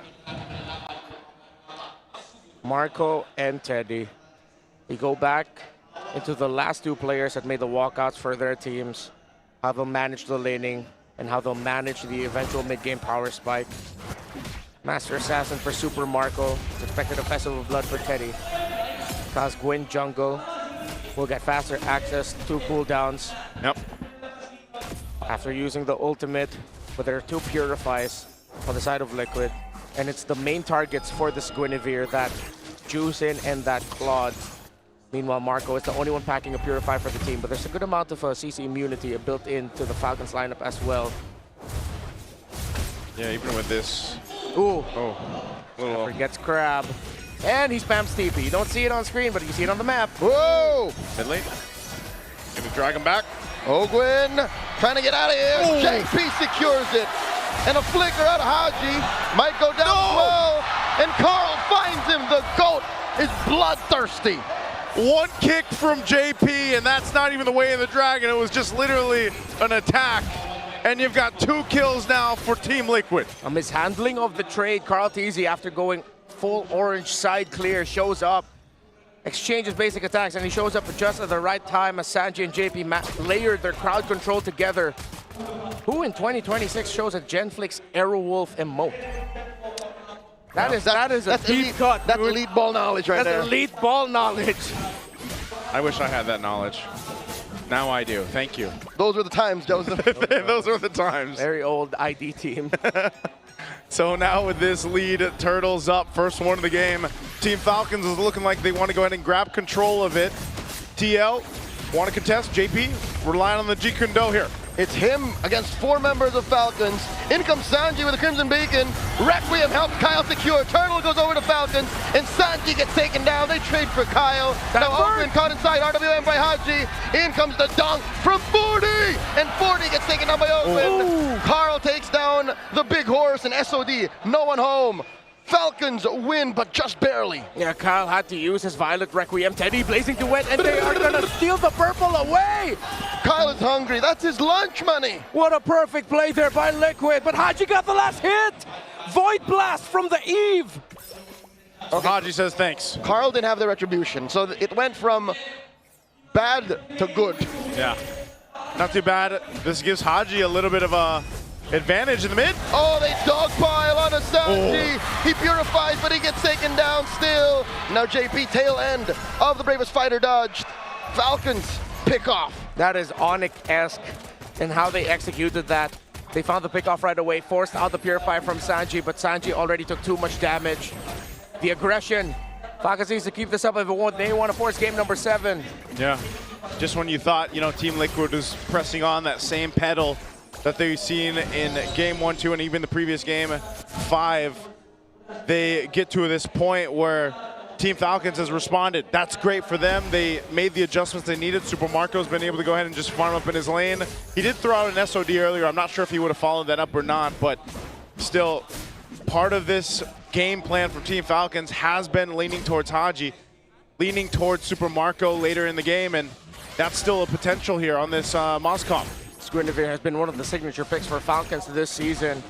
Often banned early on, it showed up as a surprise pick that ended up working out really well. Flap had to use the Bravest Fighter for the CC immunity so that, for that little jump, so that he would not get caught by Liquid, and he is safe.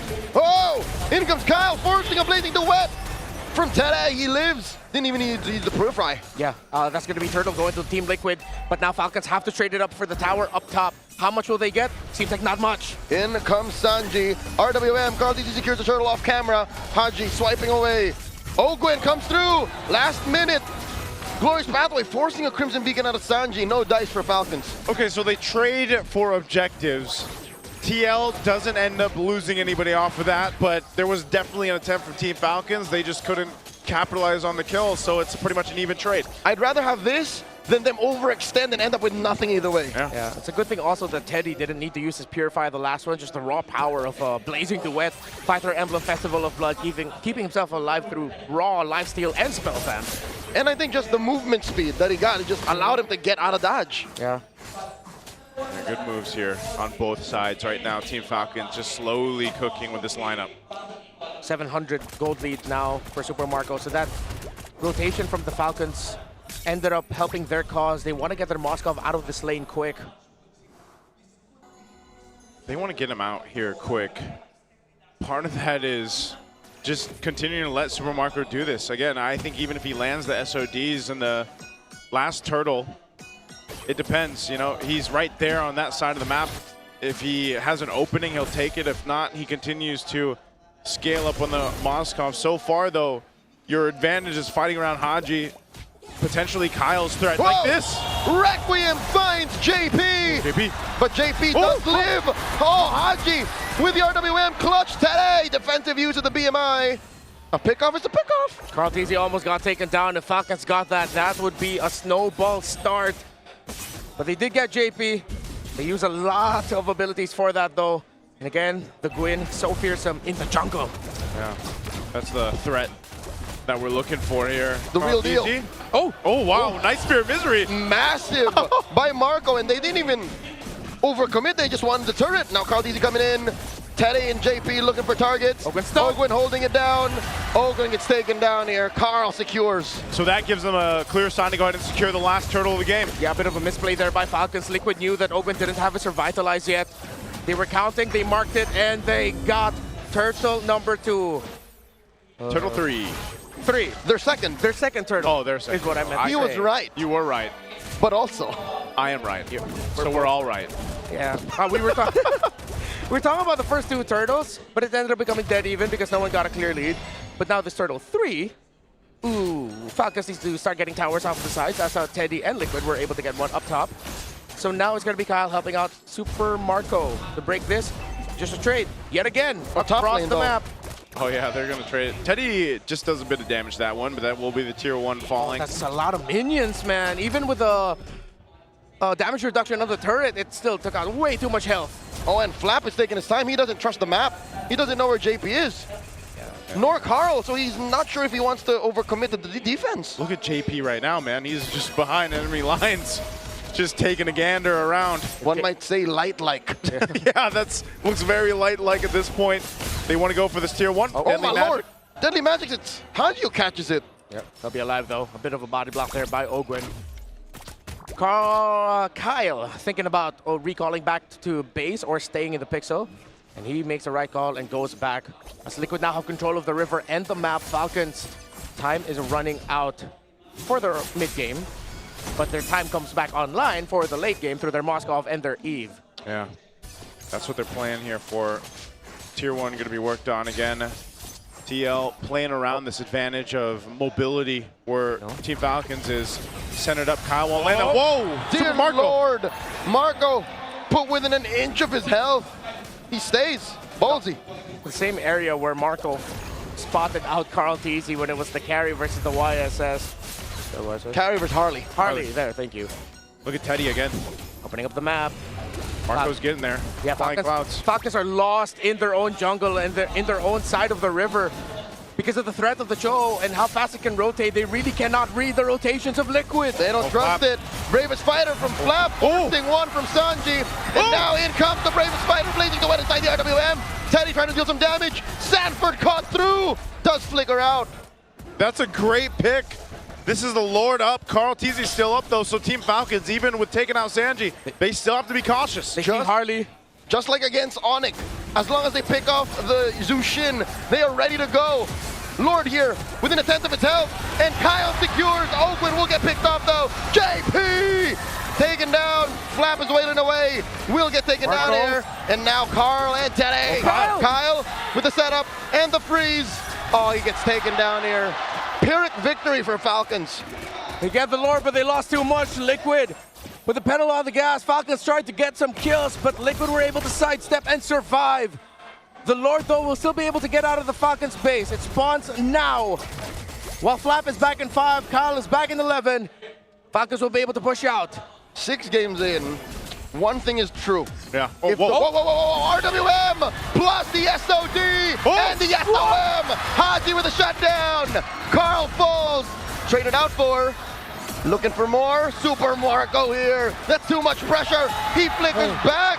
Dodges back rather, but it's too much. And there's not much of a punish from Falcons as they get run through by Liquid. Sanji with a Crimson Beacon. Infernal Pursuit by Sanford. They both just live. And the Lantern Flare from the Chef. One thing is true, that might have been an overstep. They got the Harley, but it cost them too much. Still, the members of Falcons will return, and this Lord will get the charge and pop the passive. In the big picture of the macro, it works out for Falcons. In the small picture of the gold, in terms of the outplays, Carl Teasy is 3 levels ahead of Kyle. But that never stopped Falcons. Yeah. More than once in this series, Kyle stepped up and knew that it was all about utility. And if there's a way for Falcons to slow this down, that's what they gotta do. Time and again in this series alone, you've seen as long as it's slow and steady, Falcons win. But if it happens in the blink of an eye, even if it's Falcons who engages, initiates, Liquid wins. Oh, look at this. He's into this. That's a kick onto Ogwin, RWM, plus the Glorious Path used defensively. SOM into the wall. A lot of damage coming in from Marco. Now he takes down JP. Sanji with the Crimson Beacon, compromising Super Marco. Teddy with a blazing duet, taking down Flap. Taking down Ogwin as well. 2 for none. Make it a 3 for 1. Tade with a triple. Sanji finds Marco. 4 for 1. And that's a wipeout. Tade is a maniac. The minion waves are far, but does Liquid have the damage? Does Liquid have the speed to march through the mid and into immortality? They're taking it down the tier 2 turret. You have a couple seconds for Team Falcons to come up. JP will immortality tank this turret. They'll just get that and go reset. Slow it down. Liquid have demolished that mid lane inhibitor. Oh! Now in comes the rest of Falcons. JP dashes on through, flickers out. Glorious Path by SOD. Sanji does use the Crimson Beacon to survive. Super Marco into Tade. Blazing duet. BMI through, and Haji punishes him. There's a shutdown. Ogwin gets taken out here. 2 for 1 the trade. Teddy makes it happen! From steady Teddy to deadly Teddy! It cost him his life, but it's 2 members of Falcons who fall. But Falcons also made the right call. But Liquid got the counter. It's not over yet. They're still fighting. This is why they're the Titans. Oh man, this spear and a great beacon from Sanji. But look at that, Teddy there for the team and comes out swinging. Still could be anyone's game, folks. But the map is blue. And I'm not talking about the color of the Falcons towers. I'm talking about Liquid.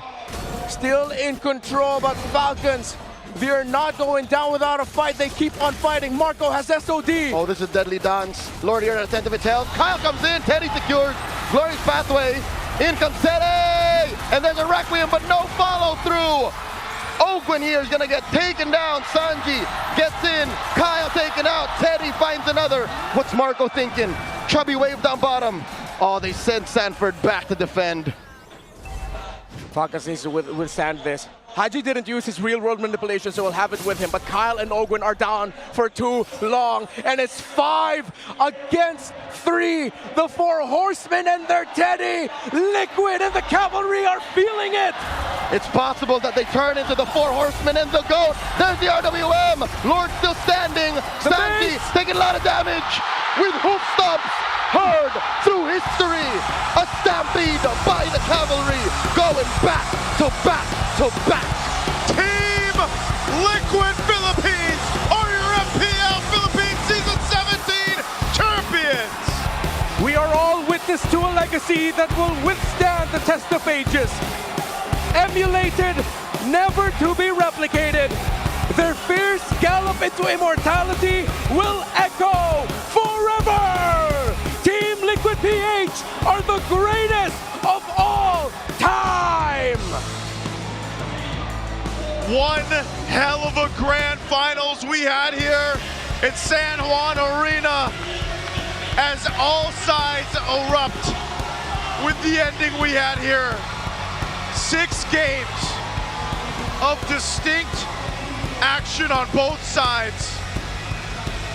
One hell of a series, and again, congratulations. The Titans roared here in San Juan. Carl Teasy kept his promise. Snap, Aeon, and Teddy got their titles. And San Juan Arena still remains his home. A gold medal in 2019, 3-peat in 2026. We've been the Wee Bear Bros. Thank you so much for joining us here. Let's throw it over on the stage for our winning ceremony. They fell 1 step short, but they fought a good fight. Maraming salamat, Team Falcons!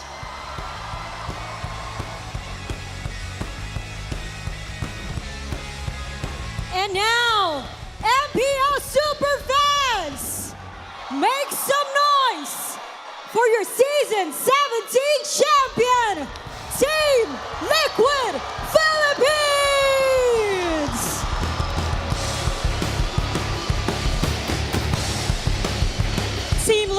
Philippines, get ready to lift the trophy that you've earned. 3, 2, 1.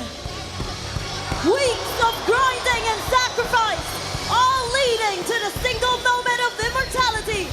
Welcome, your MPL Philippines Season 17 champions!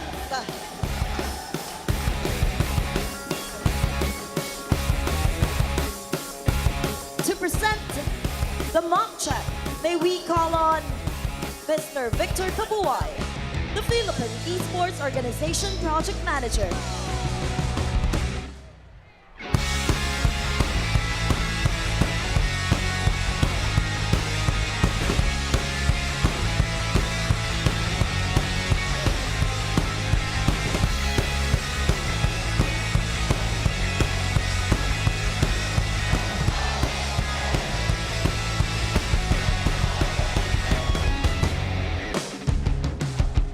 To present the medals and rings, please welcome on stage Mr. Julius C., the Chief Executive Office of Ferry.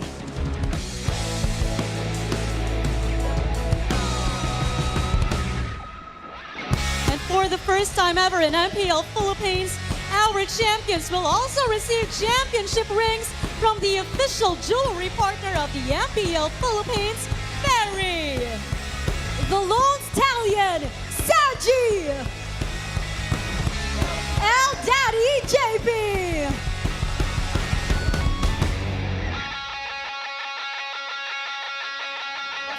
Steady Teddy.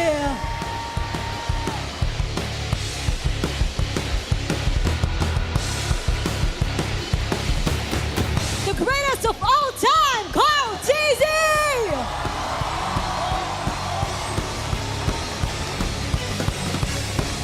The Apex Predator, Sanford.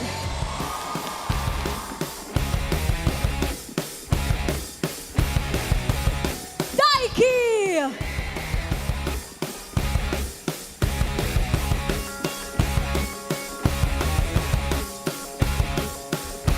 Coach Snap.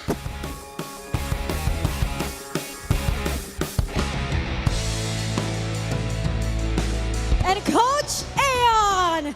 This is the ultimate proof of your legacy. Tatak na ngayong season ay kayo ang huling pumalag.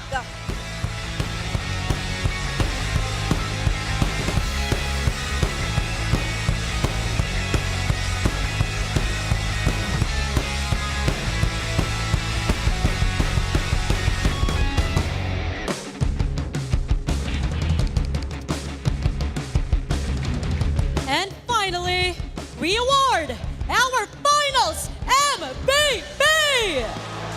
The player that significantly contributed to their team's road to immortality. Presenting this award is attorney Francisco J. Rivera, the Games and Amusement Board Chairman. Super fans, let me hear it from you! Who is your finals MVP?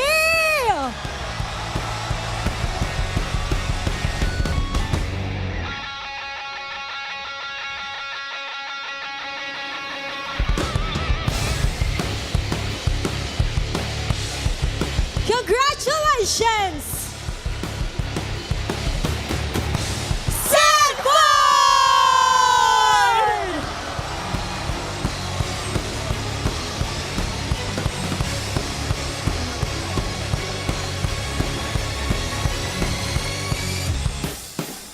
Sanford, congratulations for being the finals MVP.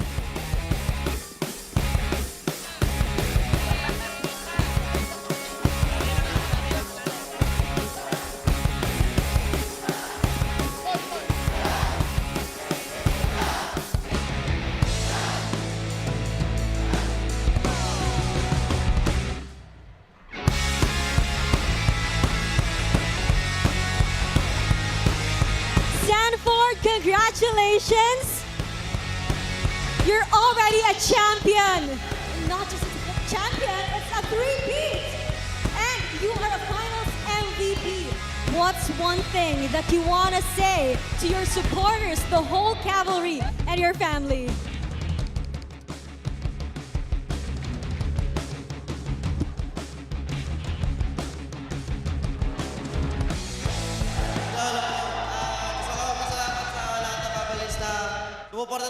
Thank you to all the cavalry who showed up here today and supported us throughout the season. Shout out for all your support. Thank you. And this season is for you, cavalry. Finals MVP, Sanford! And one more time, champions, please step towards your trophy.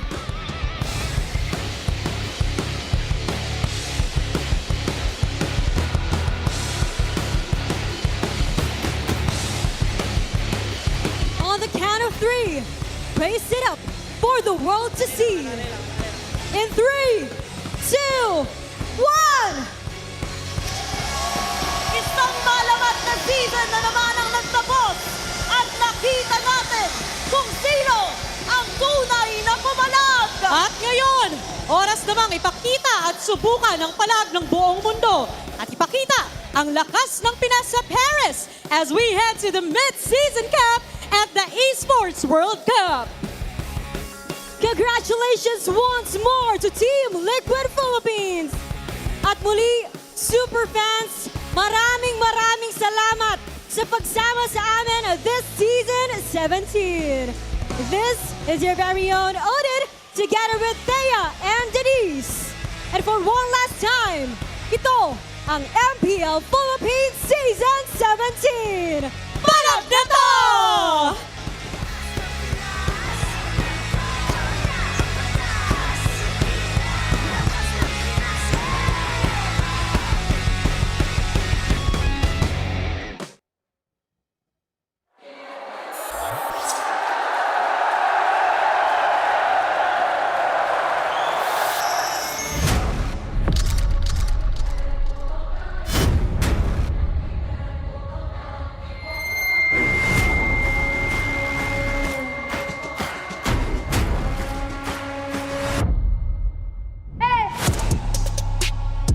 Gumagana na yung pinagpag-ura natin. Peso's goal has always been to build a sustainable path from the grassroots to the global stage. So, and here we are. Excited na din kami kung sino ang huling papalag.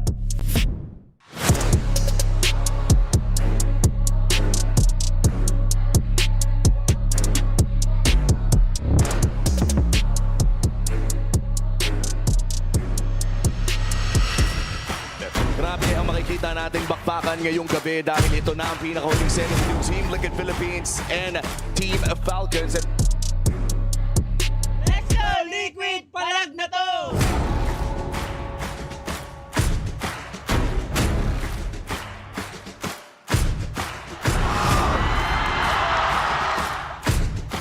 At ang buong kupunan ng Falcons ay pinipilit lamang na ma-depensahan ito pero napakahapdi na rin talaga ni Sandy! At rekta na sila kagad sa tore! Game on! Ilista mo na sa cavalry!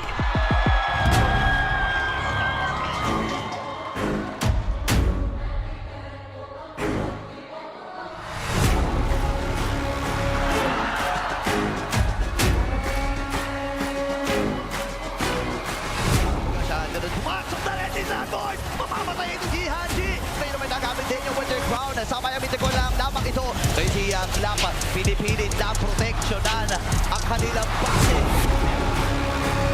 Amahalan din si Carlito. Ang tuwa na mismo. At nakuha na ng Team Falcons ang kanilang unang panalo sa aming Grand Finals. Parang pwede na ata ilista ito. May 2 for 2 ata tayo. Sasayo lahat ng tempo sa mapa for Team Falcons. Sila naman yung hindi makahinga. Bawal kang kumurap kapag kalaban mong Liquid. Match point na ang cavalry! Isa na lang ang kailangan ng Team Liquid Philippines para magawa ang hindi pa nagagawa. Natapusin ang Team Liquid Philippines! Maitatala sa kasaysayan ng unang 3-pin sa Pinas at sa liga ng pinakamalalakas ang Team Liquid Philippines!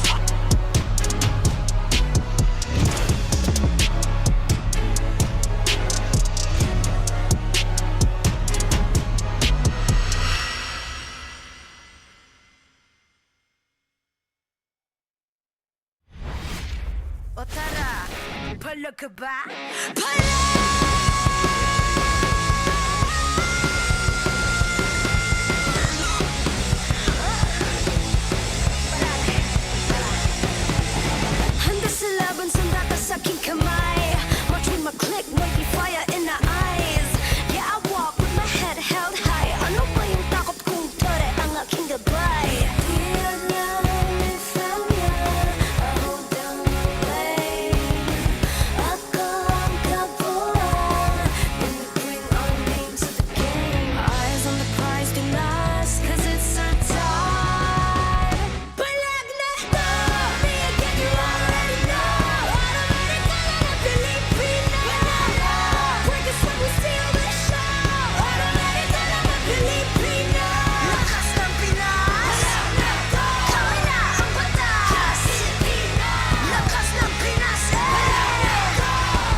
O tara, pala ka ba?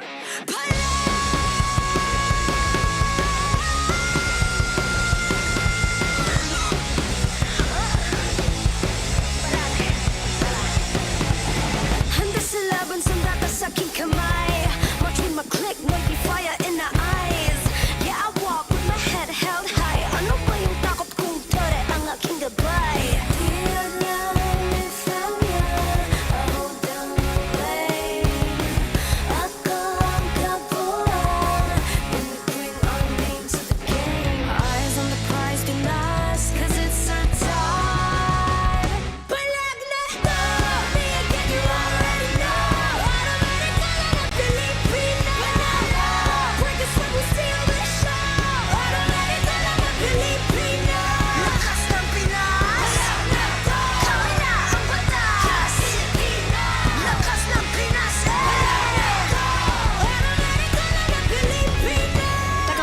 Remind you kung anong na-obtain. Palaging first place, like kayo sa PH. I'm here cause I got God, my team is super fast. Eyes on the prize, been lost cause it's our time. Palag na to, me again you already know. Automatic ka na Pilipino. Panalo, porque somos still the show. Automatic ka na Pilipino. Lakas ng Pinas.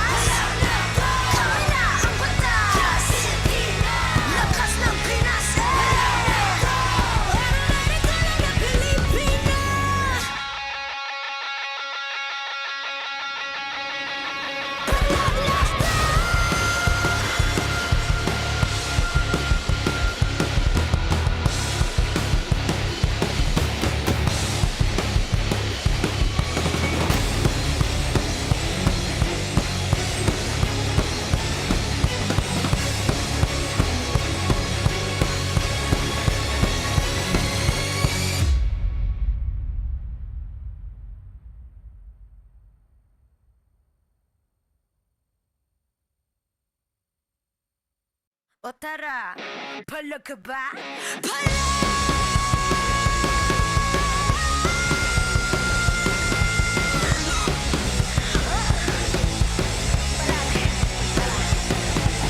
Handa sa laban, sanda ka sa aking kamay.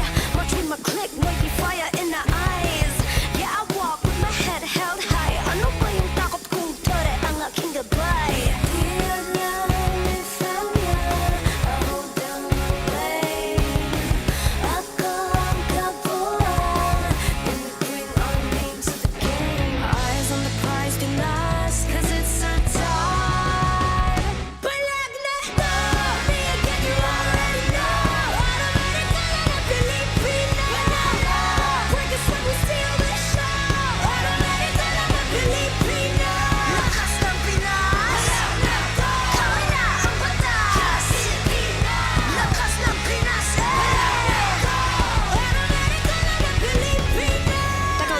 Remind you kung anong na-obtain. Palaging first place, like kayo sa PH. I'm here cause I got God, my team is super fast. Eyes on the prize, been lost cause it's our time. Palag na to, me again you already know. Automatic ka na Pilipino. Panalo, porque somos still the show. Automatic ka na Pilipino. Lakas ng Pinas.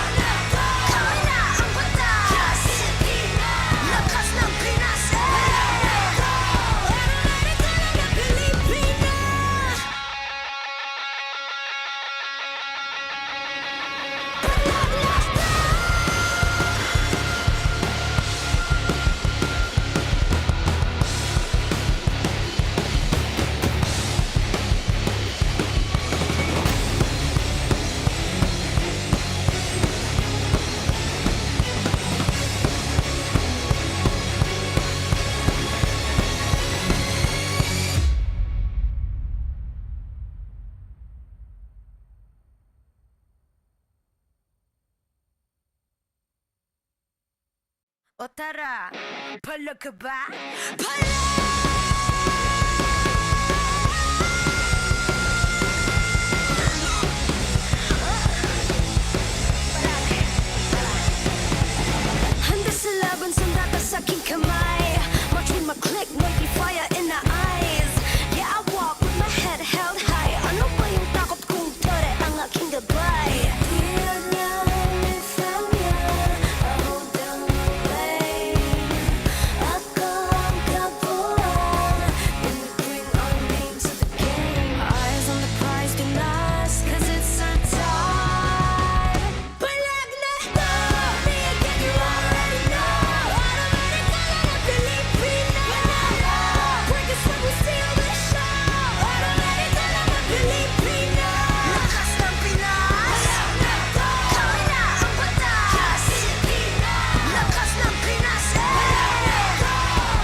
O tara, palag ka ba?